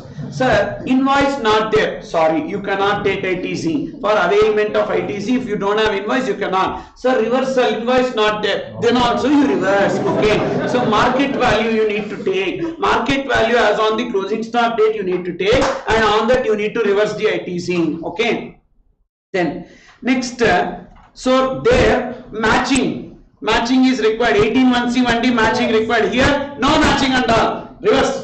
You have the inputs now, reverse. Okay, then capital goods also we need to. There how much credit we availed on capital goods?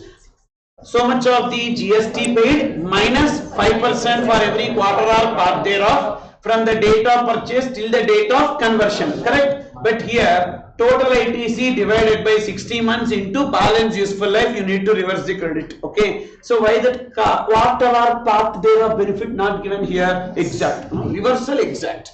But while availing, when you are reducing 5%, even if we are using it for 1 day also, so 1 quarter we are taking out. Okay, because there we are availing ITC, benefit for us, but here we are reversing, benefit to the government. So exact. Okay, divided by 60 months into balance useful life. You understood or not? Then additional points, inputs and capital goods can be purchased any time on which ITC is availed. If ITC not availed on such inputs and capital goods, then reversal shall not arise. If capital goods are purchased before 5 years and on which ITC is availed, then reversal shall not arise. Why? Divided by 60 into balance useful life. 5 years means 60 months over. So therefore no need to do any reversal. That is the meaning. If invoice pertaining to such capital goods not available, what we need to do? Then market value as on the date of closing stock should be taken, and that should be certified by a CRCMA. So therefore when the market value is less than the invoice value, tear the invoice and throw. So take the market value. Okay. Suppose if the market value is high than the invoice value, create invoice. Anyhow no matching. Okay. So details of reversal needs to be reported in ITC 3. So ITC 3, ITC 1 is for availment of ITC and closing stock, ITC 2 is for transfer of ITC, ITC 2A is also transfer of ITC from single registration to multiple registrations, ITC 3 is for reversal of ITC. Okay, if there is balance in ITC after reversal, it shall be lapsed. It shall be lapsed. Okay, so we are reversing the ITC. For example, whatever ITC that we need to reverse is 1.5 lakh. And the balance in ITC is 4 lakhs. 4 lakhs minus 1.5 lakhs. Still, what is the balance in ITC? 2.5 lakhs. Gone. Okay, lapsed. So what we should do in that case? Transfer the business.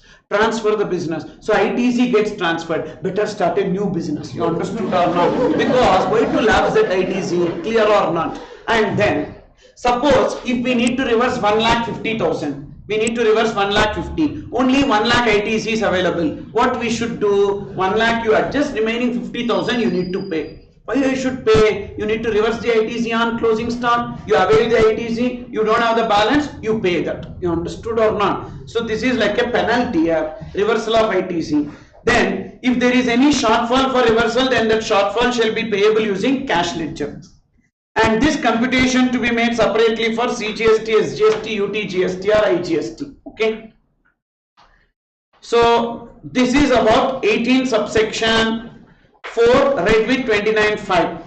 So with this section 18 is over. Okay. 18.1 availment of ITC and closing stock. 18.2 time limit. 18.3 transfer of ITC.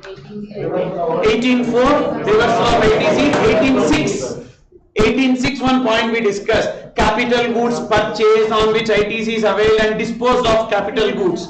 You remember, so much of the ITC availed minus 5% for every quarter or part from the date of purchase till the date of sale, or GST on transaction value, whichever is higher. You remember that? And that is not applicable in case of molds and dies, jigs and fixtures, refractory bricks disposed as scrap. So in that case we need to take the sale value into GST rate. That we discussed 18.6. Then next one, job work provisions under section 19 read with section 143.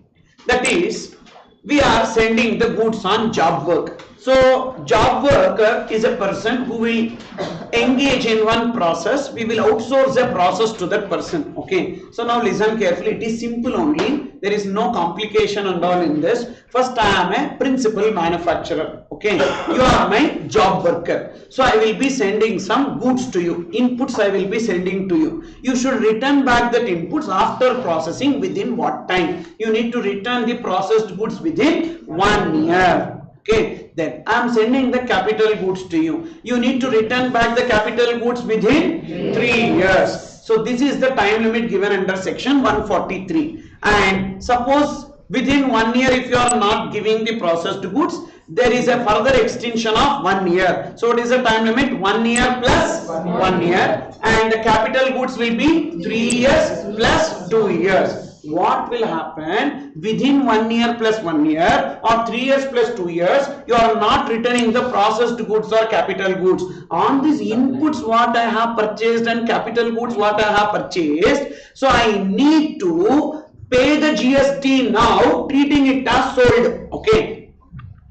What? I purchased these inputs, I purchased this capital goods, I am sending it to you. Correct or not? So at the time of purchase, whatever GST paid, I took as credit. Now when I am sending it to you, not treated as supply. Why not treated as supply? Because you will be returning to me within that time. So not treated as supply, no need to reverse ITC. But when you are not returning that within the time limit, then it is deemed as supply under section 19, and whatever is the GST I need to pay if I am selling the goods, that I need to pay now along with interest. You understood or not? This is like simple, yeah. One boy will fall in love with one girl. So at that time, so what that girl will be doing? She will be giving dairy milk chocolate or some gifts, all these things will be given. Okay. So now, say one good dairy milk chocolate has been given. So what this boy will do? He would have eaten away fully. Okay. So now there is a breakup. What that girl will say? You give me my dairy milk chocolate. Okay. So now, so at that time he already ate over. So he need to buy the new dairy milk chocolate and he need to give. You understood or not? Like that, 143 gone. Section 19 will come into picture. You understood? Breakup, breakup. 143 breakup. Section 19 will come into picture. You understood or not? So therefore, section 143 time limit is what? 1 year plus 1 year, 3 years plus 2 years. So if there is a breakup not met, so that is not satisfied, then what will happen? Deemed supply will come into the picture. So what does deemed supply says? At the time you made a supply, no, you pay tax now along with interest. You understood? Even if the dairy milk chocolate would have increased price now, so we need to buy at a increased price like that. So we need to pay along with interest. Is it clear or not? So capital goods sent from principal place of business, okay, capital goods to be received within 3 years. So sent from the principal place of business, if not received within the time, then it is deemed as supply. Okay. Same way, inputs to be received within 1 year, sent from the principal place of business, if not received within the time, then deemed as supply. Okay. Then, so this 1 year will be extended for a further period of 1 year and 2 years in case of inputs. It should have been received within 1 year plus 1 year. In case of capital goods, 3 years plus 2 years. Okay. And at the time when it is sent to the job worker, ITC is not required to be reversed by the principal. But when the goods are not returned back within time, it is treated as supply, deemed supply. Okay. And sir, when the goods are sent to the job worker, is it supply? No, it is not supply. Then at that time, whether we need to raise any invoice to the job worker? No, it should be under the cover of a delivery challan plus e-way bill. Delivery challan plus e-way bill. Okay.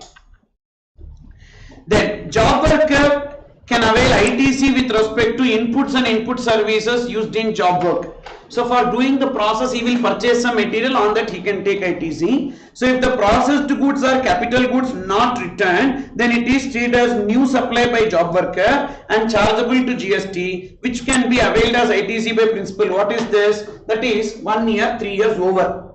So I paid the GST as if it is sold. Now after 1 year or 3 years, you are giving the goods back to me. Now, not whatever GST I paid, I will take as ITC. For you, it is treated as a new supply. Okay. Again, I am repeating. Listen carefully. First, inputs we will take. I sent you inputs. What is the time limit within which you should return? 1 year. 1 year over. You did not return. What I should do? I need to pay GST. Treating it as sold. Now I paid, transaction complete, over. Now after 1 year you are returning. For you it will become new supply. So you need to raise invoice to me and I will take that as ITC. Is it clear or not? So on you there is an additional liability. What is that additional liability? You need to pay GST, treating it as new sale of goods. Okay. That is this. If job worker is not registered, then this point will not be there. The principal will declare the job worker's place as additional place of business. And jurisdictional officer must be intimated about job work contract, and processed goods may be brought back to principal place or directly it can be sold from the job worker's place. Okay. Now in this regard, they need to file one return, ITC 04. ITC 04 is a return which will be filed by the principal for goods sent on job work or received from the job work. Previously, that return was quarterly return. Now for May 22 exam that got amended, so it is not a quarterly return, it will be now a half yearly or annual return. If the aggregate turnover during the previous year does not exceed 5 crores, then it will be annual return, okay, and it should be filed by when? 25th April. So year got over, by 25th April it should be filed. ITC 1, sorry, ITC 4, ITC 4. Whereas if the aggregate turnover during the previous year exceeds 5 crores, then it is a half yearly statement filed by 25th of the month following half year. Therefore, for the first half year, April to September, by 25th of October, and next one from October to December, March, it is by 25th of April. Understood? So this is simple section only. Then section 20, the last area, listen. Input service distributor. Input service distributor, already I told you that there is a head office. That head office will be receiving the inward supply, that is input service only. This is not input distributor or capital good distributor, it is input service distributor. So the inward supply should be what? Only input service. So that input service they will take as credit and will be distributing the credit to their branches, okay. So now here one important point is there, when they distribute the credit, what they should do is that CGST credit will be distributed as CGST, SGST as SGST, IGST as IGST if the division is in the same state of that of head office. Suppose if the division is in a different state, CGST, SGST will be distributed as IGST. For example, if ISD is in Karnataka, and this is division 1, the division 1 is also in Karnataka, and then division 2 that is in Tamil Nadu, and division 3 that is in Kerala, okay. So now what will happen is that, so whatever is the CGST credit, that will be distributed as CGST only to division 1, and SGST as SGST, IGST as IGST. Whereas to other two divisions, CGST, SGST, IGST, everything will be distributed as what? IGST credit. Is it clear or not? Now sir, already they have registration in Karnataka for the division. Should head office also get a separate registration? Yes. So input service distributor is required to get a separate registration, okay. Then, so what they will do, for example, statutory audit you take. Statutory audit done in division 1, division 2, division 3. Invoice is raised by the statutory auditor to head office. Now the head office will take the credit and distribute the credit to these 3 divisions. That is an example for this. Understood or not? Now, CGST, SGST distribute as CGST, SGST for the unit in same state, and distribute as IGST if the unit is in the different state than that of IST, okay. Then suppose if the service is attributable only to one division, entire credit distributed to that division. If the service is attributable to more than one division, then it will be distributed on what basis? Turnover ratio. For example, 2 units, so in their turnover ratio. If it is common for all units, so all units it will be distributed based on turnover ratio, okay. But which units? Only those units which are operational. For example, advertisement service you take. Advertisement service is specific or general? General. So therefore distributed to all the units which are operational. And audit service you take. Audit will be specific. Say for 2 units or 3 units, the credit will be distributed to those 2 units or 3 units. If it is a specific service for 1 unit, the credit will be distributed to that unit only. Okay. Now what should be taken as the turnover? Either take the previous year turnover or the previous quarter turnover. You understood or not? Either take previous year turnover or previous quarter turnover for the purpose of distribution of credit. Then, sir, whether the distribution will be done on a monthly basis or yearly basis or quarterly basis? Monthly, and they need to file a return in GSTR 6 by 13th of the month following every month. Sir, whether ineligible credit also should be distributed? Yes. Blocked credit also should be distributed? Yes. Every credit should be distributed by IST. The recipient unit, if it is blocked credit, they will not take. And if it is ineligible credit, they will not take. But credit should be distributed for sure, okay. And excess distributed ITC can be recovered by issuing a IST credit note. So what is this? For example, say this. So we have 4 divisions or 4 factories. factory 1, factory 2, factory 3 and factory 4. So Karnataka, Tamil Nadu, Andhra Pradesh and Kerala, like that 4 factories are there. Now what is the ITC to be distributed? ITC to be distributed. So ITC to be distributed based on turnover ratio here. Okay, ITC to be distributed based on turnover ratio is 1,50,000, 2 lakhs and 3 lakhs and 50,000. This is the ITC to be distributed. But ITC distributed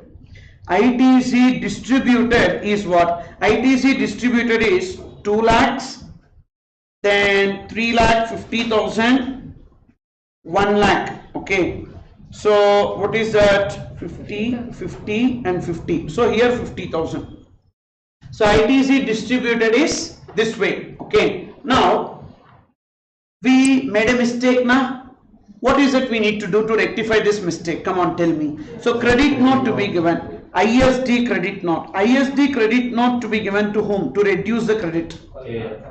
To reduce the credit, we need to give to Karnataka for 50,000, then for Andhra Pradesh 50,000 and for Kerala 50,000. Then we need to give a ISD invoice to whom? TN for 1,50,000. Okay. What will happen if you are not doing this? If you are not giving ISD credit note and ISD invoice, what will happen? Then in that case, so recovery will be made from Tamil Nadu, recovery will be made from Karnataka 50,000, AP 50,000, Kerala 50,000 by the GST department under section 73-74. Recovery is there now. Like that it will be recovered as per section 21 along with interest and penalty. And Tamil Nadu, they will not give 1,50,000. I don't understand what is this stupid provision. My money I will be giving to my division in my wish, but that I cannot do. You understood? I cannot do that way. So what I should do? I need to follow the turnover ratio only. I need to distribute in that way only, because section 20 says the turnover ratio I need to follow. Section 21 says wrongly distributed credit will be recovered from the recipient unit and the credit will not be made available to the other unit. Okay. You understood or not? For this reason only, PwC has developed a concept called as cross charge. No ISD. One registration will raise invoice to the other registration. Okay. They are not suggesting this ISD concept itself. So they are telling cross charge. So what is your problem? Now one registration cannot take entire ITC, correct? So let Karnataka registration receive the invoice and that will be invoiced to Tamil Nadu, AP and Kerala. So they can follow any ratio. You understood or not? So but this cross charge has got some litigations. So this is not legally accepted. So same time not legally, not accepted. You understood or not? So it is silent. So when there is a silence in the law, so then it is prone to litigations. So therefore I don't know what will happen in future, but cross charge is an alternative to input service distributor. Okay. So that is what I just gave you. Excess credit distributed can be recovered by giving ISD note. Shortfall can be distributed using ISD invoice. Distributed credit should not exceed. If ISD has distributed excess credit to any recipient, the excess can be recovered from the recipient with interest as per section 21. And ISD should get a compulsory registration irrespective of the aggregate turnover. So with this we completed input tax credit. Little more time we took, but that many provisions are there what to do. Okay, so this is with respect to this, and now we have little time. Why to waste that time? So we will discuss few questions related to input tax credit. Is that okay? Yes, sir. So I will take these questions from your study material itself, so that will be common. You will be everyone will be having. Okay, so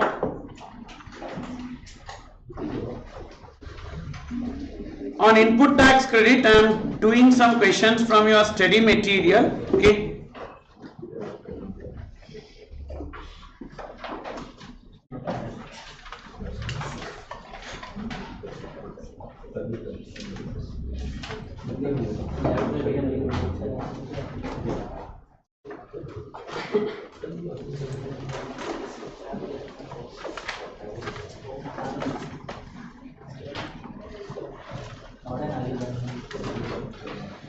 Okay.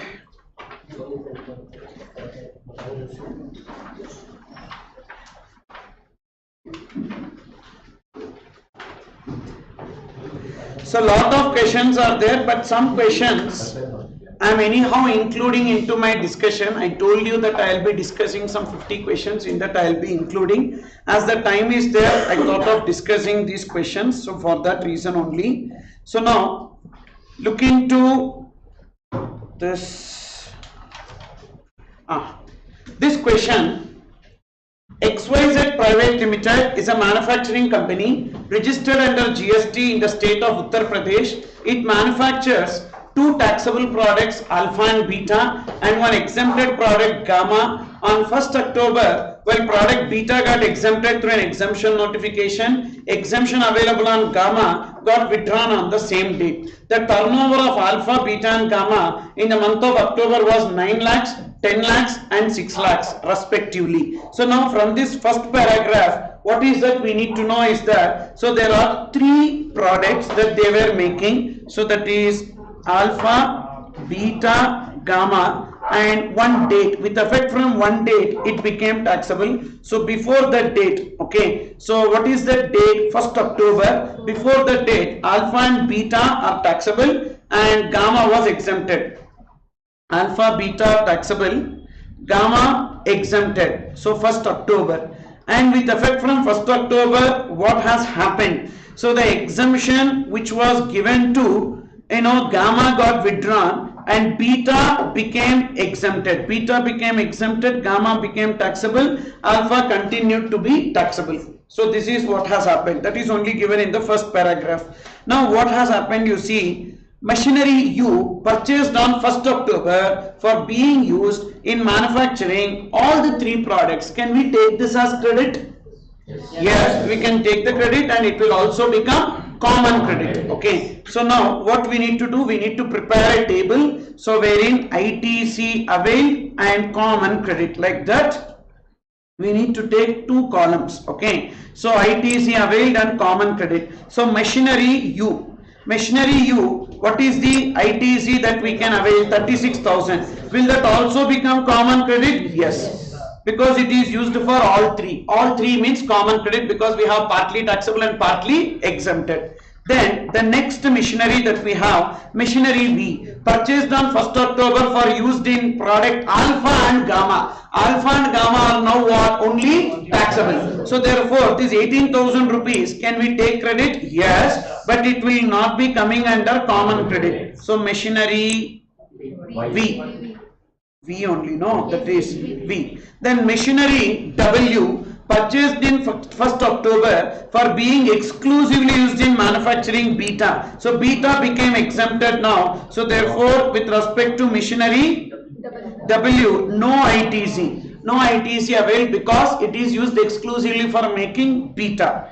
And then the next one, machinery Y, purchased on 1st October 4 years ago for being exclusively used in manufacturing product beta. 4 years before beta was taxable, so it was used exclusively for taxable. Now we started using it for even gamma also, so which means it is now used for both taxable and exempted. Now don't take the credit because the credit already we have taken. Now we will just call it as common credit. So what is that? 72,000. We will not take credit but call it as common credit. So this is with respect to machinery Y. And then next one, with respect to machinery Z, purchased on 1st October 2 years ago for being used in manufacture all three products. Okay, so all three means it was common credit at that time also. Now also it is common credit, but don't take the credit because already we have taken credit at that time itself. So don't take the credit now. So therefore don't take the credit now. It will just become a common credit. How much? 54,000. Machinery Z,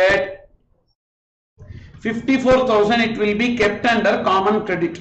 And then raw material used for manufacturing alpha. Alpha is now what? Taxable. So take the credit, 27,000. So raw material A 27,000, you take the credit, it's not a common credit. Then raw material used for beta, raw material used for beta, beta is what now? Exempted, so we cannot take credit. Okay, so raw material used for beta, we cannot take credit. Then raw material used for gamma, can we take credit? Yes, gamma is now taxable. Raw material used for gamma 18,000, we can take credit because it is taxable now. Now what is the ITC availed? ITC availed, first we will see ITC availed, then ITC reverse, then net eligible ITC. Okay, so ITC availed equals to, ITC availed is 36,000 plus 18,000 plus 27,000 plus 18,000. How much? 99,000 is the ITC availed. ITC availed minus ITC reverse. What is the ITC reverse? Common ITC divided by 60 months. So there is no information related to the life of that capital goods. They did not give anything. So therefore we will take the life as 60 months. So when you take the life as 60 months, so can you tell me what is the ITC reverse? First common ITC you do 36,000 plus 72,000 plus 54,000. What is the common ITC? 1,62,000. So 1,62,000 life is 60 months into exempted by total. What is the exempted turnover? What is the total turnover? So first, which product is exempted? Beta is exempted. What is the beta value? 10 lakhs. Beta value 10 lakhs. So 10 divided by total. Total is how much? 25. Correct or not? So 10 divided by 25. 10 divided by 25 will be reversed. So please do the calculation. 1,62,000 divided by 60 into 10 divided by 25. 1080. If you reverse this, this will be known as net eligible ITC. Net eligible ITC will be 97,920. So now, what is the questions that they have asked? Amount of ITC to be credited to electronic credit ledger for the month of October, it is 99,000. Okay. Then amount, aggregate value of common credit. The aggregate value of common credit 1,62,000. And then common credit attributable to exempted supply for the month of October 1,080.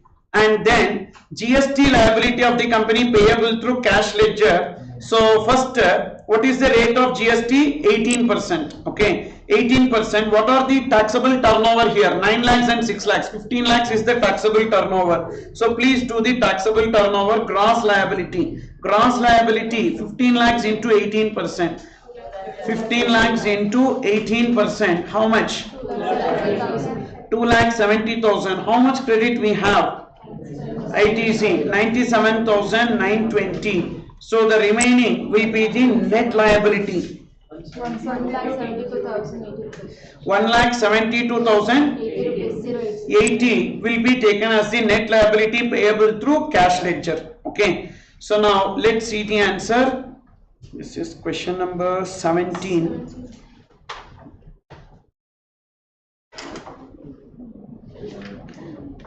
So question number 17.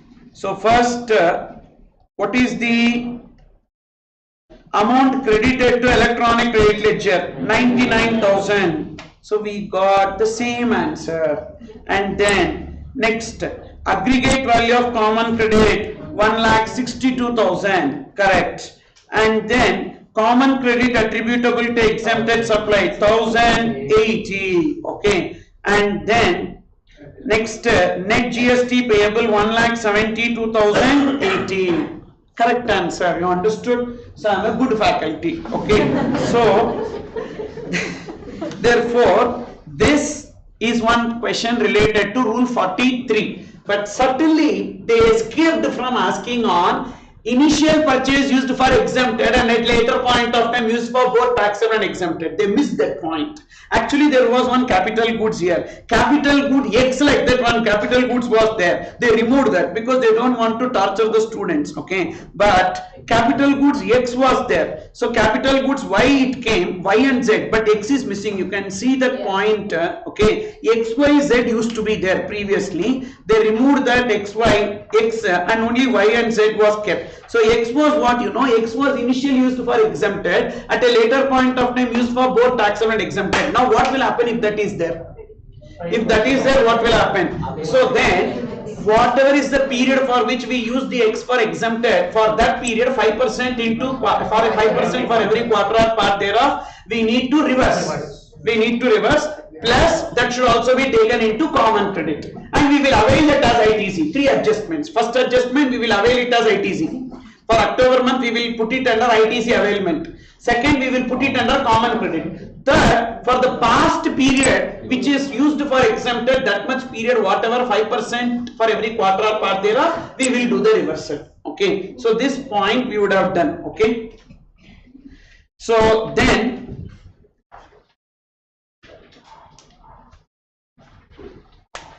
other question. Now see this question is related to exempted, meaning of exempted supplies. So we discussed now 17 subsection 3 meaning of exempted supply. Mr. Rajesh Surana has a proprietorship firm in the name of Surana and Sons in Jaipur. The firm registered under GST in the state of Rajasthan, manufactures 3 taxable products, M&O. Tax on N is payable under reverse charge. The firm also provides taxable consultancy services. Tax on N is payable under reverse charge, which means that N is a exempted supply for computation of ITC. So now what we need to do is that we need to do this particular question as net ITC eligible, etc. and all. So now for every point we need to know for GST what it is, for ITC what it is. Okay, so this question you are going to solve along with me. Okay, so take one rough page. Take one rough page. Take one rough page. And you put it in 3 columns: particulars for payment of GST, for availment of ITC. You do that. Particulars for payment of GST, for availment of ITC. Like that you just put 3 columns. Okay. So first turnover of M. Turnover of M is what? So M is a taxable product or exempted product. See this screen. M is a taxable product. So therefore what we need to do is that for M we need to pay GST or not? We need to pay GST. Turnover 14 lakhs. And what is the rate of GST here? On goods it will be 12%, service it will be 18%. So therefore 14 lakhs into 12%. 14 lakhs into 12%. So you do the calculation, 14 lakhs into 12%. So 1,68,000. So you write that in the second column. For payment of GST, how much GST we need to pay? 1,68,000. For availment of ITC, where will you classify? Either taxable or exempted. Where will you classify? Taxable. So put there T equals to 14 lakhs. Taxable value 14 lakhs. T equals to 14 lakhs. You understood or not? Yeah. So then turnover of N. N is what actually? N is a product on which GST is payable under RCM. So whether you pay GST, no. Your recipient will pay GST. So for payment of GST, you put a cross. No need to pay GST. But for ITC purpose, it will be treated as what? Exempted supply. So you write there E-6 lakhs. In the ITC column, you write down first one T-14 lakhs. Second one E-6 lakhs. So because for computation of exempted to total it will be useful. Okay, for that reason. Then third, turnover of O. So for O you need to pay GST na. So what is the value of O? 10 lakhs. So 10 lakhs into 12%, 1,20,000. 10 lakhs into 12%, 1,20,000. For ITC purpose, where you will be keeping that? So you will be keeping that under, come on, taxable. So T-10 lakhs. T-10 lakhs. In ITC column you write T-10 lakhs. Then export of M with payment of IGST, not eligible to avail the benefit of merchant export. So export upon payment of IGST, 0 rated supply. So for payment of GST, are you paying GST on that? Yes. How much it is? 2,50,000. So 2,50,000 into 12%, that is 30,000. You put 30,000. For payment of GST, you put 30,000. And for ITC, where will it come? Taxable. T hyphen 2,50,000. Then export of O under LUT. Export of O under LUT without payment of GST. Export of goods under bond or LUT without payment of GST. So right there, export of O in for payment of GST, you put a cross. No need to pay GST on that. Whereas in the last column, you classify it under which place? Taxable. T hyphen 10 lakhs. T hyphen 10 lakhs. Then consultancy services provided to unrelated clients located in foreign countries. In all cases, consideration has been received in convertible foreign exchange. This will come under export of services. Supplier in India, recipient outside India, and place of supply outside India. Consideration is in convertible foreign exchange. Supplier and recipient are not two establishments of the same person. So this will become export of services. Export of service is treated as zero rated. So therefore, what we need to do? For the purpose of payment of GST, no need to pay GST. So whether they gave upon payment of IGST, no. Means export of service without payment of IGST. So therefore you put it cross. For payment of GST you put cross. But for ITC purpose, where it will come? T. Taxable. T hyphen 20 lakhs. Then sale of building. Sale of building, no GST. First of all, it is not a supply. So you put for payment of GST cross. For payment of GST cross, no GST. For ITC it will be treated as exempted supply. How much will be taken as exempted supply? Stamp duty value. Oh yeah, today only we discussed. You should not forget this and all. You forget it on the day of exam, it's okay. So today you don't forget. So 2.5 lakhs is what? 2% of the value. So stamp duty 2,50,000. The stamp duty is 2% of the value. Then what will be the stamp duty value? If 2.5% is 2% is 2,50,000 and 100% will be how much? 100 into 2,50,000 divided by 2. That is 1 crore 25 lakhs. Right there in for ITC column you write down E hyphen 1 crore 25 lakhs. That much will be taken as exempted. You understood? E hyphen 1 crore 25 lakhs. Then interest received on investment in fixed deposit. Interest on loans, advances, deposits is actually what? Exempted. No need to pay GST. Right there. Interest on loans, advances or deposits. So it is exempted. No need to pay GST. For payment of GST it is cross. No need to pay GST. But for ITC what it will be treated as? Taxable. T hyphen 4 lakhs. T hyphen 4 lakhs. Then sale of shares. Sale of shares, purchase price 2 crore 40 lakhs, sale price 2 crore 50 lakhs. So right there, sale of shares for payment of GST, no GST, correct or not? But for ITC purpose, what it will be treated as? 1% of sale value will be treated as exempted. So 2 crore 50 lakhs into 1%, 2 lakh 50,000. Right there, E hyphen 2 lakh 50,000. So legal services received, that is inward supply, will not come in turnover. What we are doing now is turnover, darling. Turnover. Why in turnover inward supply will come? Supply covered under RCM. Outward supply covered under RCM only will come in turnover. First of all, turnover means what? Yeah, sales. Yeah, purchase will not come in turnover. Yeah, okay. So 10th standard itself you should have learned that. Okay. So turnover we are determining. So why inward supply will come? That is legal service provided or received. Legal service received means inward supply. Why inward supply will come in turnover? It will not come over. Turnover computation we completed. Whatever is the value of outward supplies. Now legal service received from an advocate on which we need to pay GST under RCM, because legal services will be coming under RCM. So on which we need to pay GST. So therefore 3,50,000 we pay GST under RCM, and whatever GST that we pay under RCM we can take it as credit. Okay. And this is used only for product M. Product M is what? Taxable, which means full credit is available with respect to this. Okay. Then common inputs and input services. So common inputs and input service, full credit is not available. We need to do the reversal. Okay. So now with the help of above information, compute the net GST liability of Surana and Sons. First, we will compute, ITC, then gross liability already we have. Now for payment of GST you wrote the numbers now, the total, that is the gross liability. So 3 numbers I need now, 3 numbers I need now, not 3, 4 numbers I need. Gross liability, do the computation and tell me what is the gross liability, total gross liability, that is total the total the second column, that is for payment of GST, some numbers you have taken na, that you total and tell me. Come on. 3,18,000, that is gross liability right there. Gross liability 3,18,000. See, I am making you write because I can also do this, but you should know how to approach the question, because the problem is like, you know, when you put the pen on the paper, the pen will not move. By seeing the question paper, everything you feel like you know, but in the paper you are not able to do. That's why, okay. So gross liability how much? 3,18,000. Exempted turnover, wherever E is there, you total all those things. Exempted turnover, wherever E is there, you total all those things. Exempted turnover. Exempted turnover, total 1 crore 33 lakh 50,000. Then total turnover. First we got gross liability, then exempted turnover, then total turnover. Everything you total. 1 crore 94 lakh 50,000. Correct? 94 lakhs, sir. 1 crore 94 lakhs, okay, 1 crore 94 lakhs.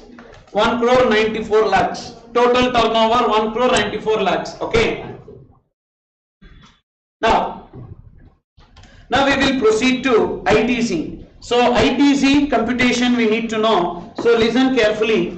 That ITC computation I am just showing you. First, what is the ITC availed? What is the ITC availed? ITC availed, if you see, so legal services, and then common input services. Can you tell me how much it is? Legal services, if you see, is 3,50,000. On legal services, how much GST we will pay? 18%. That will be 63,000. So 63,000 legal services we paid. Common input services. Common inputs, if you see, common inputs is 35 lakhs. 35 lakhs into 12%. 35 lakhs, okay, into 12%. How much? 4 lakh 20,000. Common input services is 15 lakhs. 15 lakhs into 18%. 2,70,000. This is the ITC that you have taken. 63,000 plus 4,20,000 plus 2,70,000. Please do the total of this. 7,53,000 minus ITC reversed. How much ITC you will reverse? Common inputs and input service only, because legal service exclusively used for taxable. Don't reverse that. Only common inputs and input service. 4,20,000 plus 2,70,000 into what by what? Exempted to total. What is exempted to total? 1 crore 33 lakh 50,000 divided by 1 crore 94 lakhs. Okay. So this much you need to reverse. So please do this. 4,20,000 plus 2,70,000 into 13350 divided by 19400. How much? 4,20,000 plus 2,70,000, so 6,90,000 into, so 13350 divided by 19400, that will be 4,74,820. Okay, so this will be reversed. So the remaining will be net eligible ITC. What is the net eligible ITC? So 7,53,000 minus this, so 2,78,180 is the net eligible ITC. So we got the ITC computation also done. Now finally gross liability. How will you do the gross liability? First step, FCM liability, RCM liability, like that you need to take. Okay, what is your FCM liability? So already you got gross liability FCM. Gross liability FCM, how much? 3,18,000. RCM, legal services, how much? 63,000 is your RCM liability. How much credit you have? Minus input tax credit, 2,78,180. You will adjust. So now this will be your net liability. Okay. So net liability will be how much? Net liability will be how much? 3,18,000 minus 2,78,180, that is 39,820 plus 63,000. Okay, this is how we need to do. Now of course you will have a doubt whether it will be correct or not. Let's check that. So this is question number 20.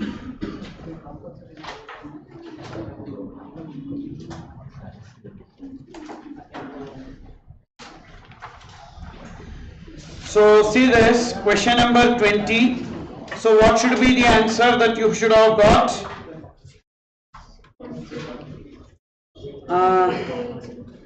Total GST payable 3,18,000. Clear? Yes, sir. So how 3,18,000 gross liability? We got? Yes, sir. So then we need to compute the net liability. What is the net liability? 1,02,820. How 1,02,820? 39,820 plus 63,000. Wow, 1,02,820. Correct answer. Again I proved that I am a good faculty. You understood or not? Okay. So this is how we need to do. So whenever you get a question, these are the type of questions that you can expect onto this input tax credit. Okay. So today, actually afternoon session, we completed only one chapter, that is input tax credit. Don't worry, but we could solve those two questions. Anyhow, these two questions are part of the mighty 50 questions. Out of that mighty 50 questions, these two questions anyhow I was supposed to solve, so that I solved this. Okay. Thank you. And thereafter if I continue, you will beat me, so I can understand, and we will continue tomorrow. Tomorrow also same time, 9 to 6. And tomorrow we will be completing the theory part. Afternoon like this, whenever you feel right, we will do some problems and all. Okay. Done? Yes. Oh, thank you. Thank you. We will meet tomorrow. If you have any doubts, you can stay back. You can get your doubts clarified. Thank you, sir. Yes, thank you. And those who are already having December 21 pocket book, so you can, use that same by just following the amendments. Amendments already I uploaded one video in my channel. You can see that. So no need to buy any new book, not required. Okay. So same old book you can use. If any of your friends also have purchased old book, please inform them to download the amendments from my YouTube channel. One video is there on amendments. Their PDF is there. That is enough. Okay. No need to waste. But even if you want to buy also, you can buy 300 rupees only. Over.